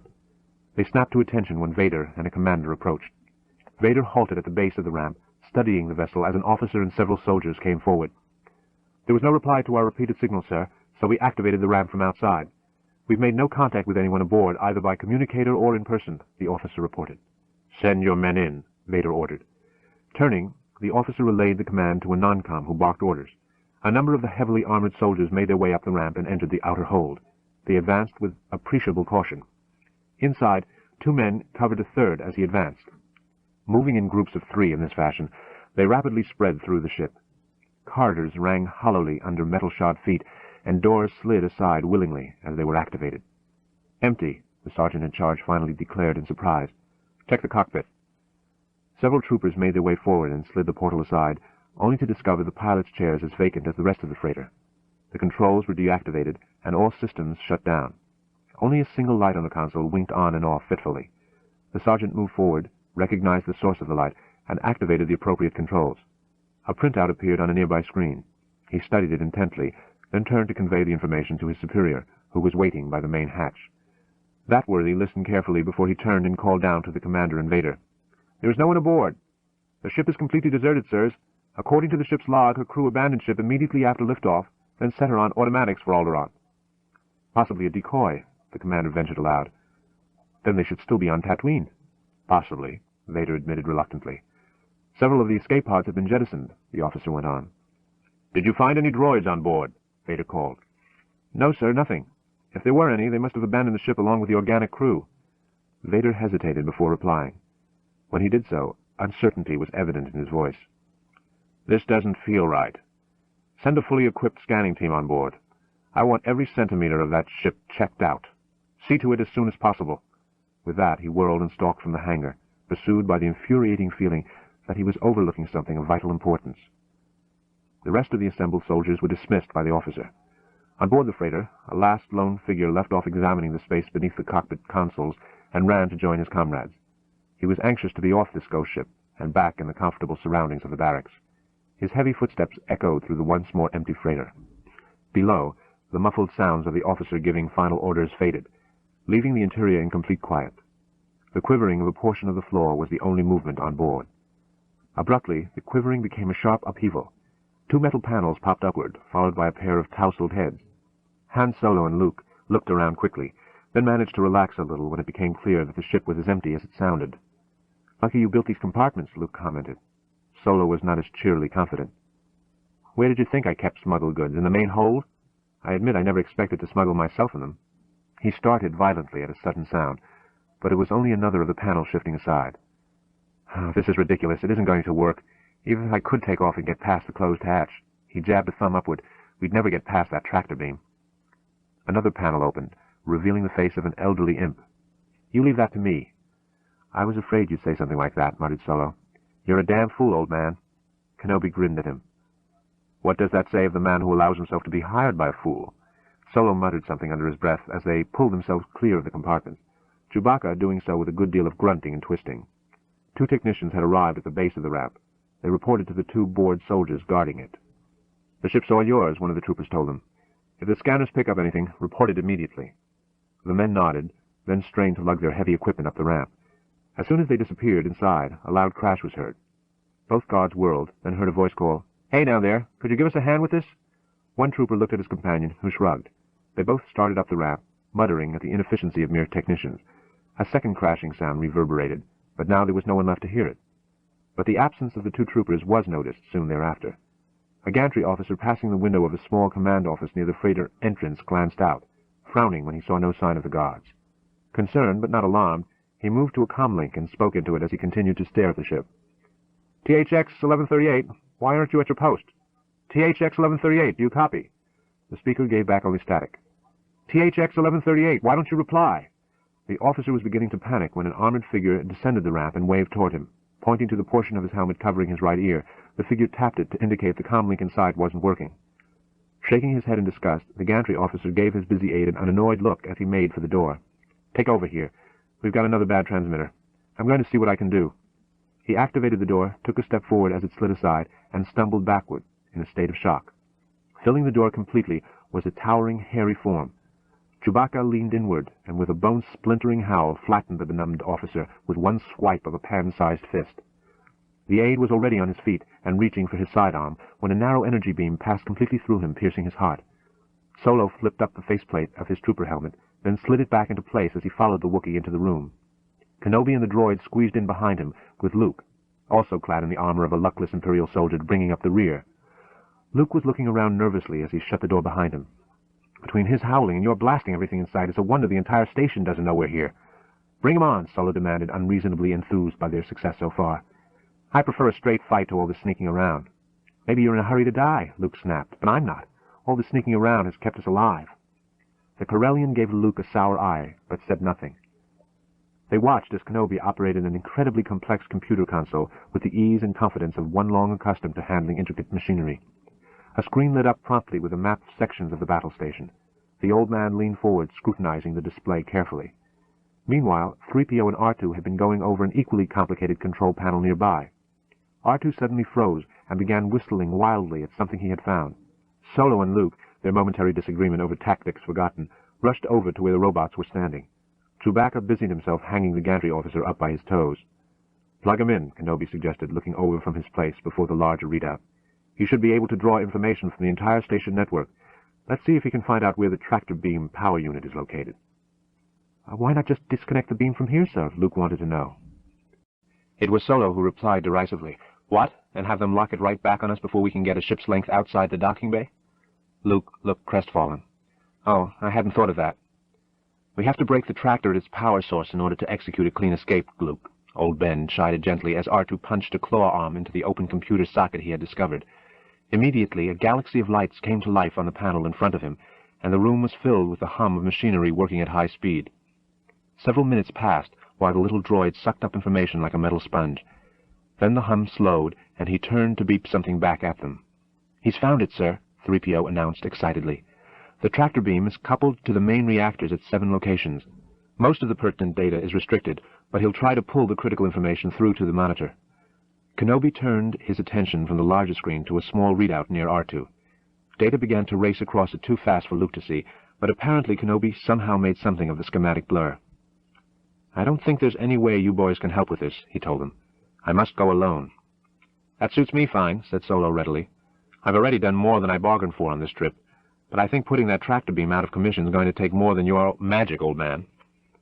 Luke wasn't put off so easily. "I want to go with you." "Don't be impatient, young Luke.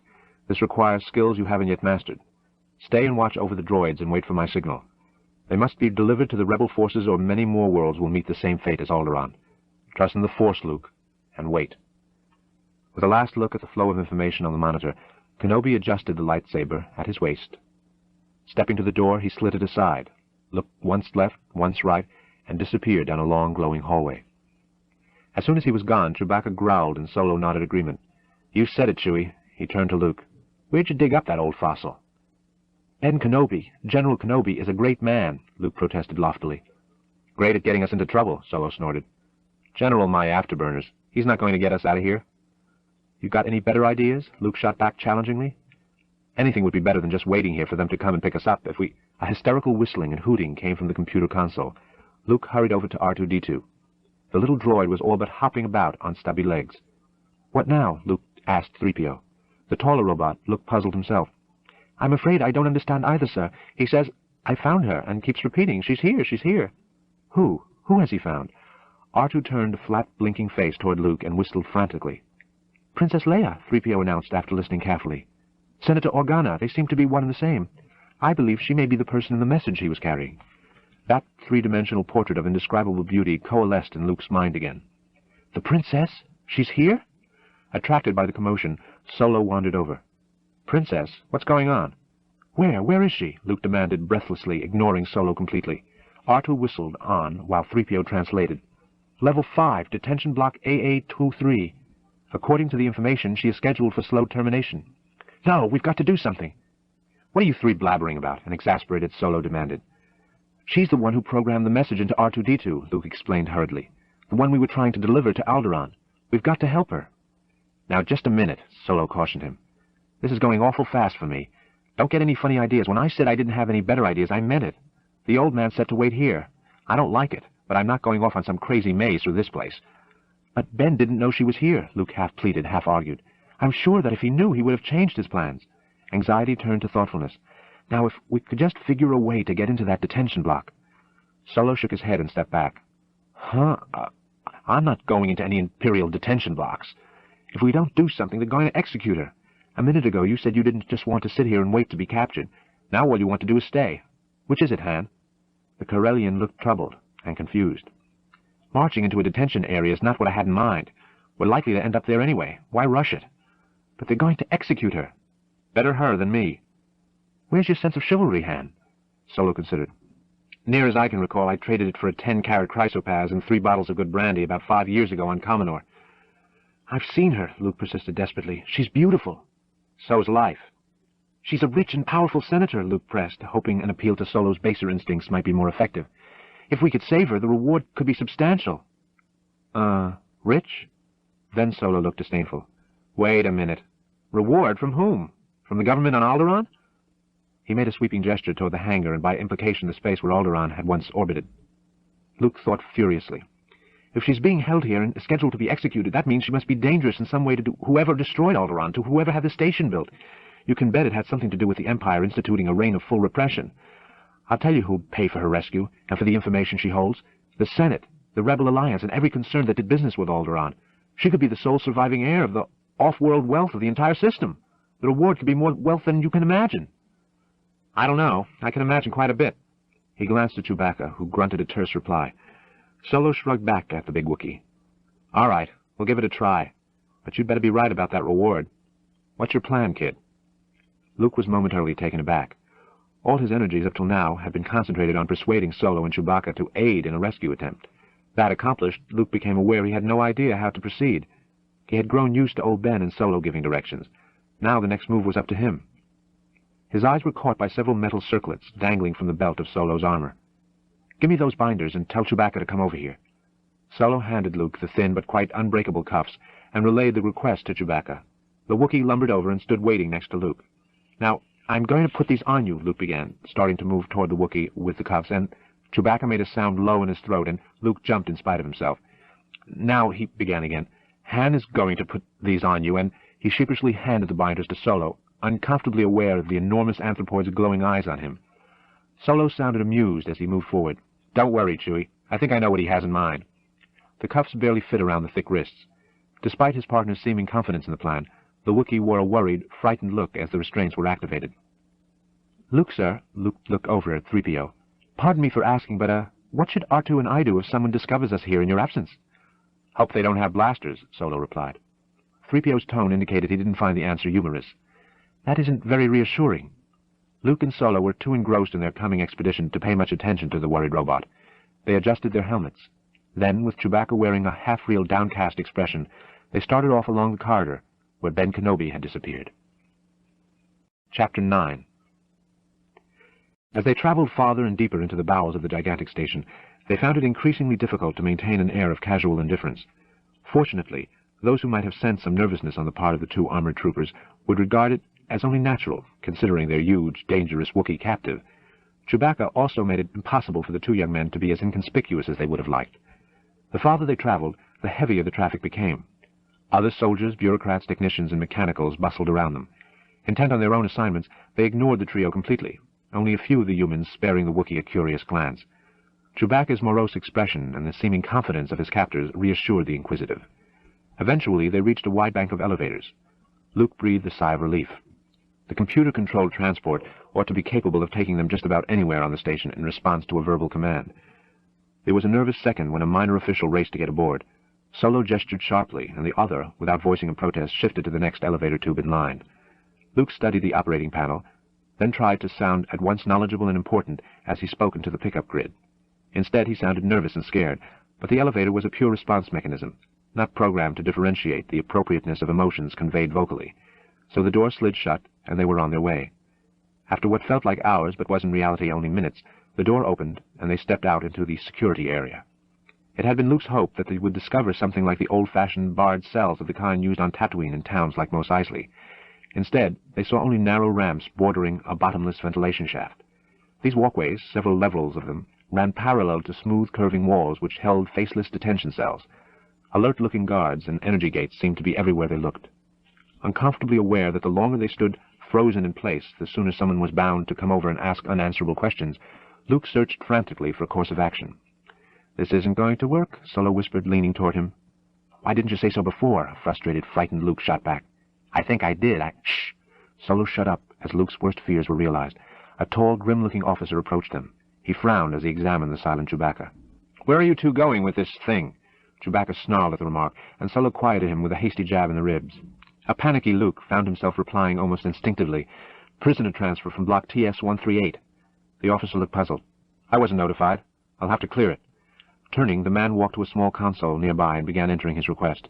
Luke and Han hurriedly surveyed the situation, their gaze traveling from alarms, energy gates, and remote photosensors to the 3 other guards stationed in the area. Solo nodded to Luke as he unfastened Chewbacca's cuffs. Then he whispered something to the Wookiee. An ear-splitting howl shook the corridor as Chewbacca threw up both hands, grabbing Solo's rifle from him.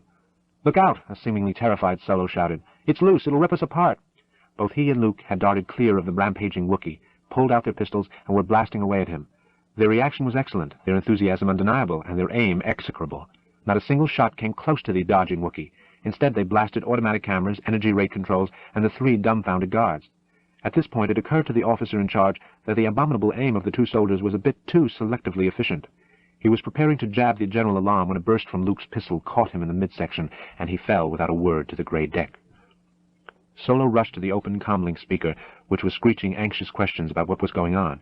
Apparently, there were audio as well as visual links between this detention station and elsewhere. Ignoring the barrage of alternate threats and queries, he checked the readout set in the panel nearby. "We've got to find out which cell this princess of yours is in. There must be a dozen levels, and here it is. Cell 2187. Go on, Chewie and I'll hold them here." Luke nodded once and was racing down the narrow walkway. After gesturing for the Wookiee to take up a position where he could cover the elevators, Solo took a deep breath and responded to the unceasing calls from the comlink. "Everything's under control," he said into the pickup, sounding reasonably official. "Situation normal." "It didn't sound like that," a voice snapped back in a no-nonsense tone. "What happened?" One of the guards experienced a weapon malfunction." Solo stammered, his temporary officialese lapsing into nervousness.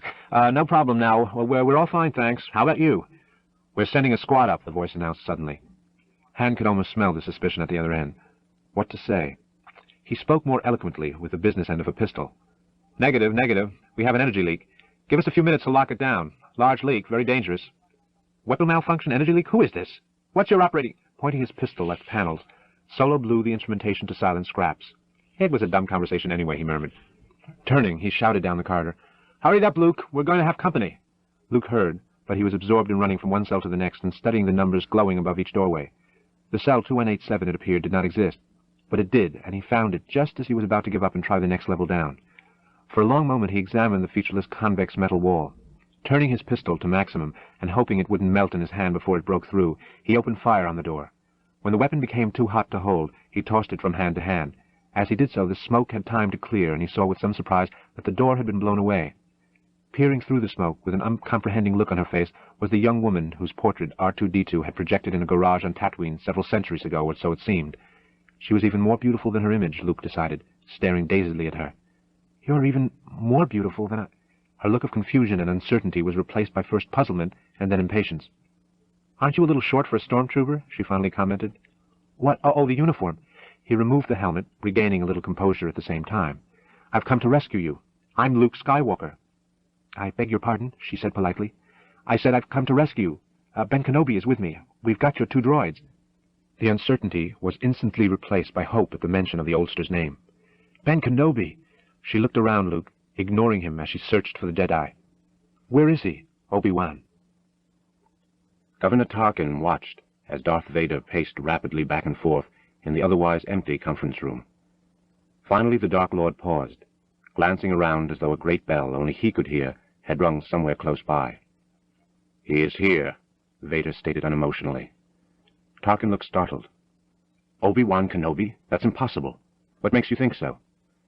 "A stirring in the Force of a kind I felt only in the presence of my old master. It is unmistakable."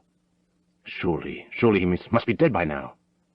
Vader hesitated, his assurance suddenly gone. "Perhaps. It is gone now. It was only a brief sensation." "The Jedi are extinct," declared Tarkin positively. "Their fire was quenched decades ago. You, my friend, are all that's left of their ways." A comlink buzzed softly for attention. "Yes," Tarkin acknowledged. "We have an emergency alert in detention block AA-23. The princess!" Tarkin yelped, jumping to his feet. Vader whirled, trying to stare through the walls. "I knew it! Obi-Wan is here. I knew I could not mistake a stirring in the Force of such power." "Put all sections on alert," Tarkin ordered through the comlink. Then he turned to stare at Vader. "If you're right, he must not be allowed to escape." "Escape may not be Obi-Wan Kenobi's intention," Vader replied, struggling to control his emotions. "He is the last of the Jedi, and the greatest. The danger he presents to us must not be underestimated. Yet only I can deal with him." His head snapped around to stare fixedly at Tarkin. "Alone." Luke and Leia had started back up the corridor when a series of blinding explosions ripped the walkway ahead of them. Several troopers had tried coming through the elevator, only to be crisped one after another by Chewbacca. Disdaining the elevators, they had blasted a gaping hole through a wall. The opening was too large for Solo and the Wookiee to cover completely. In twos and threes, the Imperials were working their way into the detention block. Retreating down the walkway, Han and Chewbacca encountered Luke and the Princess. "We can't go back that way," Solo told them, his face flushed with excitement and worry. "No, it looks like you've managed to cut off our only escape route," Leia agreed readily. "This is a detention area, you know. They don't build them with multiple exits." Breathing heavily, Solo turned to look her up and down. "Begging your forgiveness, Your Highness," he said sarcastically, "but maybe you'd prefer it back in your cell?" She looked away, her face impassive. "There's got to be another way out," Luke muttered, pulling a small transmitter unit from his belt and carefully adjusting the frequency. "C-3PO! C-3PO!" A familiar voice responded with gratifying speed. "Yes, sir?" "We've been cut off here. Are there any other ways out of the detention area? Anything at all?" Static crackled over the tiny grid as Solo and Chewbacca kept the Imperial troops bottled up at the other end of the walkway. "What was that? I didn't copy."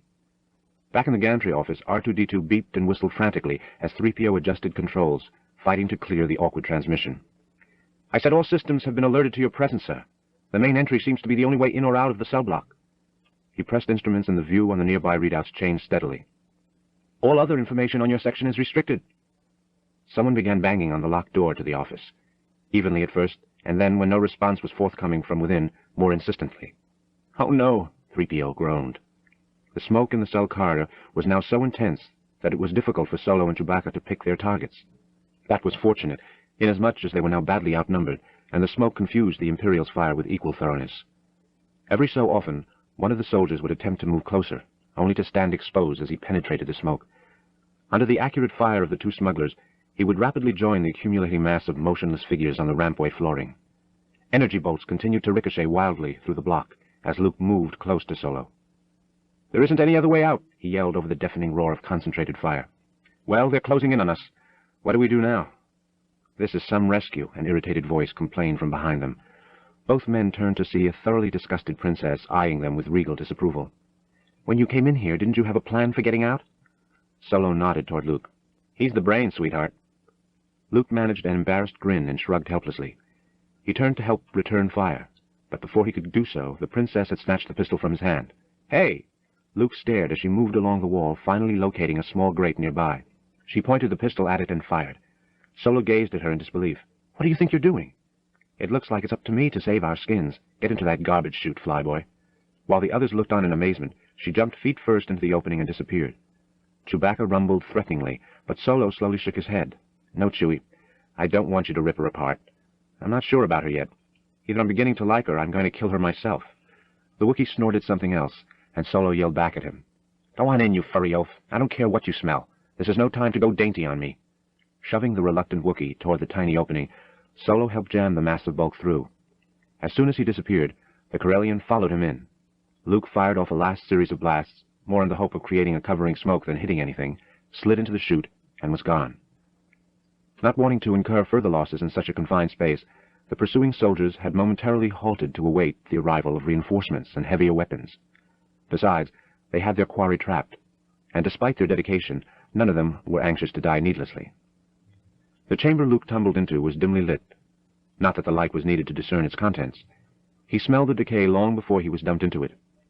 Unadorned, except for the concealed illuminance, the garbage room was at least a quarter full of slimy muck, much of which had already achieved a state of decomposition sufficient to wrinkle Luke's nose. Solo was stumbling around the edge of the room, slipping and sinking up to his knees in the uncertain footing in an attempt to locate an exit. All he found was a small, thick hatchway which he grunted and heaved to pry open. The hatch cover refused to budge. "The garbage chute was a wonderful idea," he told the princess sardonically, wiping the sweat from his forehead. "What an incredible smell you've discovered. Unfortunately, we can't ride out of here on the drifting odor, and there doesn't seem to be any other exit, unless I can get this hatch open." Stepping back, he pulled his pistol and fired at the cover. The bolt promptly went howling around the room as everyone sought cover in the garbage. A last glance, and the bolt detonated almost on top of them.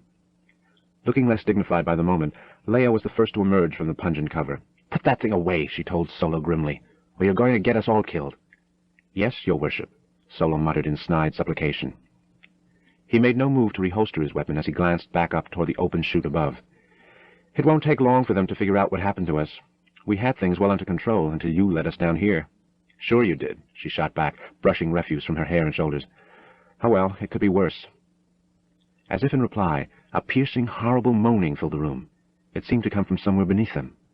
Chewbacca let out a terrified yowl of his own and tried to flatten himself against a wall. Luke drew his own pistol and peered hard at various clumps of debris, but saw nothing. "What was that?" Solo asked. "I'm not too sure." Luke suddenly jumped, looking down and behind him. "Something just moved past me. I think... Watch out!" With shocking suddenness, Luke disappeared straight down into the garbage. "It's got Luke!" the princess shouted. "It took him under!" Solo looked around frantically for something to shoot at. As abruptly as he had vanished, Luke reappeared, and so did part of something else. A thick, whitish tentacle was wrapped tight around his throat. "Shoot it! Kill it!" Luke screamed. "Shoot it! I can't even see it!" Solo protested. Once again Luke was sucked under by whatever that gruesome appendage was attached to. Solo stared helplessly around the multicolored surface. There was a distant rumble of heavy machinery, and two opposing walls of the chamber moved inward several centimeters. The rumble ceased, and then it was quiet again. Luke appeared unexpectedly close to Solo, scrabbling his way clear of the suffocating mess and rubbing at the welt on his neck. "What happened to it?" Leia wondered, eyeing the quiescent garbage warily. Luke looked genuinely puzzled. "I don't know. It had me, and then I was free. It just let me go and disappeared. Maybe I didn't smell bad enough for it." "I've got a very bad feeling about this," Solo murmured. Again, the distant rumble filled the room. Again, the walls began their inward march. Only this time, neither sound nor movement showed any sign of stopping. "Don't just stand there gaping at each other," the princess urged them. "Try to brace them with something." Even with the thick poles and old metal beams Chewbacca could handle, they were unable to find anything capable of slowing the wall's advance. It seemed as if the stronger the object was that they placed against the walls, the easier it was snapped. Luke pulled out his comlink, simultaneously trying to talk and will the walls to retreat. "3PO! Come in, 3PO!" A decent pause produced no response, causing Luke to look worriedly at his companions. "I don't know why he doesn't answer," he tried again. "C-3PO, come in! Do you read?" "C-3PO," the muted voice continued to call. "Come in, C-3PO." It was Luke's voice, and it issued softly in between buzzings from the small hand comlink resting on the deserted computer console. Save for the intermittent pleading, the gantry office was silent. A tremendous explosion drowned out the muffled pleadings. It blew the office door clean across the room, sending metal fragments flying in all directions.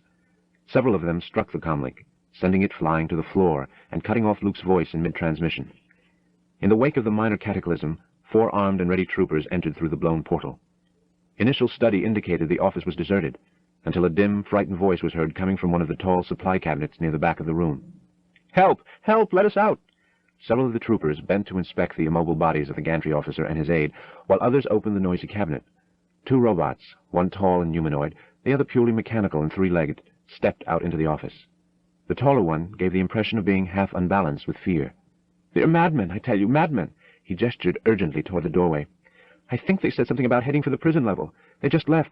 If you hurry, you might catch them. That way, that way!" 2 of the troopers inside joined those waiting in the hallway and hustling off down the corridor. That left 2 guards to watch over the office.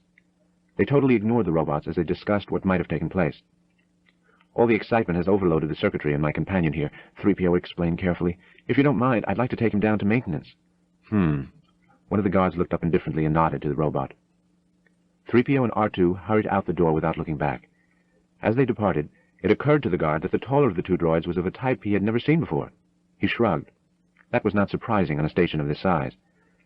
"That was too close," 3PO muttered as they scurried down an empty corridor. "Now we'll have to find another information control console and plug you back in, or everything is lost." The garbage chamber grew remorselessly smaller, the smoothly fitting metal walls moving toward one another with stolid precision. Large pieces of refuse performed a concerto of snapping and popping that was rising toward a final shuddering crescendo. Chewbacca whined pitifully as he fought with all his incredible strength and weight to hold back one of the walls, looking like a hirsute Tantalus approaching his final summit. "One thing's for sure," Solo noted unhappily. "We're all going to be much thinner. This could prove popular for slimming. The only trouble is its permanence." Luke paused for breath, shaking the innocent comlink angrily. "What could have happened to 3PO? "Try the hatch again," advised Leia. "It's our only hope." Solo shielded his eyes and did so. The ineffectual blast echoed mockingly through the narrowing chamber. The service bay was unoccupied, everyone apparently having been drawn away by the commotion elsewhere. After a cautious survey of the room, 3PO beckoned for R2 to follow. Together they commenced a hurried search of the many service panels. R2 let out a beep, and 3PO rushed to him. He waited impatiently as the smaller unit plugged the receptive arm carefully into the open socket. A superfast flurry of electronics spewed in undisciplined fashion from the grid of the little droid. 3PO made cautioning motions. "Wait a minute, slow down." The sounds dropped to a crawl. "That's better." "They're where? They what?" "Oh no, they'll only come out of there as a liquid."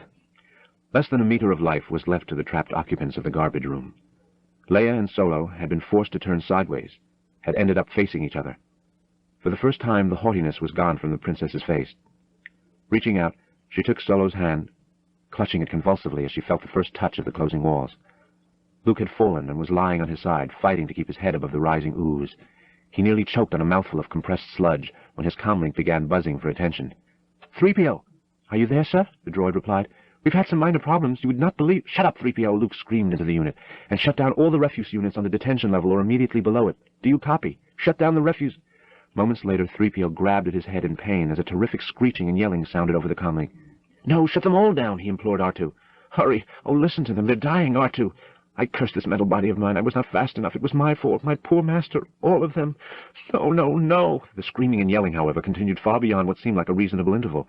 In fact, there were shouts of relief. The chamber walls had reversed direction automatically with R2's shutdown and were moving apart again. "R2, 3PO!" Luke hollered into the comlink. "It's all right. We're all right. Do you read me? We're okay. You did just fine." Brushing distastefully at the clinging slime, he made his way as rapidly as possible toward the hatch cover. Bending, he scraped accumulated detritus away, noting the number thus revealed. "Open the pressure maintenance hatch on Unit 366-117891. "Yes, sir," came 3PO's acknowledgement. They may have been the happiest words Luke had ever heard. Chapter 10. Lined with power cables and circuitry conduits that rose from the depths and vanished into the heavens, the service trench appeared to be hundreds of kilometers deep.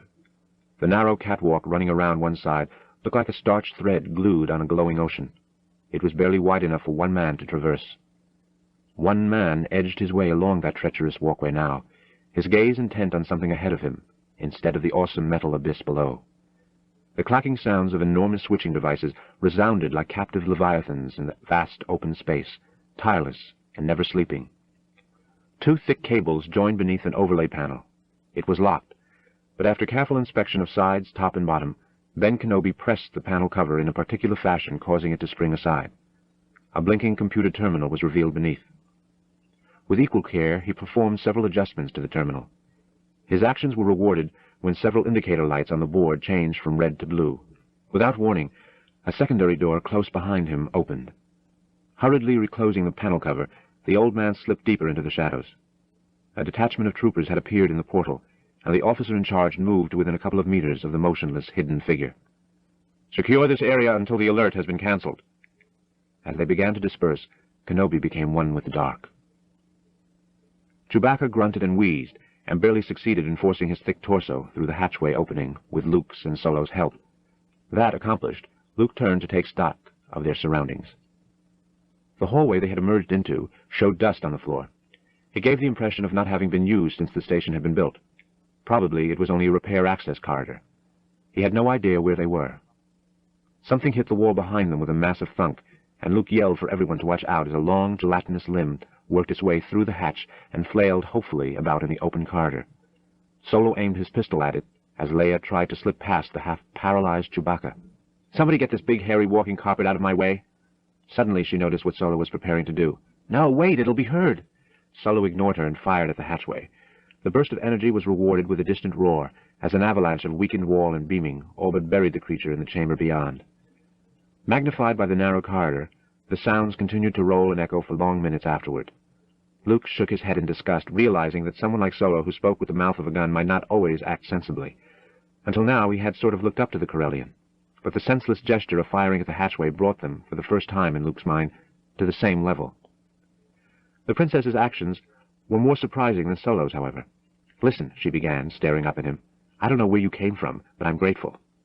Almost as an afterthought, she glanced back at Luke, adding, "To the both of you." Her attention turned back to Solo. "But from now on, you do as I tell you." Solo gaped at her. This time the smug smile wouldn't come. "Look, Your Holiness," he was finally able to stammer, "let's get something straight. I take orders only from one person, me." "It's a wonder you're still alive," she shot back smoothly. A quick look down the corridor, and she had started determinedly off in the other direction. Solo looked at Luke, started to say something, then hesitated and simply shook his head slowly.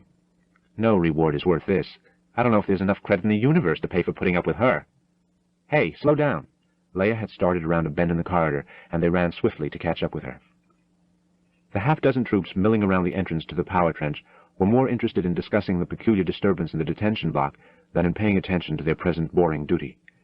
So engrossed were they in speculation as to the cause of the trouble that they failed to notice the fey wraith behind them. It moved from shadow to shadow, like a night-stalking ferret, freezing when one of the troopers seemed to turn slightly in its direction, moving on again as if walking on air. Several minutes later, one of the troopers frowned inside his armor, turning to where he thought he had sensed a movement near the opening to the main passageway. There was nothing but an undefinable something which the ghost-like Kenobi had left behind. Acutely uncomfortable, yet understandably unwilling to confess to hallucinations, the trooper turned back to the more prosaic conversation of his fellows. Someone finally discovered the two unconscious guards tied in the service lockers on board the captured freighter. Both men remained comatose despite all efforts to revive them.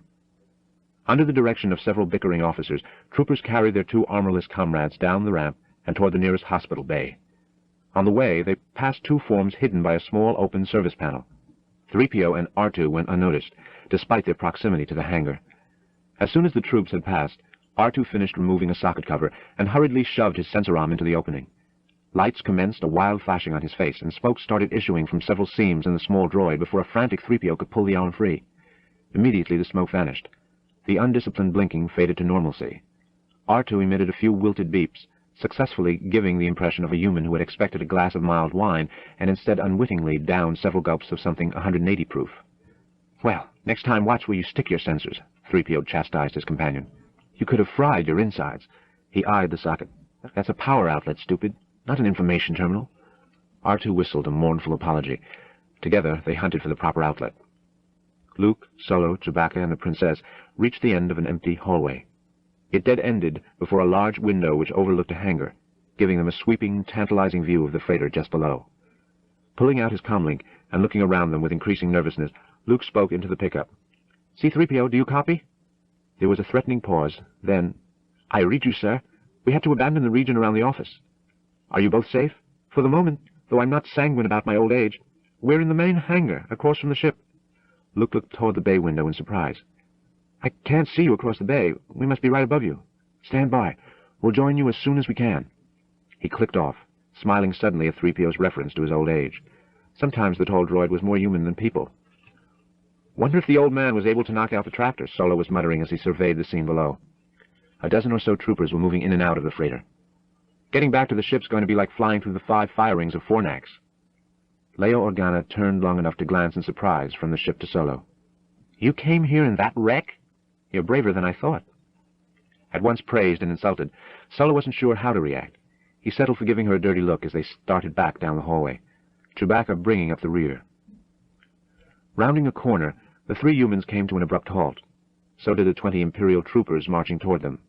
Reacting naturally, which is to say without thinking, Solo drew his pistol and charged the platoon, yelling and howling in several languages at the top of his lungs. Startled by the totally unexpected assault, and wrongly assuming their attacker knew what he was doing, the troopers started to back away. Several wild shots from the Corellian's pistol initiated complete panic. Ranks and composure shattered, the troopers broke and fled down the passage. Drunk with his own prowess, Solo continued the chase, turning to shout back at Luke, "Get to the ship! I'll take care of these!" "Are you out of your mind?" Luke yelled at him. "Where do you think you're going?" But Solo had already rounded a far bend in the corridor and didn't hear. Not that it would have made any difference. Upset at his partner's disappearance, Chewbacca let out a thunderous of unsettled howl and rushed down the hallway after him. That left Luke and Leia standing alone in the empty corridor. "Maybe I was too hard on your friend," she confessed reluctantly. "He certainly is courageous." "He certainly is an idiot," a furious Luke countered tightly. "I don't know what good it'll do us if he gets himself killed." Muted alarms suddenly sounded from the bay below and behind them. "Oh, that's done it," Luke growled disgustedly. "Let's go." Together they started off in search of a way down to a hangar deck level. Solo continued his route of all opposition, running at top speed down the long hallway, yelling and brandishing his pistol. Occasionally he got off a shot whose effect was more valuable psychologically than tactically. Half the troops had already scattered down various sub-passages and corridors. The 10 troopers he continued to harry still raced headlong away from him, returning his fire only indifferently. Then they came up against a dead end, which forced them to turn and confront their opponents. Seeing that the 10 had halted, Solo likewise slowed. Gradually he came to a complete stop. Corellian and Imperials regarded one another silently. Several of the troopers were staring, not at hand, but past him. It suddenly occurred to Solo that he was very much alone, and the same thought was beginning to seep into the minds of the guards he was confronting. Embarrassment gave way rapidly to anger. Rifles and pistols started to come up.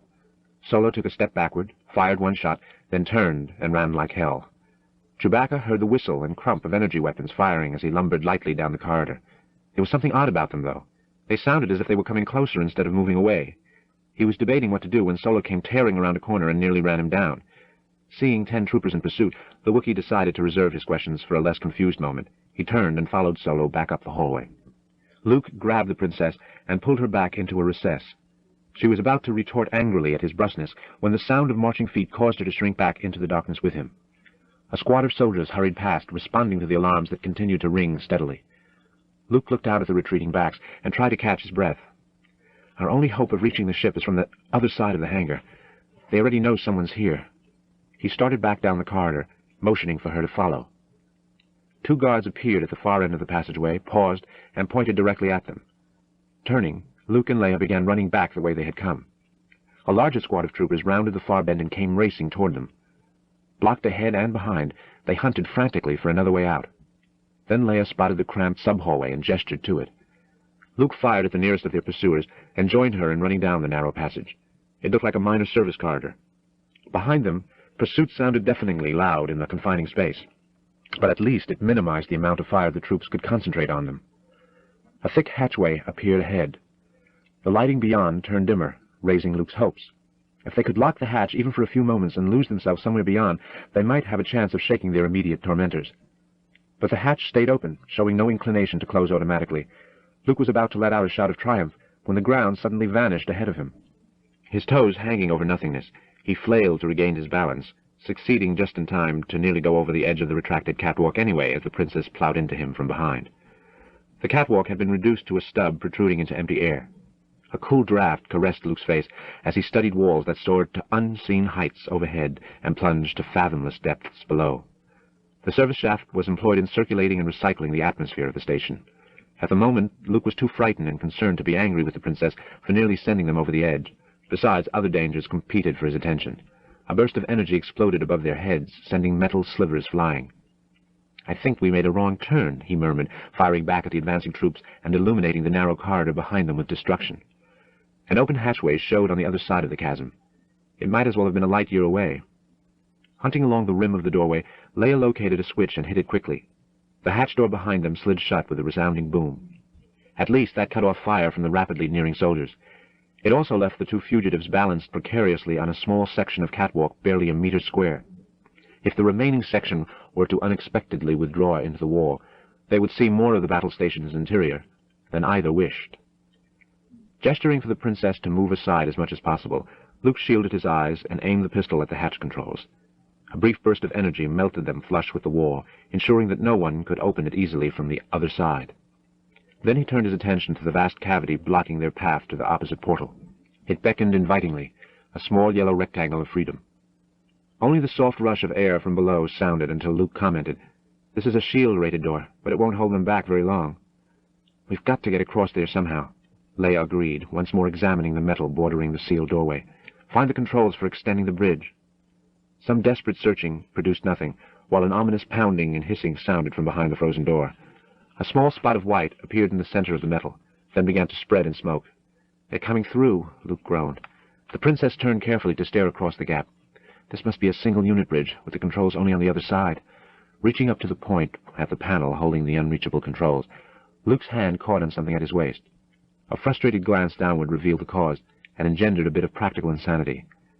The cable coiled tightly in small loops was thin and fragile-seeming, but it was general military-issue line and would have supported Chewbacca's weight easily.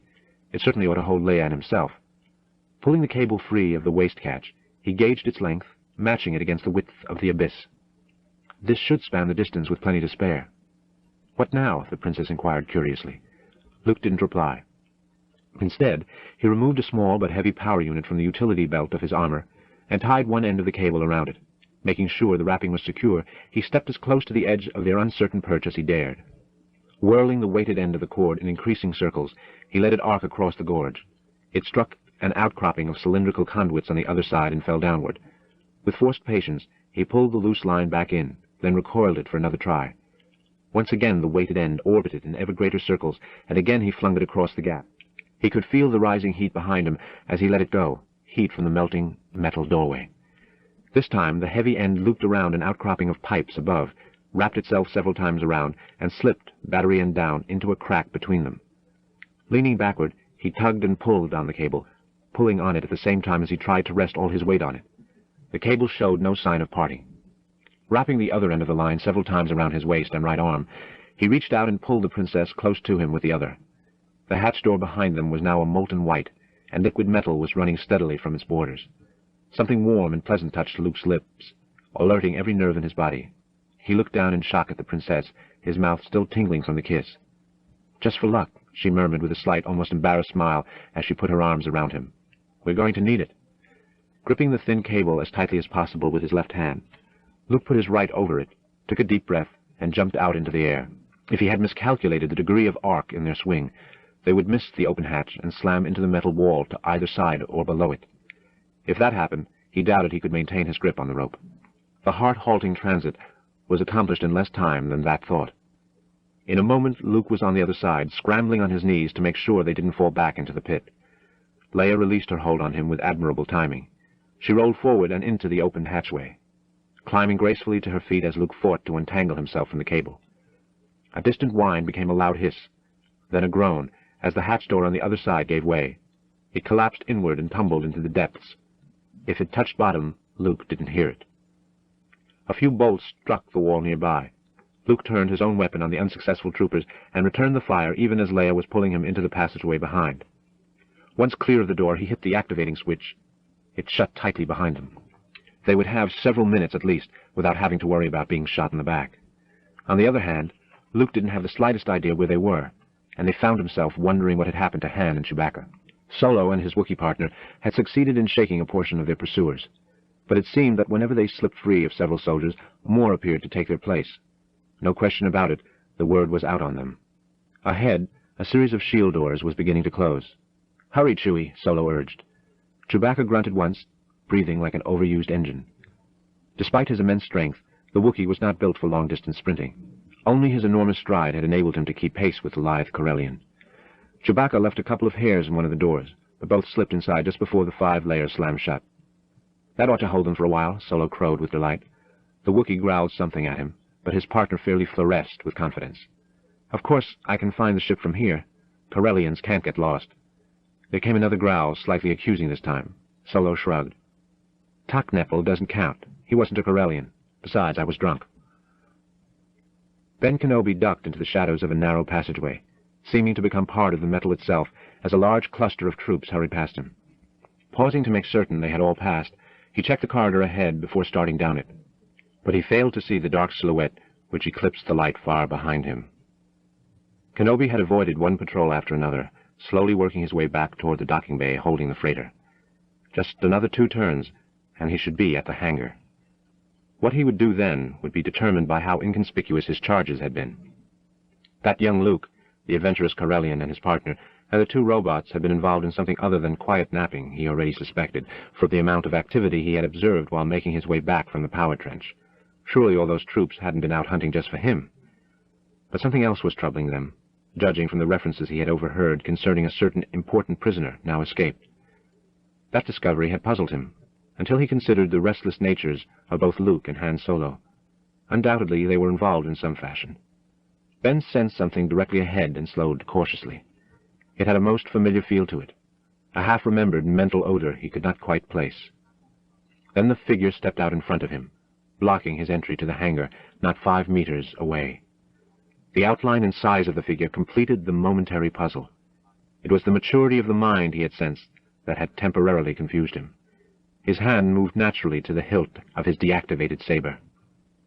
"I have been waiting a long time, Obi-Wan Kenobi," Darth Vader intoned solemnly. "We meet again at last. The circle has been completed." Kenobi sensed satisfaction beneath the hideous mask. "The presence I sensed earlier could only have been you." Kenobi regarded the great form blocking his retreat and nodded slowly. He gave the impression of being more curious than impressed. "You still have much to learn." "You were once my teacher," Vader admitted, "and I learned much from you. But the time of learning has long passed, and I am the master now." The logic that had constituted the missing link in his brilliant pupil remained as absent as before. There would be no reasoning here, Kenobi knew. Igniting his saber, he assumed the pose of warrior ready, a movement accomplished with the ease and elegance of a dancer. Rather roughly, Vader imitated the movement. Several minutes followed without motion as the two men remained staring at each other, as if waiting for some proper yet unspoken signal. Kenobi blinked once, shook his head, and tried to clear his eyes, which had begun to water slightly. Sweat beaded up on his forehead, and his eyelids fluttered again. "Your powers are weak," Vader noted emotionlessly. "Old man, you should never have come back. It will make your end less peaceful than you might have wished."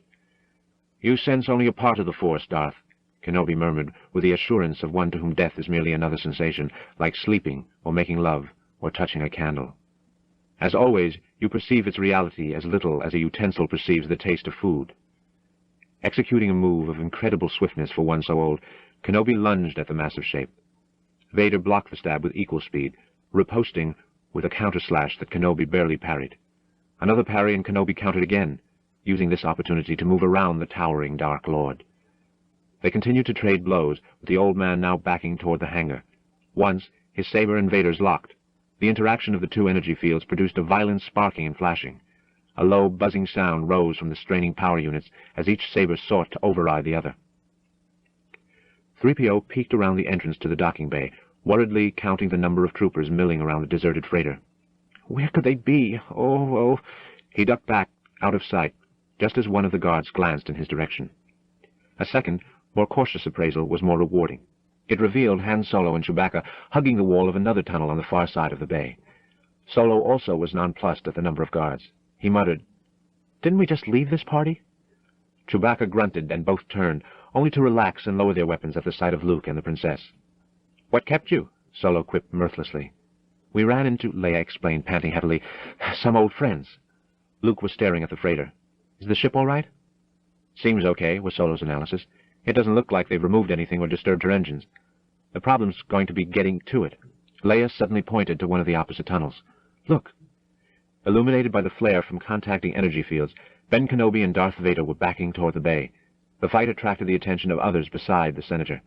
Every one of the guards moved in for a better view of the Olympian conflict. "Now's our chance," Solo observed, starting forward. All 7 of the troopers guarding the ship broke and rushed toward the combatants, going to the Dark Lord's aid. 3PO barely ducked aside as they ran past him. Turning back into the alcove, he yelled to his companion, "Unplug yourself, R2, we're leaving." As soon as the R2 unit slipped his sensor arm free of the socket, the 2 droids began to slowly edge out into the open bay. Kenobi heard the approaching commotion and spared a glance back into the hangar. The squad of troopers bearing down on him was enough to show that he was trapped. Vader took immediate advantage of the momentary distraction to bring his saber over and down. Kenobi somehow managed to deflect the sweeping blow, at once parrying and turning a complete circle. "You still have your skill, but your power fades. Prepare to meet the Force, Obi-Wan." Kenobi gauged the shrinking distance between the oncoming troops and himself, then turned a pitying gaze on Vader. "This is a fight you cannot win, Darth. Your power has matured since I taught you, but I too have grown much since our parting. If my blade finds its mark, you will cease to exist. But if you cut me down, I will only become more powerful. Heed my words." "Your philosophies no longer confuse me, old man," Vader growled contemptuously. "I am the master now." Once again he lunged forward, feinting, and then slashing in a deadly downward arc with the saber. It struck home, cutting the old man cleanly in half. There was a brief flash as Kenobi's cloak fluttered to the deck in 2 neat sections. But Ben Kenobi was not in it. Wary of some tricks, Vader poked at the empty cloak sections with the saber. There was no sign of the old man. He had vanished as though he had never existed. The guards slowed their approach and joined Vader in examining the place where Kenobi had stood seconds before. Several of them muttered, and even the awesome presence of the Sith Lord couldn't keep a few of them from feeling a little afraid. One of the guards had turned and dashed for the far tunnel. Solo and the others started for the starship, until Luke saw Kenobi cut in two.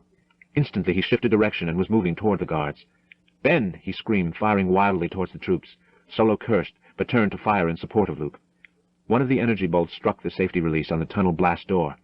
The emergency hold broken, the heavy door fairly exploded downward. Both the guards and Vader leaped clear, the guards into the bay, and Vader backward to the opposite side of the door. Solo had turned and started for the entrance to the ship, but he paused as he saw Luke running toward the guards. "It's too late," Leia yelled at him. "It's over." "No!" Luke half-shouted, half-sobbed. A familiar yet different voice rang in his ears. Ben's voice. "Luke, listen," was all it said. Bewildered, Luke turned to hunt for the source of that admonition. He only saw Leia beckoning to him as she followed R2 and 3PO up the ramp. "Come on, there's no time." Hesitating, his mind still on that imagined voice, or was it imagined? A confused Luke took aim and felled several soldiers before he too whirled and retreated into the freighter. Chapter 11. Dazed, Luke staggered toward the front of the ship. He barely noticed the sound of energy bolts, too weak to penetrate the ship's deflectors, exploding harmlessly outside. His own safety was currently of little concern to him. With misty eyes he stared as Chewbacca and Solo adjusted controls. "I hope that old man managed to knock out that tractor beam," the Corellian was saying, "or this is going to be a very short ride." Ignoring him, Luke returned to the hold area and slumped into a seat, his head falling into his hands. Leia Organa regarded him quietly for a while, then removed her cloak. Moving to him, she placed it gently around his shoulders. "There wasn't anything you could have done," she whispered comfortingly. "It was all over in an instant." "I can't believe he's gone," came Luke's reply, his voice a ghost of a whisper. "I can't." Solo shifted a lever, staring nervously ahead. But the massive bay door was constructed to respond to the approach of any vessel. The safety feature now served to facilitate their escape, as the freighter slipped quickly past a still-opening door and out into free space. "Nothing," Solo sighed, studying several readouts with profound satisfaction. "Not so much as an erg of come hither. He did it all right." Chewbacca rumbled something, and the pilot's attention shifted to another series of gauges. "Right, Chewie. I forgot for a moment that there are other ways of persuading us to return." His teeth flashed in a grin of determination. "But the only way they'll get us back in that traveling tomb is in pieces. Take over." Whirling, he ran out of the cockpit. "Come with me, kid," he shouted at Luke as he entered the hold. "We're not out of this yet." Luke didn't respond, didn't move, and Leia turned an angry face to Solo. "Leave him alone. Can't you see what the old man meant to him?" An explosion jarred the ship, nearly tumbling Solo to the deck. "So what? The old man gave himself to give us a chance to get away. You want to waste that, Luke? You want Kenobi to have wasted himself?" Luke's head came up, and he stared with vacant eyes at the Corellian. No, not quite vacant. There was something too old and unpleasant shining blindly in the back of them. Without a word, he threw off the cloak and joined Solo. Giving him a reassuring smile, Solo gestured down a narrow accessway. Luke looked in the indicated direction, smiled grimly, and rushed down it as Solo started down the opposing passage. Luke found himself in a large rotating bubble protruding from the side of the ship, a long, wicked-looking tube whose purpose was instantly apparent, projected from the apex of the transparent hemisphere.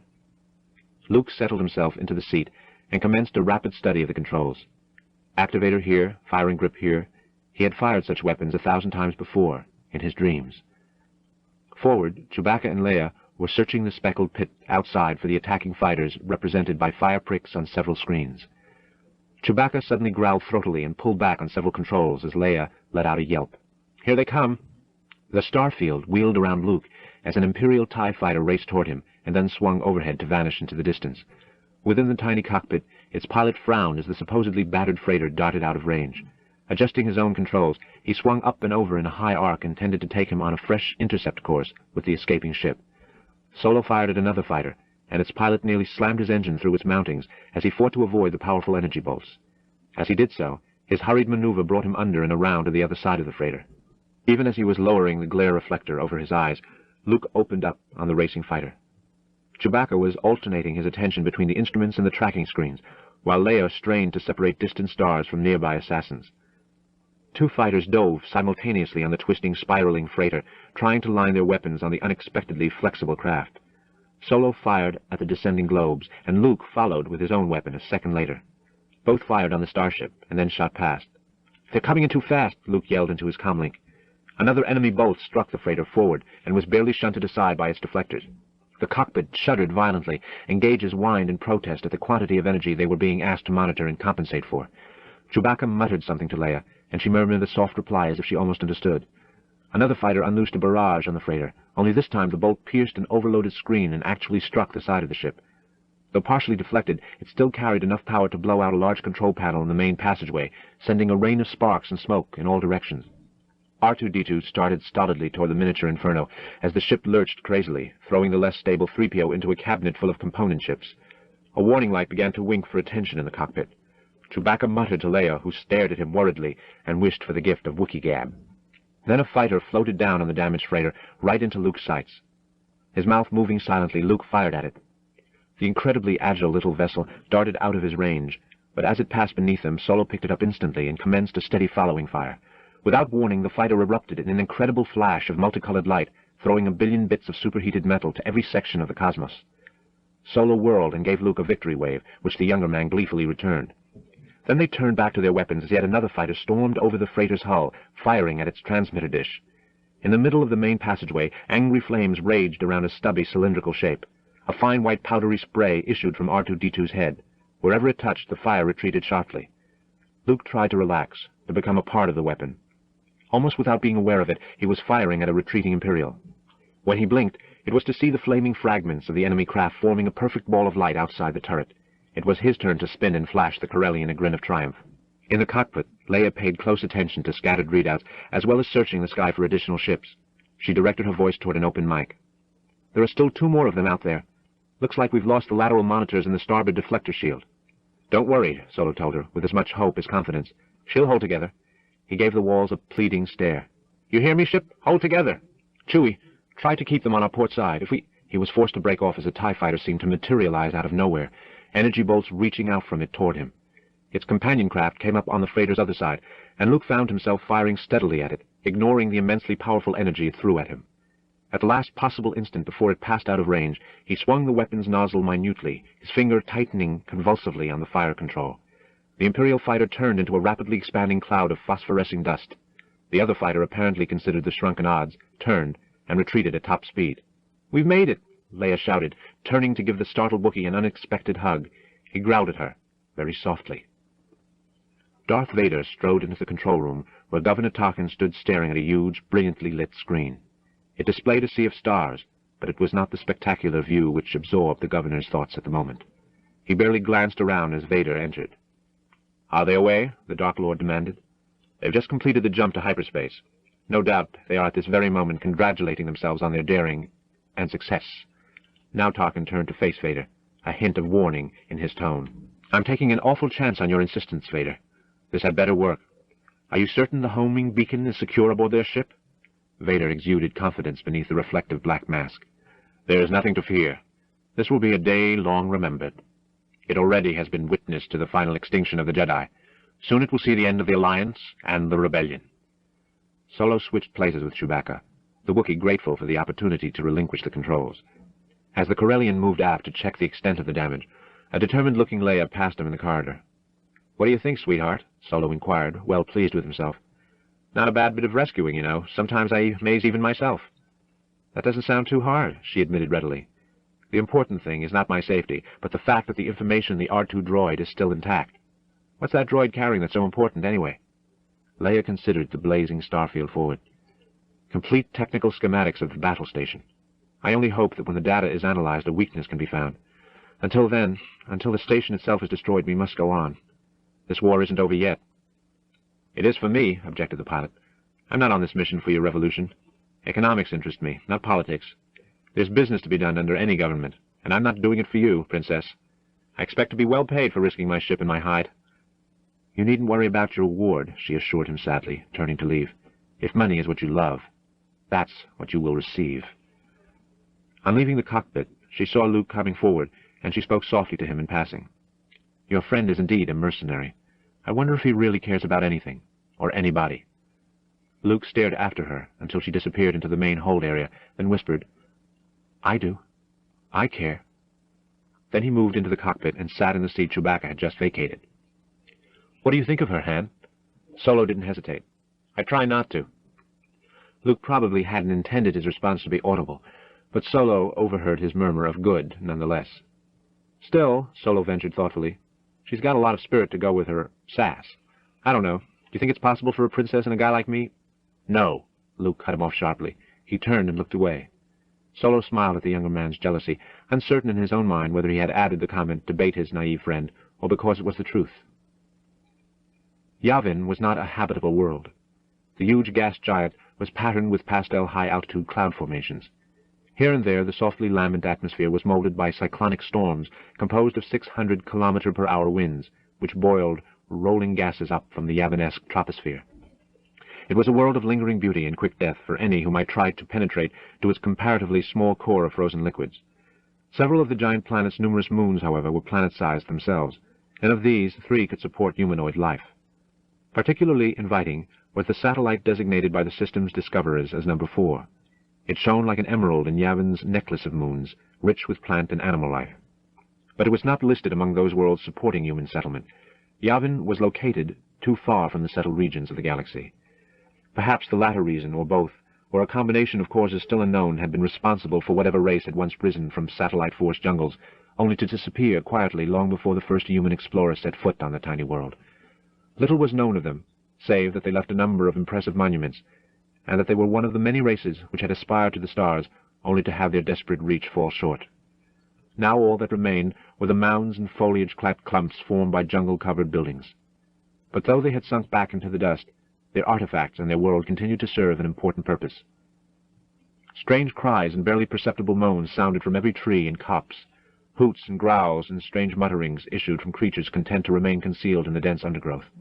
Whenever dawn broke over Moon the 4th, heralding one of its long days, an especially feral chorus of shrieks and weirdly modulated screams would resound through the thick mist. Even stranger sounds surged continually from one particular place. Here lay the most impressive of those edifices which a vanished race had raised toward the heavens. It was a temple, a roughly pyramidal structure so colossal that it seemed impossible it could have been built without the aid of modern gravitonic construction techniques. Yet all evidence pointed only to simple machines, hand technology, and perhaps devices alien and long lost. While the science of this moon's inhabitants had led them to a dead end as far as off-world travel was concerned, they had produced several discoveries which in certain ways surpassed similar Imperial accomplishments, one of which involved a still unexplained method of cutting and transporting gargantuan blocks of stone from the crust of the moon. From these monstrous blocks of solid rock, the massive temple had been constructed. The jungle had scaled even its soaring crest, clothing it in rich green and brown. Only near its base, in the temple front, did the jungle slide away completely, to reveal a long, dark entrance cut by its builders and enlarged to suit the needs of the structure's present occupants. A tiny machine, its smooth metal sides and silvery hue, incongruous amidst the all-pervasive green, appeared in the forest. It hummed like a fat, swollen beetle as it conveyed its cluster of passengers toward the open temple base.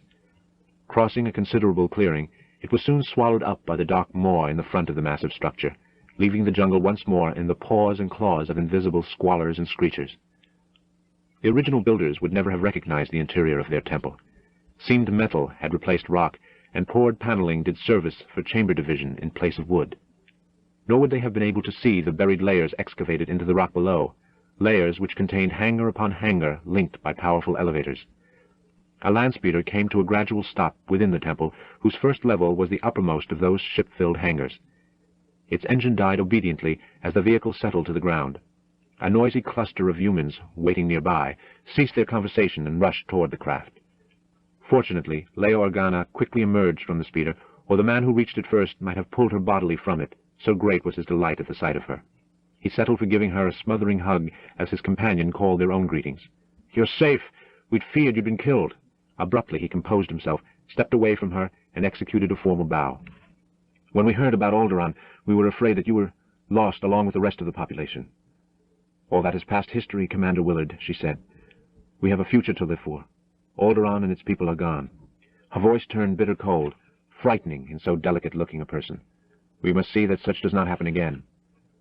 We don't have time for our sorrows, Commander, she continued briskly. The battle station has surely tracked us here. Solo started to protest, but she shut him up with logic and a stern look. That's the only explanation for the ease of our escape. They sent only 4 TIE fighters after us. They could as easily have launched 100. Solo had no reply for that, but continued to fume silently. Then Leia gestured at R2-D2. You must use the information locked in this R2 droid to form a plan of attack. It's our only hope. The station itself is more powerful than anyone suspected. Her voice dropped. If the data does not yield weakness, there will be no stopping them. Luke was then treated to a sight unique in his experience, unique in most men's. Several rebel technicians walked up to R2-D2, positioned themselves around him, and gently hoisted him in their arms. This was the first and probably the last time he would ever see a robot being carried respectfully by men. Theoretically, no weapon could penetrate the exceptionally dense stone of the ancient temple, but Luke had seen the shattered remains of Alderaan, and knew that for those in the incredible battle station, the entire moon would present simply another abstract problem in mass energy conversion. Little R2-D2 rested comfortably in a place of honor, his body radiating computer and data bank hookups like a metal hairdo. On an array of screens and readouts nearby, the technical information stored on the submicroscopic record tape within the robot's brain was being played out. Hours of it, diagrams, charts, statistics. First, the rush of material was slowed and digested by more sophisticated computer minds. Then the most critical information was turned over to human analysts for detailed evaluation. All the while, C-3PO stood close to R2, marveling at how so much complex data could be stored in the mind of so simple a droid. The central briefing room was located deep within the bowels of the temple. The long, low-ceiling auditorium was dominated by a raised dais and huge electronic display screen at its far end. Pilots, navigators, and a sprinkling of R2 units filled the seats. Impatient and feeling very out of place, Han Solo and Chewbacca stood as far away from the stage with this assemblage of officers and senators as possible. Solo scanned the crowd, searching for Luke. Despite some common-sense entreaties, the crazy kid had gone and joined the regular pilots. He didn't see Luke, but he recognized the princess as she talked somberly with some bemetaled oldster. When a tall, dignified gentleman, with too many deaths on his soul, moved to stand by the far side of the screen, Solo turned his attention to him, as did everyone else in the room.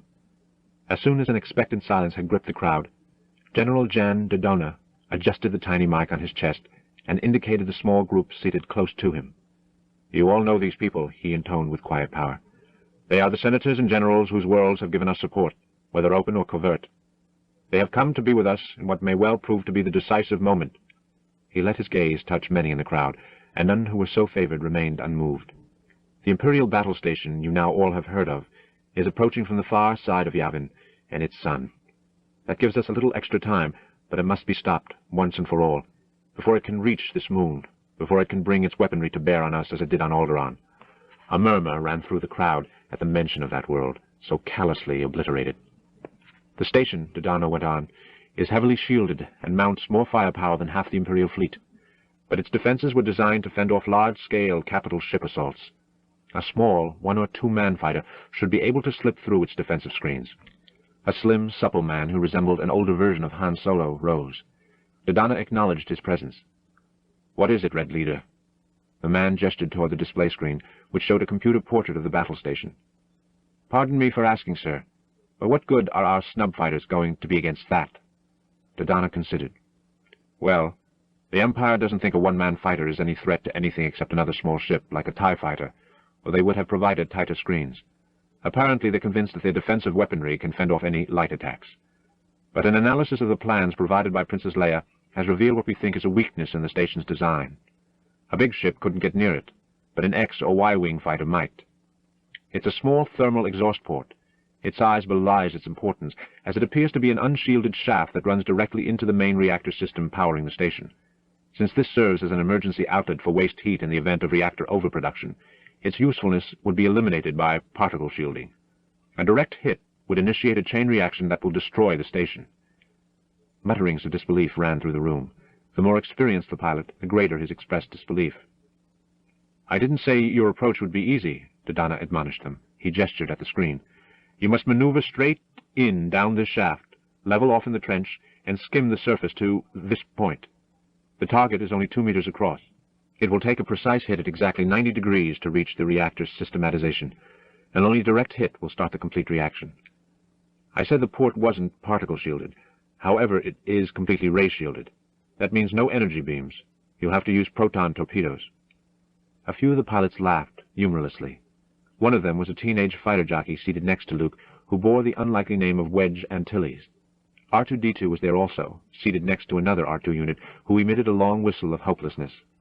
A 2-meter target at maximum speed, with a torpedo yet? Antilles snorted. That's impossible, even for the computer. But it's not impossible, protested Luke.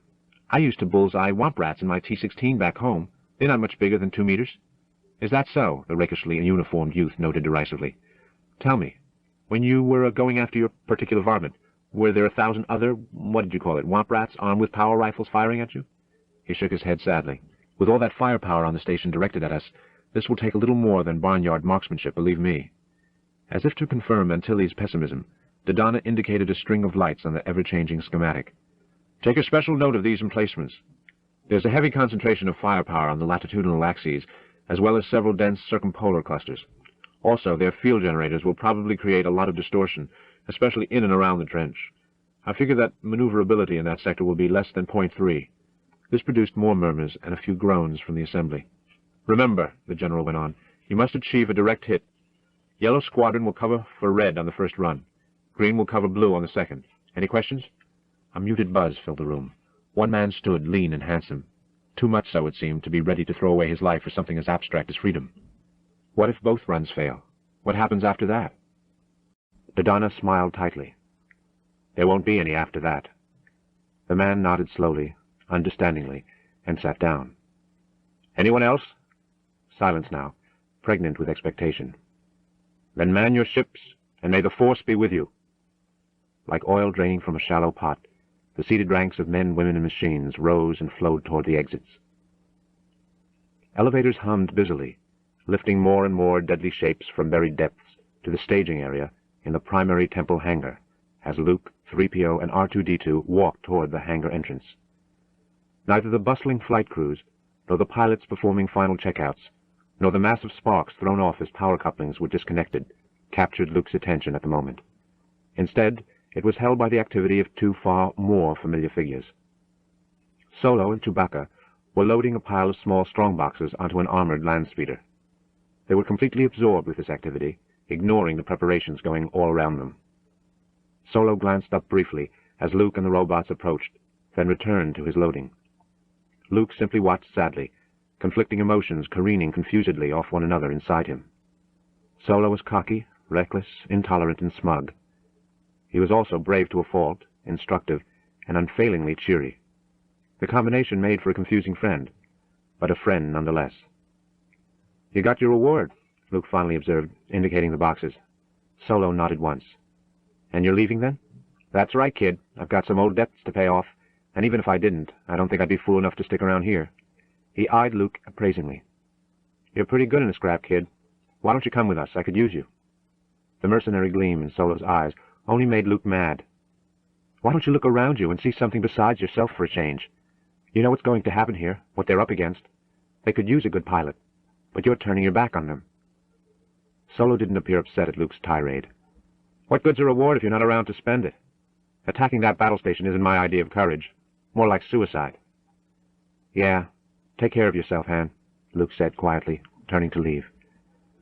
But I guess that's what you're best at, isn't it? He started back into the hangar depths, flanked by the two droids. Solo stared after him, hesitated, then called. Hey, Luke! May the Force be with you. Luke looked back to see Solo wink at him. He waved, sort of.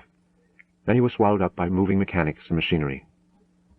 Solo returned to his work, lifted a box, and stopped to see Chewbacca gazing fixedly at him. What are you staring at, Gruesome? I know what I'm doing. Get back to work. Slowly, still eyeing his partner, the Wookiee returned to the task of loading the heavy crates. Sorrowful thoughts of Solo vanished when Luke saw the petite, slim figure standing by his ship, the ship he had been granted. Are you sure this is what you want? Princess Leia asked him. It could be a deadly reward. Luke's eyes were filled with the sleek, venomous metal shape. More than anything. Then what's wrong? Luke looked back at her and shrugged. It's Han. I thought he'd change his mind. I thought he'd join us. A man must follow his own path, she told him, sounding now like a senator. No one can choose it for him. Han Solo's priorities differ from ours. I wish it were otherwise, but I can't find it in my heart to condemn him. She stood on tiptoes, gave him a quick, almost embarrassed kiss, and turned to go. May the Force be with you. I only wish, Luke murmured to himself as he started back to his ship, Ben were here. So intent was he on thoughts of Kenobi, the princess, and Han, that he didn't notice the larger figure which tightly locked onto his arm. He turned, his initial anger gone instantly in astonishment, as he recognized the figure. "Luke," the slightly older man exclaimed. "I don't believe it. How did you get here? Are you going out with us?" "Biggs!" Luke embraced his friend warmly. "Of course I'll be up there with you." His smile faded slightly. "I haven't got a choice anymore." Then he brightened again. "Listen, have I got some stories to tell you?" The steady whooping and laughing the two made was in marked contrast to the solemnity with which the other men and women in the hangar went about their business. The commotion attracted the attention of an older, war-worn man, known to the younger pilots only as Blue Leader. His face wrinkled with curiosity as he approached the two younger men. It was a face scorched by the same fire that flickered in his eyes, a blaze kindled not by revolutionary fervor, but by years of living through and witnessing far too much injustice. Behind that fatherly visage, a raging demon fought to escape. Soon, very soon, he would be free to let it loose.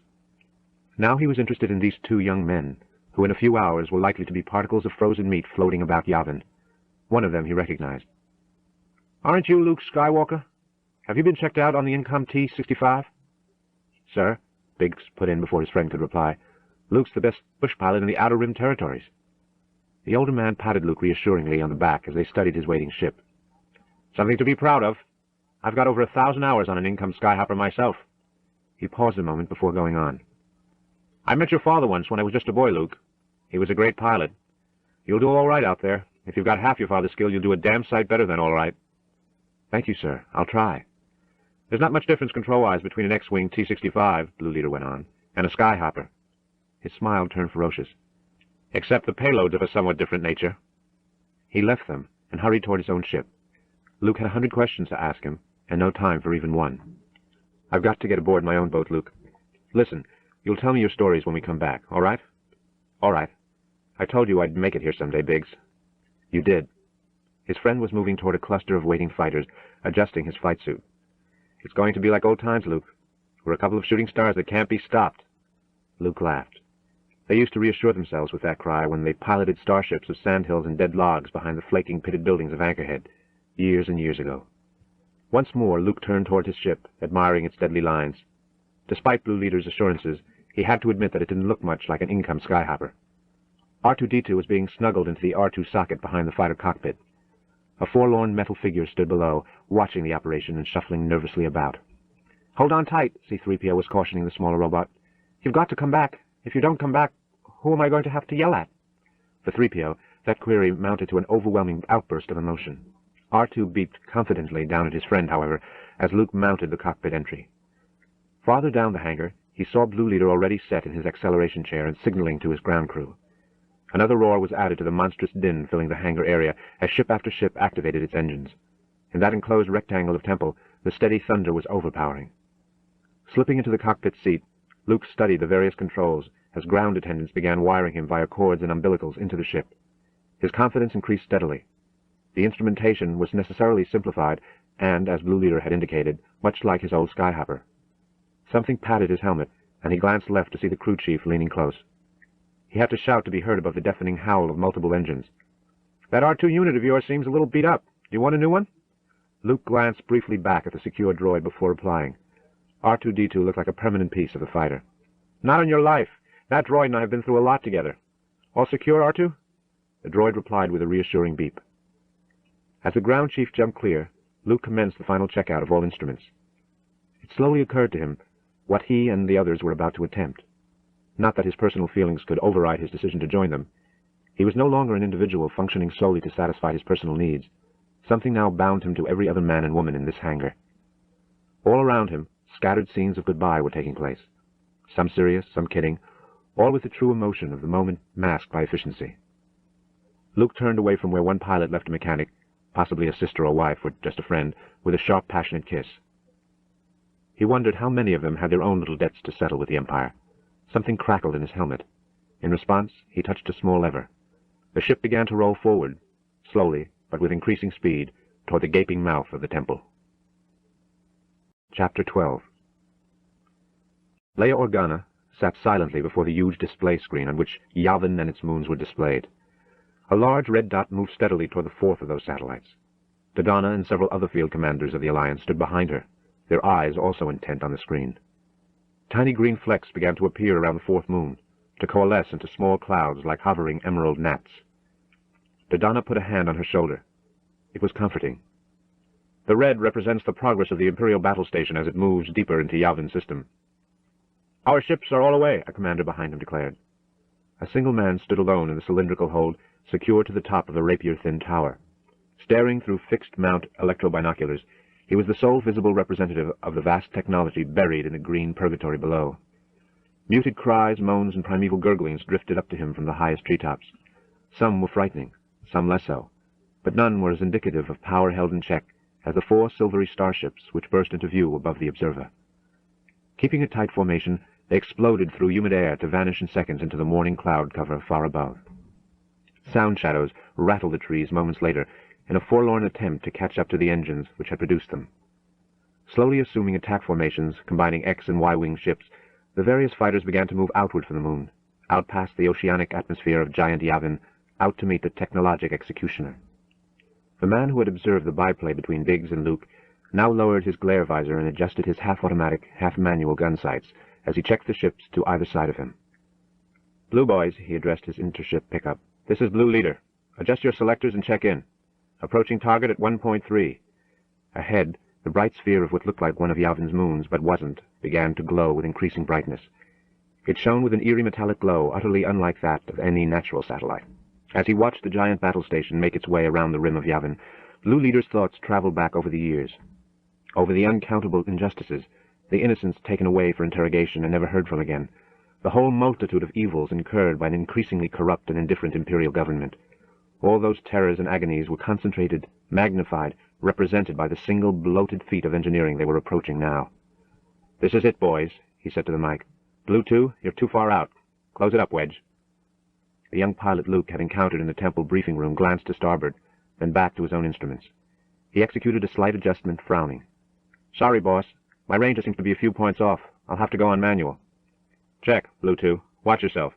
All ships stand by to lock S-foils in attack mode."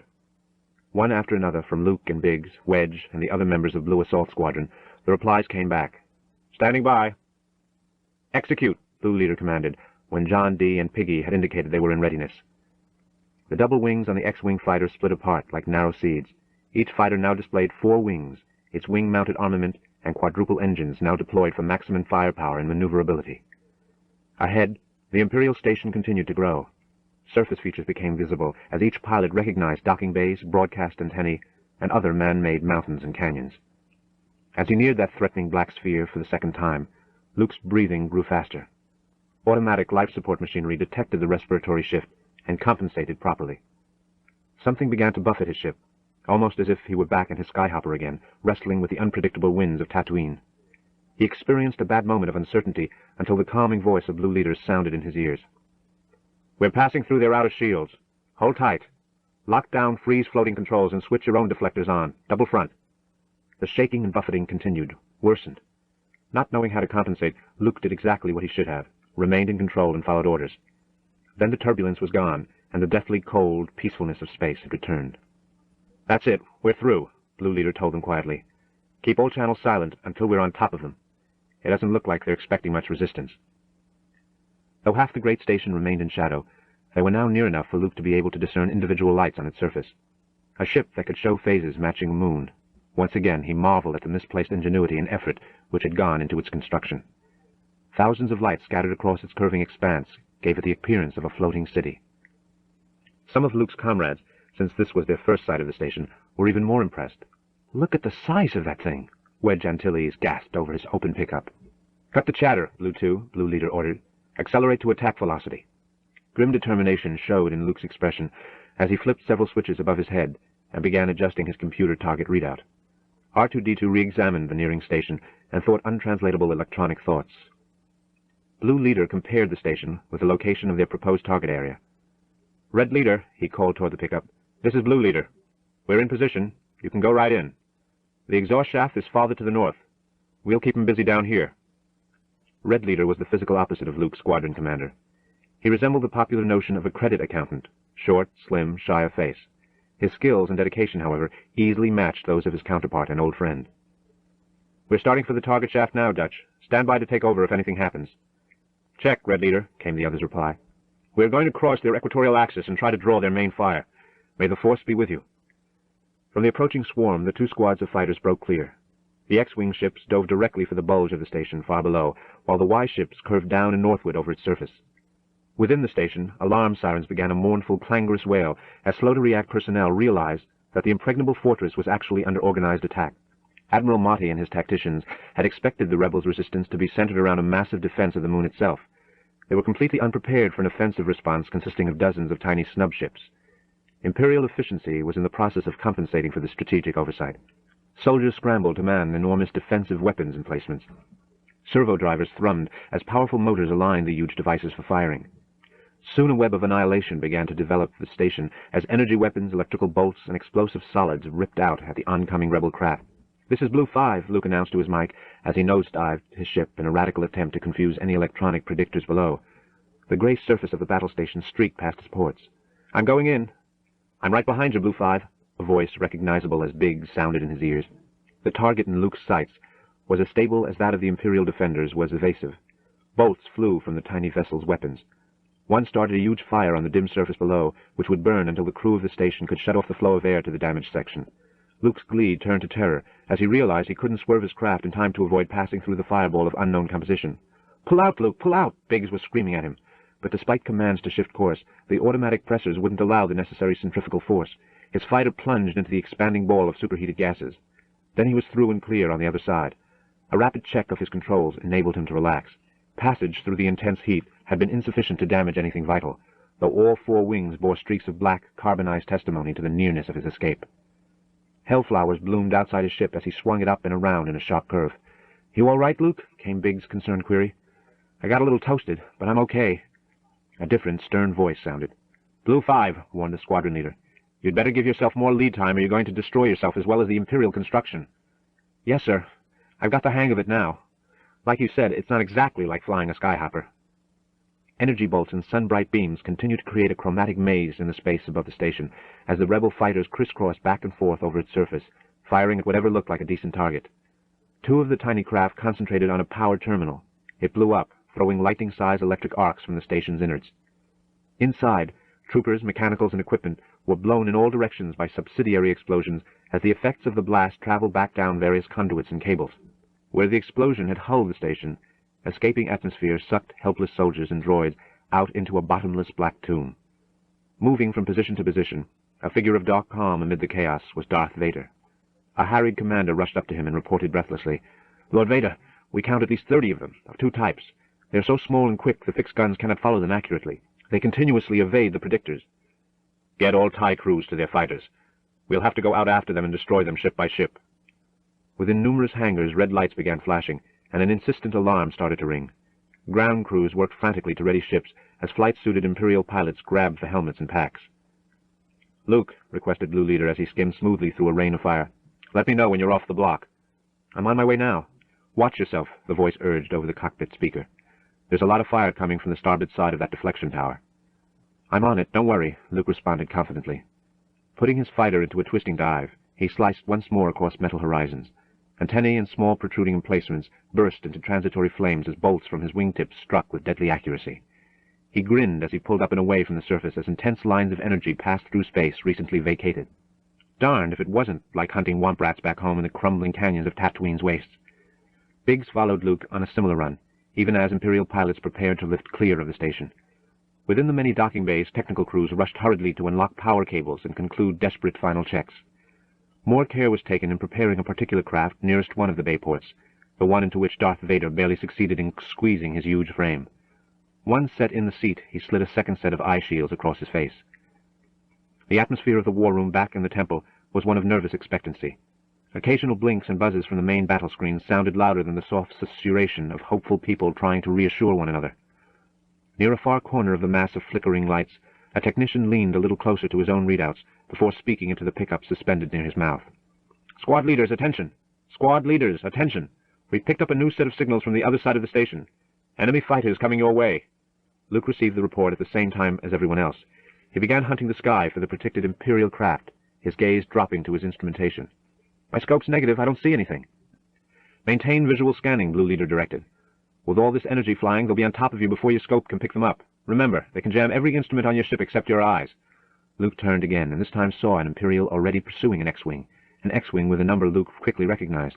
Biggs, he shouted. You picked one up. On your tail. Watch it. I can't see it, came his friend's panic response. Where is he? I can't see it. Luke watched helplessly as Biggs' ship shot away from the station surface and cut out into clear space, closely followed by the Imperial. The enemy vessel fired steadily at him, each successive bolt seeming to pass a little closer to Biggs' hull. He's on me tight, the voice sounded in Luke's cockpit. I can't shake him. Twisting, spinning, Biggs looped back toward the battle station, but the pilot trailing him was persistent and showed no sign of relinquishing pursuit. Hang on, Biggs, Luke called, wrenching his ship around so steeply that straining gyros whined. I'm coming in. So absorbed in his pursuit of Biggs was the Imperial pilot that he didn't see Luke, who rotated his own ship, flipped out of the concealing grade below and dropped in behind him. Electronic crosshairs lined up according to the computer readout instructions, and Luke fired repeatedly. There was a small explosion in space, tiny compared with the enormous energies being put out by the emplacements on the surface of the battle station. But the explosion was of particular significance to three people, Luke, Biggs, and most particularly to the pilot of the TIE fighter, who was vaporized with his ship. Got him, Luke murmured. I've got one, came a less restrained cry of triumph over the open intercom. Luke identified the voice as belonging to a young pilot known as John D. Yes, that was Blue 6 chasing another Imperial fighter across the metal landscape. Both jumped from the X-Wing in steady succession until the TIE fighter blew in half, sending leaf-like glittering metal fragments flying in all directions. Good shooting, Blue 6, the squadron leader commented. Then he added quickly, Watch out, you've got one on your tail. Within the fighter's cockpit, the gleeful smile on the young man's face vanished instantly as he looked around, unable to spot his pursuer. Something flared brightly nearby, so close that his starboard port burst. Then something hit even closer, and the interior of the now open cockpit became a mass of flames. I'm hit! I'm hit! That was all he had time to scream before oblivion took him from behind. Far above and to one side, Blue Leader saw John D's ship expand in a fiery ball. His lips may have whitened slightly. Otherwise, he might as well never have seen the X-Wing explode for all the reaction he displayed. He had more important things to do.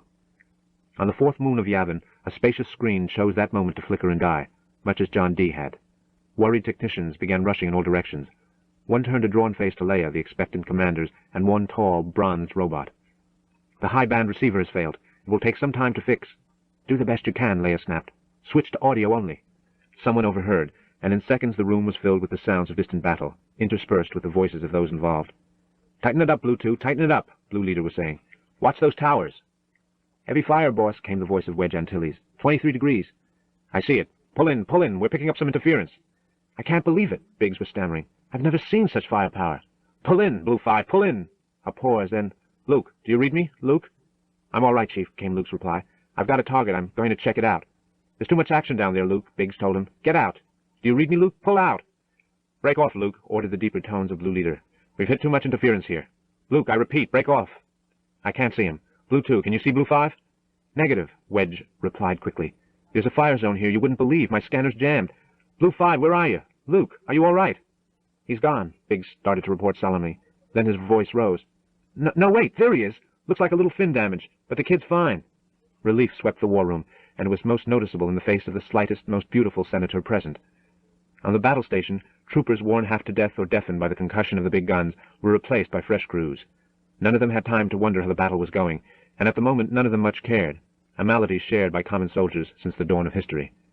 Luke skimmed daringly low over the station surface, his attention riveted on a distant metal projection. Stick close, Blue 5, the squadron commander directed him. Where are you going? I've picked up what looks like a lateral stabilizer, Luke replied. I'm going to try for it. Watch yourself, Blue 5. Heavy fire in your area. Luke ignored the warning as he headed the fighter straight toward the oddly shaped protuberance. His determination was rewarded when, after saturating it with fire, he saw it erupt in a spectacular ball of super-hot gas. Got it, he exclaimed, continuing south for another one. Within the rebel temple fortress, Leia listened intently. She seemed simultaneously angry and frightened. Finally, she turned to 3PO and muttered, Why is Luke taking so many chances? The tall droid didn't reply. Watch your back, Luke, Biggs' voice sounded over the speakers. Watch your back, fighters above you, coming in. Leia strained to see what she could only hear. She wasn't alone. Help him, R2, 3PO was whispering to himself, and keep holding on. Luke continued his dive even as he looked back and spotted the object of Biggs' concern close on his tail. Reluctantly, he pulled up and away from the station's surface, abandoning his target. His tormentor was good, however, and continued closing on him. "I can't shake him," he reported. Something cut across the sky toward both ships. "I'm on him, Luke," shouted Wedge Antilles. "Hold on." Luke didn't have to for very long. Wedge's gunnery was precise, and the TIE fighter vanished brightly shortly thereafter. "Thanks, Wedge," Luke murmured, breathing a little more easily. "Good shooting, Wedge." That was Biggs again. "Blue 4, I'm going in. Cover me, Porkins." "I'm right with you, Blue 3, came the other pilot's assurance. Biggs leveled them off, letting go with full weaponry. No one ever decided exactly what it was he hit, but the small tower that blew up under his energy bolts was obviously more important than it looked. A series of sequential explosions hopscotched across a large section of the battle station's surface, leaping from one terminal to the next. Biggs had already shot past the area of disturbance, but his companion, following slightly behind, received a full dose of whatever energy was running wild down there. "I've got a problem," Porkins announced. "My converter's running wild." That was an understatement. Every instrument on his control panels had abruptly gone berserk. "Eject, eject, Blue 4, advised Biggs. "Blue 4, do you read?" "I'm okay," Porkins replied. "I can hold her. Give me a little room to run, Biggs." "You're too low," his companion yelled. "Pull up, pull up!"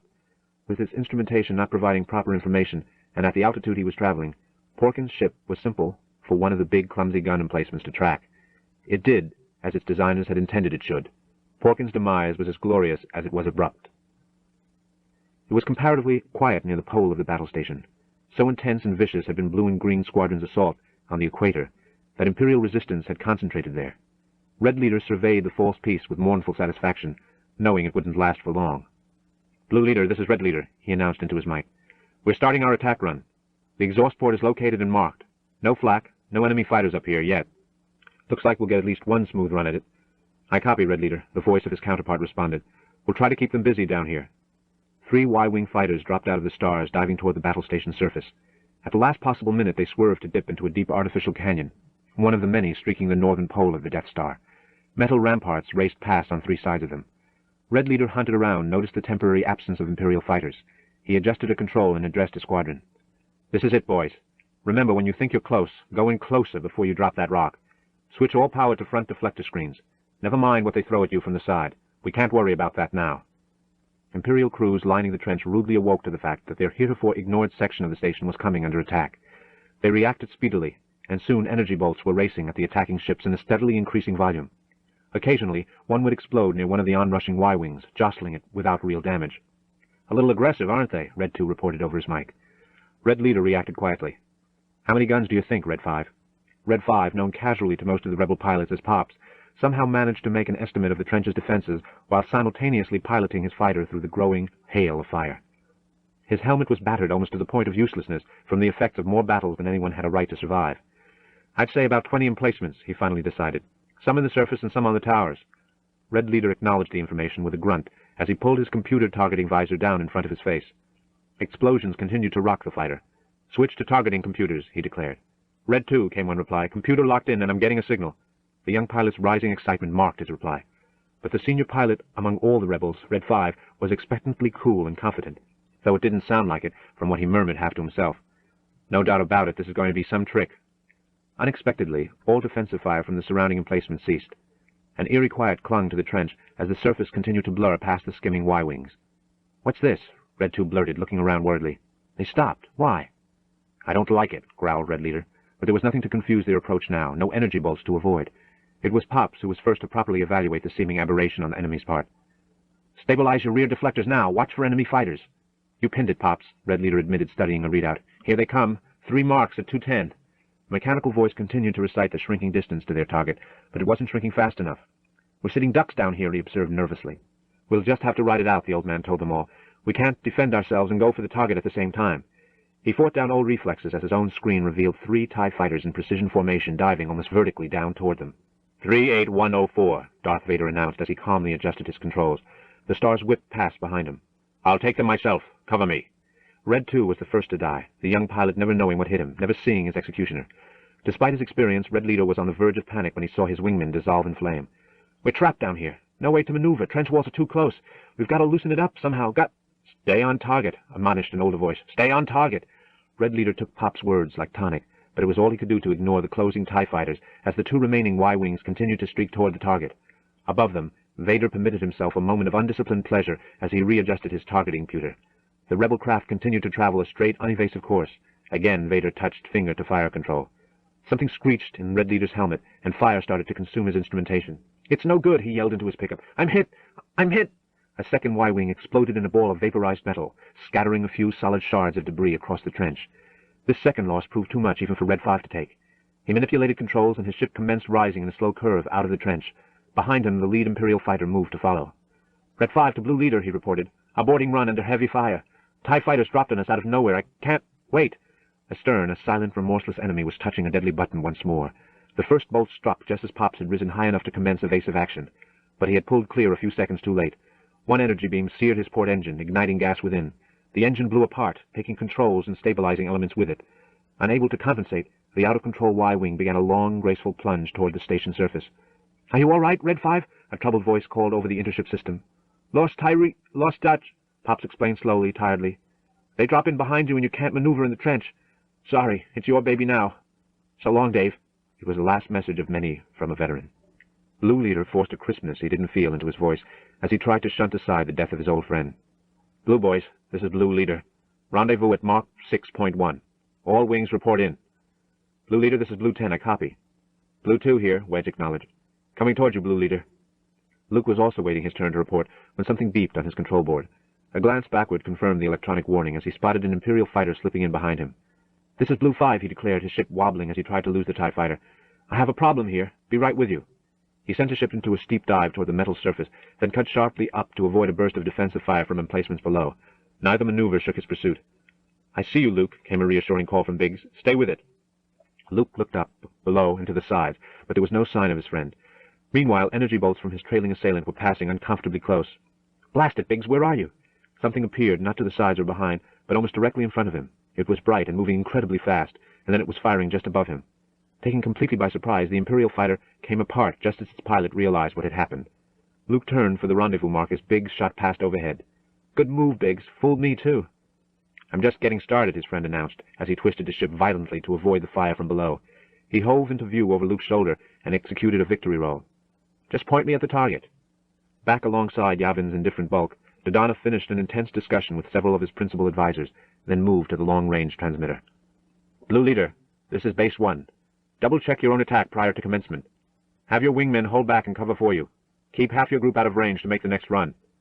"Copy, Base 1, the response came. "Blue 10, Blue 12, join with me." Two ships leveled off to flank the squadron commander. Blue Leader checked them out. Satisfied that they were positioned properly for the attack run, he set the group to follow in case they should fail. "Blue 5, this is Blue Leader. Luke, take Blue 2 and 3 with you. Hold up here out of their fire, and wait for my signal to start your own run." "Copy, Blue Leader," Luke acknowledged, trying to slow his heart slightly. "May the Force be with you. Biggs, Wedge, let's close it up." Together, the three fighters assumed a tight formation high above the firefight still raging between other rebel craft of green and yellow squadrons and the Imperial gunners below. The horizon flip-flopped ahead of Blue Leader as he commenced his approach to the station's surface. "Blue 10, Blue 12, stay back until we spot those fighters, then cover me." All three X-Wings reached the surface, leveled off, then arced into the trench.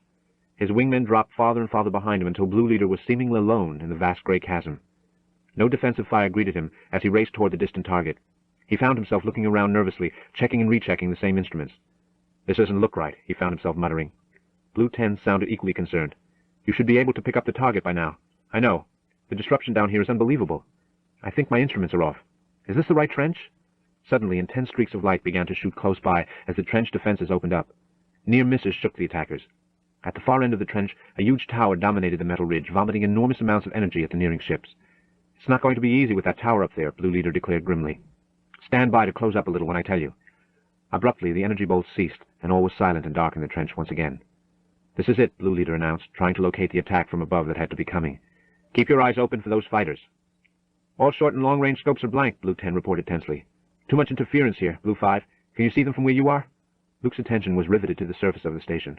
No sign of... Wait! 3 rapidly moving points of light caught his eye. "There they are, coming in .35.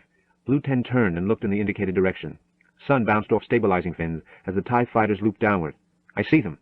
"It's the right trench, all right," Blue Leader exclaimed as his tracking scope suddenly began a steady beeping. He adjusted his targeting instrumentation, pulling the visor down over his eyes. "I'm almost in range. Target's ready. Coming up. Just hold them off for a few seconds. Keep them busy."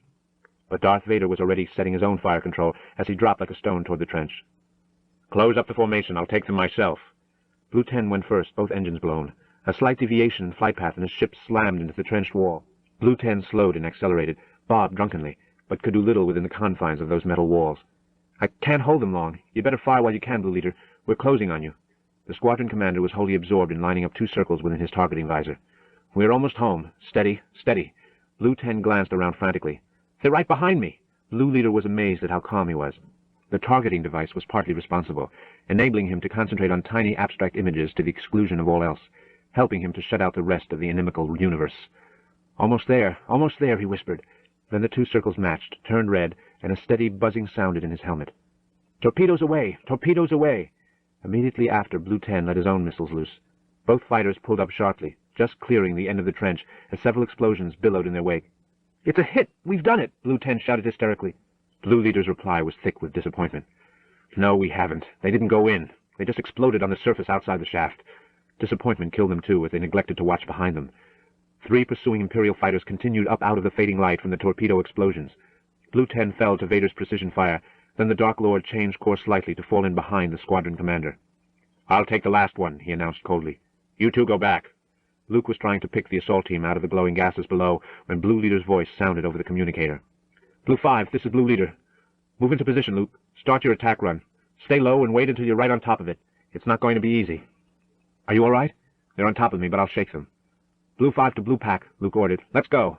The 3 ships peeled off and plunged toward the trench sector. Meanwhile, Vader finally succeeded in hitting his quarry, a glancing bolt that nonetheless started small, intense explosions in one engine. Its R2 unit scrambled back toward the damaged wing and struggled to repair the crippled power plant. "R2, shut off the main feed to number 1 starboard engine," Blue Leader directed quietly, staring resignedly at instruments which were running impossibilities. "Hang on tight. This could get rough." Luke saw that Blue Leader was in trouble. "We're right above you, Blue Leader," he declared. "Turn to point 05 and we'll cover for you." "I've lost my upper starboard engine," came the reply. "We'll come down for you." Negative, negative. Stay there and get set for your attack run." "You're sure you're all right?" "I think so. Stand by for a minute." Actually, it was somewhat less than a minute before Blue Leader's gyrating X-wing plowed into the surface of the station. Luke watched the huge explosion dissipate below him, knowing without question its cause, sensing fully for the first time the helplessness of his situation. "We just lost Blue Leader," he murmured absently, not particularly caring if his mic picked up the somber announcement. On Yavin 4, Leia Organa rose from her chair and nervously began pacing the room. Normally perfect nails were now jagged and uneven from nervous chewing. It was the only indication of physical unease. The anxiety visible in her expression was far more revealing of her feelings, an anxiety and worry that filled the war room on the announcement of Blue Leader's death. "Can they go on?" she finally asked Adana. The general replied with gentle resolve. "They must. But we've lost so many. Without Blue or Red Leader, how will they regroup?" Dodonna was about to reply, but held his words as more critical ones sounded over the speakers. "Close it up, Wedge," Luke was saying, thousands of kilometers away. "Biggs, where are you?" "Coming in right behind you." Wedge replied soon after. "Okay, boss, we're in position." Dodonna's gaze went to Leia. He looked concerned. The 3 X-wings moved close together, high above the battle station surface. Luke studied his instruments and fought irritably with one control that appeared to be malfunctioning. Someone's voice sounded in his ears. It was a young, old voice, a familiar voice, calm, content, confident, and reassuring. A voice he had listened to intently on the desert of Tatooine and in the guts of the station below once upon a time. "Trust your feelings, Luke," was all the Kenobi-like voice said. Luke tapped his helmet, unsure whether he had heard anything or not. This was no time for introspection. The steely horizon of the station tilted behind him. "Wedge, Biggs, we're going in," he told his wingmen. "We'll go in full speed. Never mind finding the trench and then accelerating. Maybe that will keep those fighters far enough behind us." "We'll stay far enough back to cover you," Biggs declared. "At that speed, will you be able to pull out in time?" "Are you kidding?" Luke sneered playfully as they began their dive toward the surface. "It'll be just like Beggar's Canyon back home." "I'm right with you, boss," noted Wedge, emphasizing the title for the first time. "Let's go." At high speed, the 3 slim fighters charged the glowing surface, pulling out after the last moment. Luke skimmed so close over the station hull that the tip of one wing grazed a protruding antenna, sending metal splinters flying. Instantly, they were enveloped in a meshwork of energy bolts and explosive projectiles. It intensified as they dropped down into the trench. "We seem to have upset them," Biggs chortled, treating the deadly display of energy as though it were all a show being put on for their amusement. "This is fine," Luke commented, surprised at the clear view ahead. "I can see everything." Wedge wasn't quite as confident as he studied his own readouts. "My scope shows the tower, but I can't make out the exhaust port. It must be awfully small. Are you sure the computer can target it?" "It better," Biggs muttered. Luke didn't offer an evaluation. He was too busy holding a course through the turbulence produced by exploding bolts. Then, as if on command, the defensive fire ceased. He glanced around and up for the sign of the expected TIE fighters, but saw nothing. His hand went to drop the targeting visor into position, and for just a moment he hesitated. Then he swung it down in front of his eyes. "Watch yourselves," he ordered his companions. "What about the tower?" Wedge asked worriedly.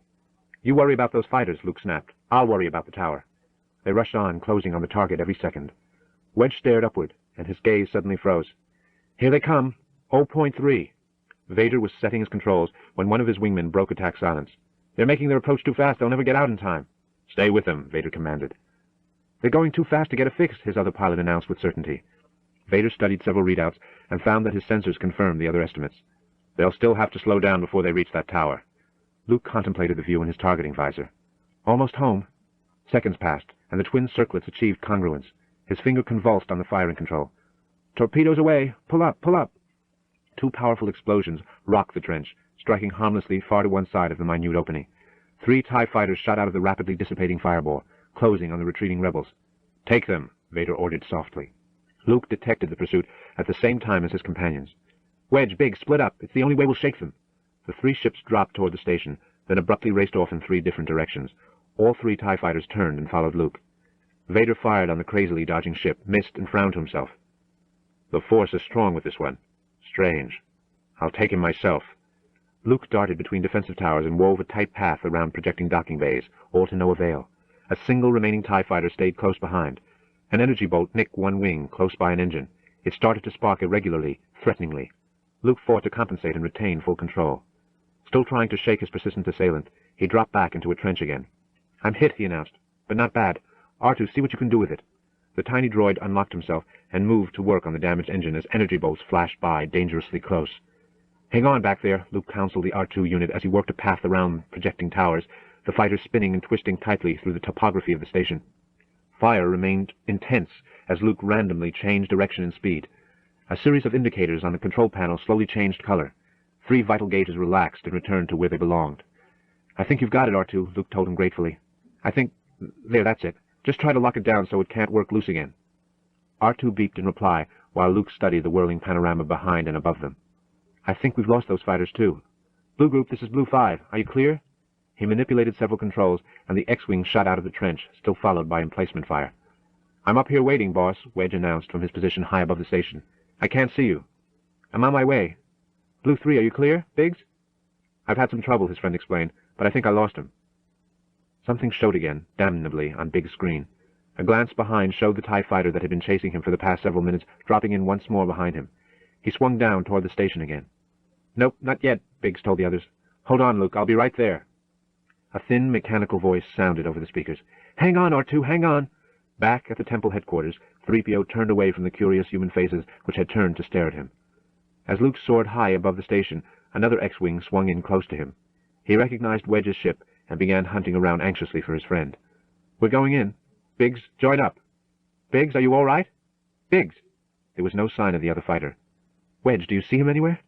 Within the transparent canopy of the fighter bobbing close by, a helmeted head shook slowly. "Nothing," Wedge told him over the communicator. "Wait a little longer. He'll show." Luke looked around, worried, studied several instruments, then came to a decision. "We can't wait. We've got to go now." I don't think he made it. "Hey, you guys," a cheerful voice demanded to know. "What are you waiting for?" Luke turned sharply to his right, in time to see another ship racing past, and slowing slightly ahead of him. "Don't ever give up on old Biggs," the intercom directed as the figure in the X-Wing ahead looked back at them. Within the central control room of the battle station, a harried officer rushed up to a figure studying the great battle screen and waved a handful of printouts at him. "Sir, we've completed an analysis of their attack plan. There is a danger. Should we break off the engagement or make plans to evacuate? Your ship is standing by." Governor Tarkin turned an incredulous gaze on the officer who shrank back. "Evacuate!" he roared. "At our moment of triumph? We're about to destroy the last remnants of the Alliance, and you call for evacuation? You overestimate their chances badly. Now get out!" Overwhelmed by the governor's fury, the subdued officer turned and retreated from the room. "We're going in," Luke declared as he commenced his dive toward the surface. Wedge and Biggs followed just aft. "Let's go, Luke." A voice he had heard before sounded inside his head. Again he tapped his helmet and looked around. It sounded as if the speaker were standing just behind him, but there was nothing, only silent metal and nonverbal instrumentation. Puzzled, Luke turned back to his controls. Once more, energy bolts reached out for them, passing harmlessly on both sides as the surface of the battle station charged up into his face. But the defensive fire wasn't the cause of the renewed trembling Luke suddenly experienced. Several critical gauges were beginning their swing back into the danger zone again. He leaned toward the pickup. "R2, those stabilizing elements must have broken loose again. See if you can't lock it back down. I've got to have full control." Ignoring the bumpy ride, the energy beams, and explosions lighting space around him, the little robot moved to repair the damage. Additional, tireless explosions continued to buffet the three fighters as they dropped into the trench. Biggs and Wedge dropped behind to cover for Luke as he reached to pull down the targeting visor. For the second time, a peculiar hesitation swept through him. His hand was slower yet as he finally pulled the device down in front of his eyes, almost as if the nerves were in conflict with one another. As expected, the energy beam stopped, as if on signal, and he was barreling down the trench unchallenged.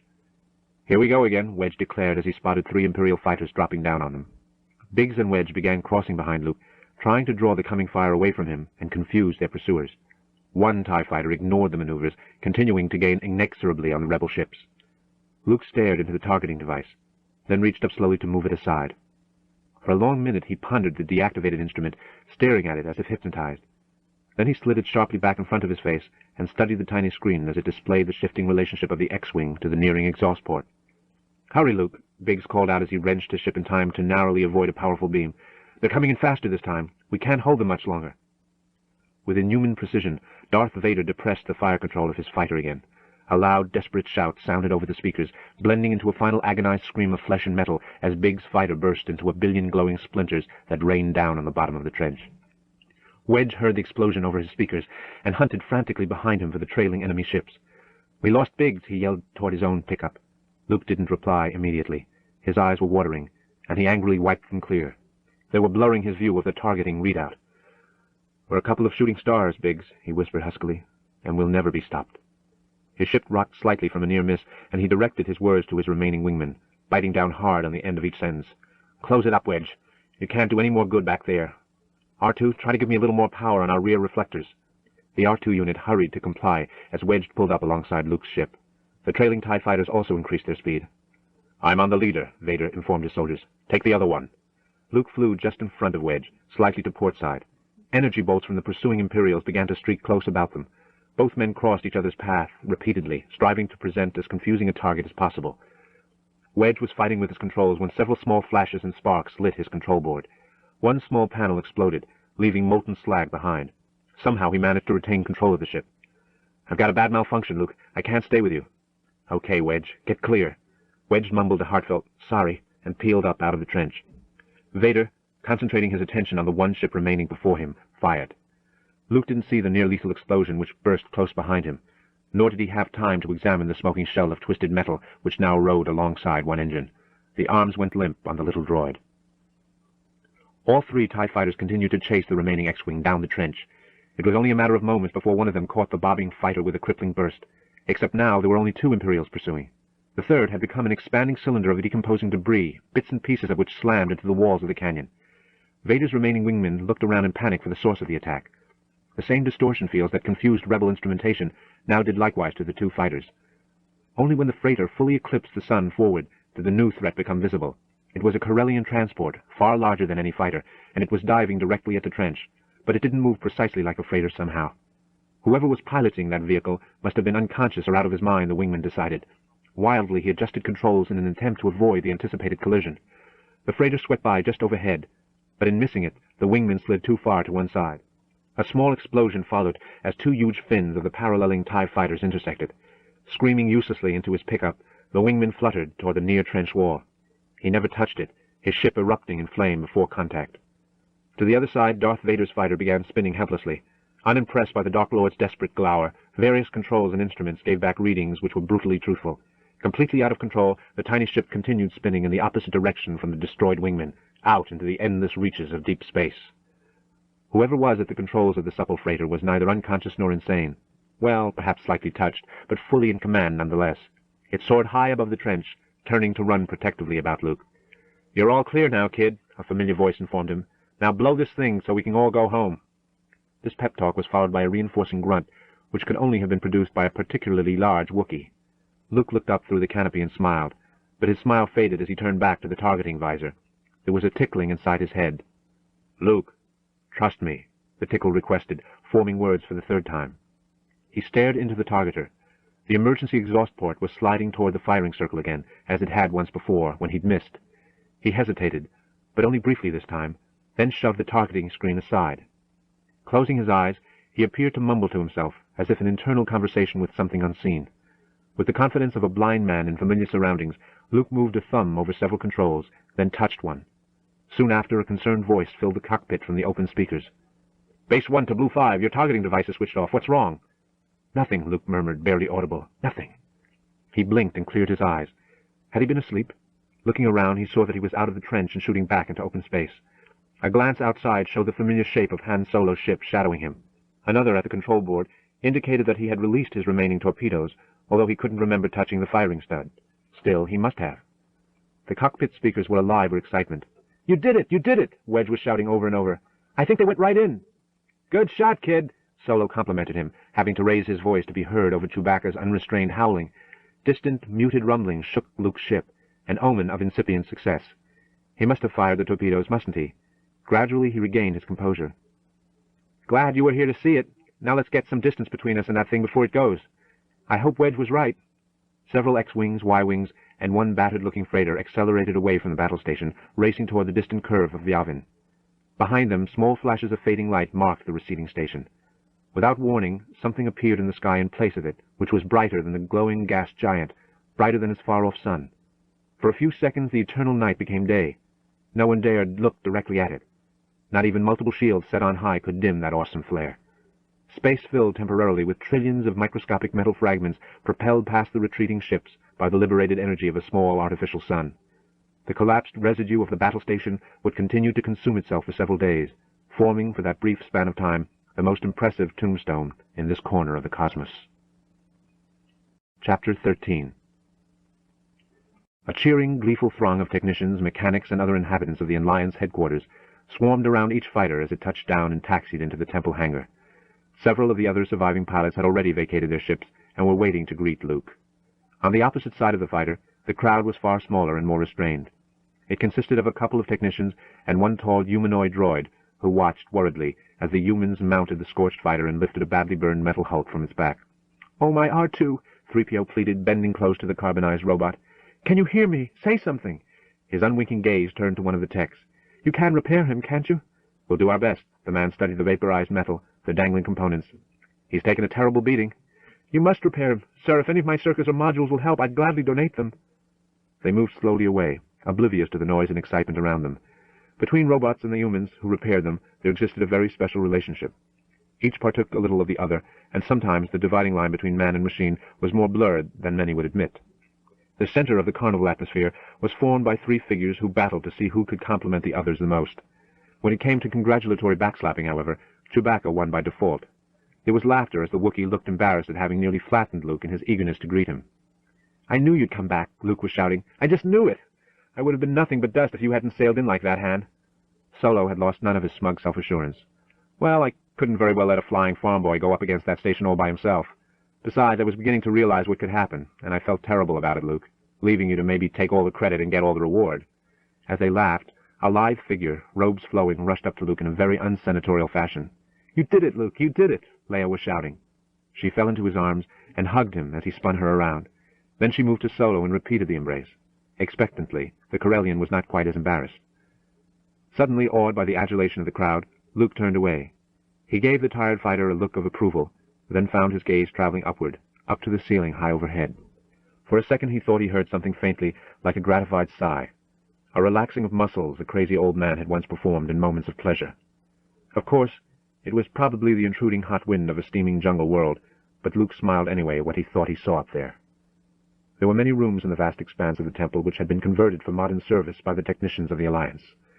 Even in their desperate need, however, there was something too clean and classically beautiful about the ruins of the ancient throne room for the architects to modify. They had left it as it was, save for scouring it clear of creeping jungle growth and debris. For the first time in thousands of years, that spacious chamber was full. Hundreds of rebel troops and technicians stood assembled on the old stone floor, gathered together for one last time before dispersing to new posts and distant homes. For the first time ever, the massed ranks of pressed uniforms and polished semi-armor stood arrayed together in a fitting show of Alliance might. The banners of the many worlds which had lent support to the rebellion fluttered in the gentle breeze formed inside. At the far end of a long open aisle stood a vision gowned in formal white, barred with chalcedony waves, Leia Organa's signet of office. Several figures appeared at the far end of the aisle. One, massive in her suit, showed signs of running for cover, but was urged on down the open row by his companion. It took several minutes for Luke, Han, Chewie, and 3PO to cover the distance to the other end. They stopped before Leia, and Luke recognized General Dodonna among the other dignitaries seated nearby. There was a pause, and a gleaming, familiar R2 unit joined the group, moving to stand next to a thoroughly awestruck 3PO. Chewbacca shuffled nervously, giving every indication of wishing he were someplace else. Solo silenced him as Leia rose and came forward. At the same time, banners tilted in unison, and all those gathered in the great hall turned to face the dais. She placed something heavy and golden around Solo's neck, then Chewbacca's, having to strain to do so, and finally around Luke's. Then she made a signal to the crowd, and the rigid discipline dissolved as every man, woman, and mechanical present was permitted to give full vent to their feelings. As he stood awash in the cheers and shouts, Luke found that his mind was neither on his possible future with the Alliance, nor on the chance of traveling adventurously with Han Solo and Chewbacca. Instead, unlikely as Solo had claimed it might be, he found his full attention occupied by the radiant Leia Organa. She noticed his unabashed stare, but this time she only smiled. End of Star Wars, from The Adventures of Luke Skywalker, by George Lucas. Narrated by David Garfield.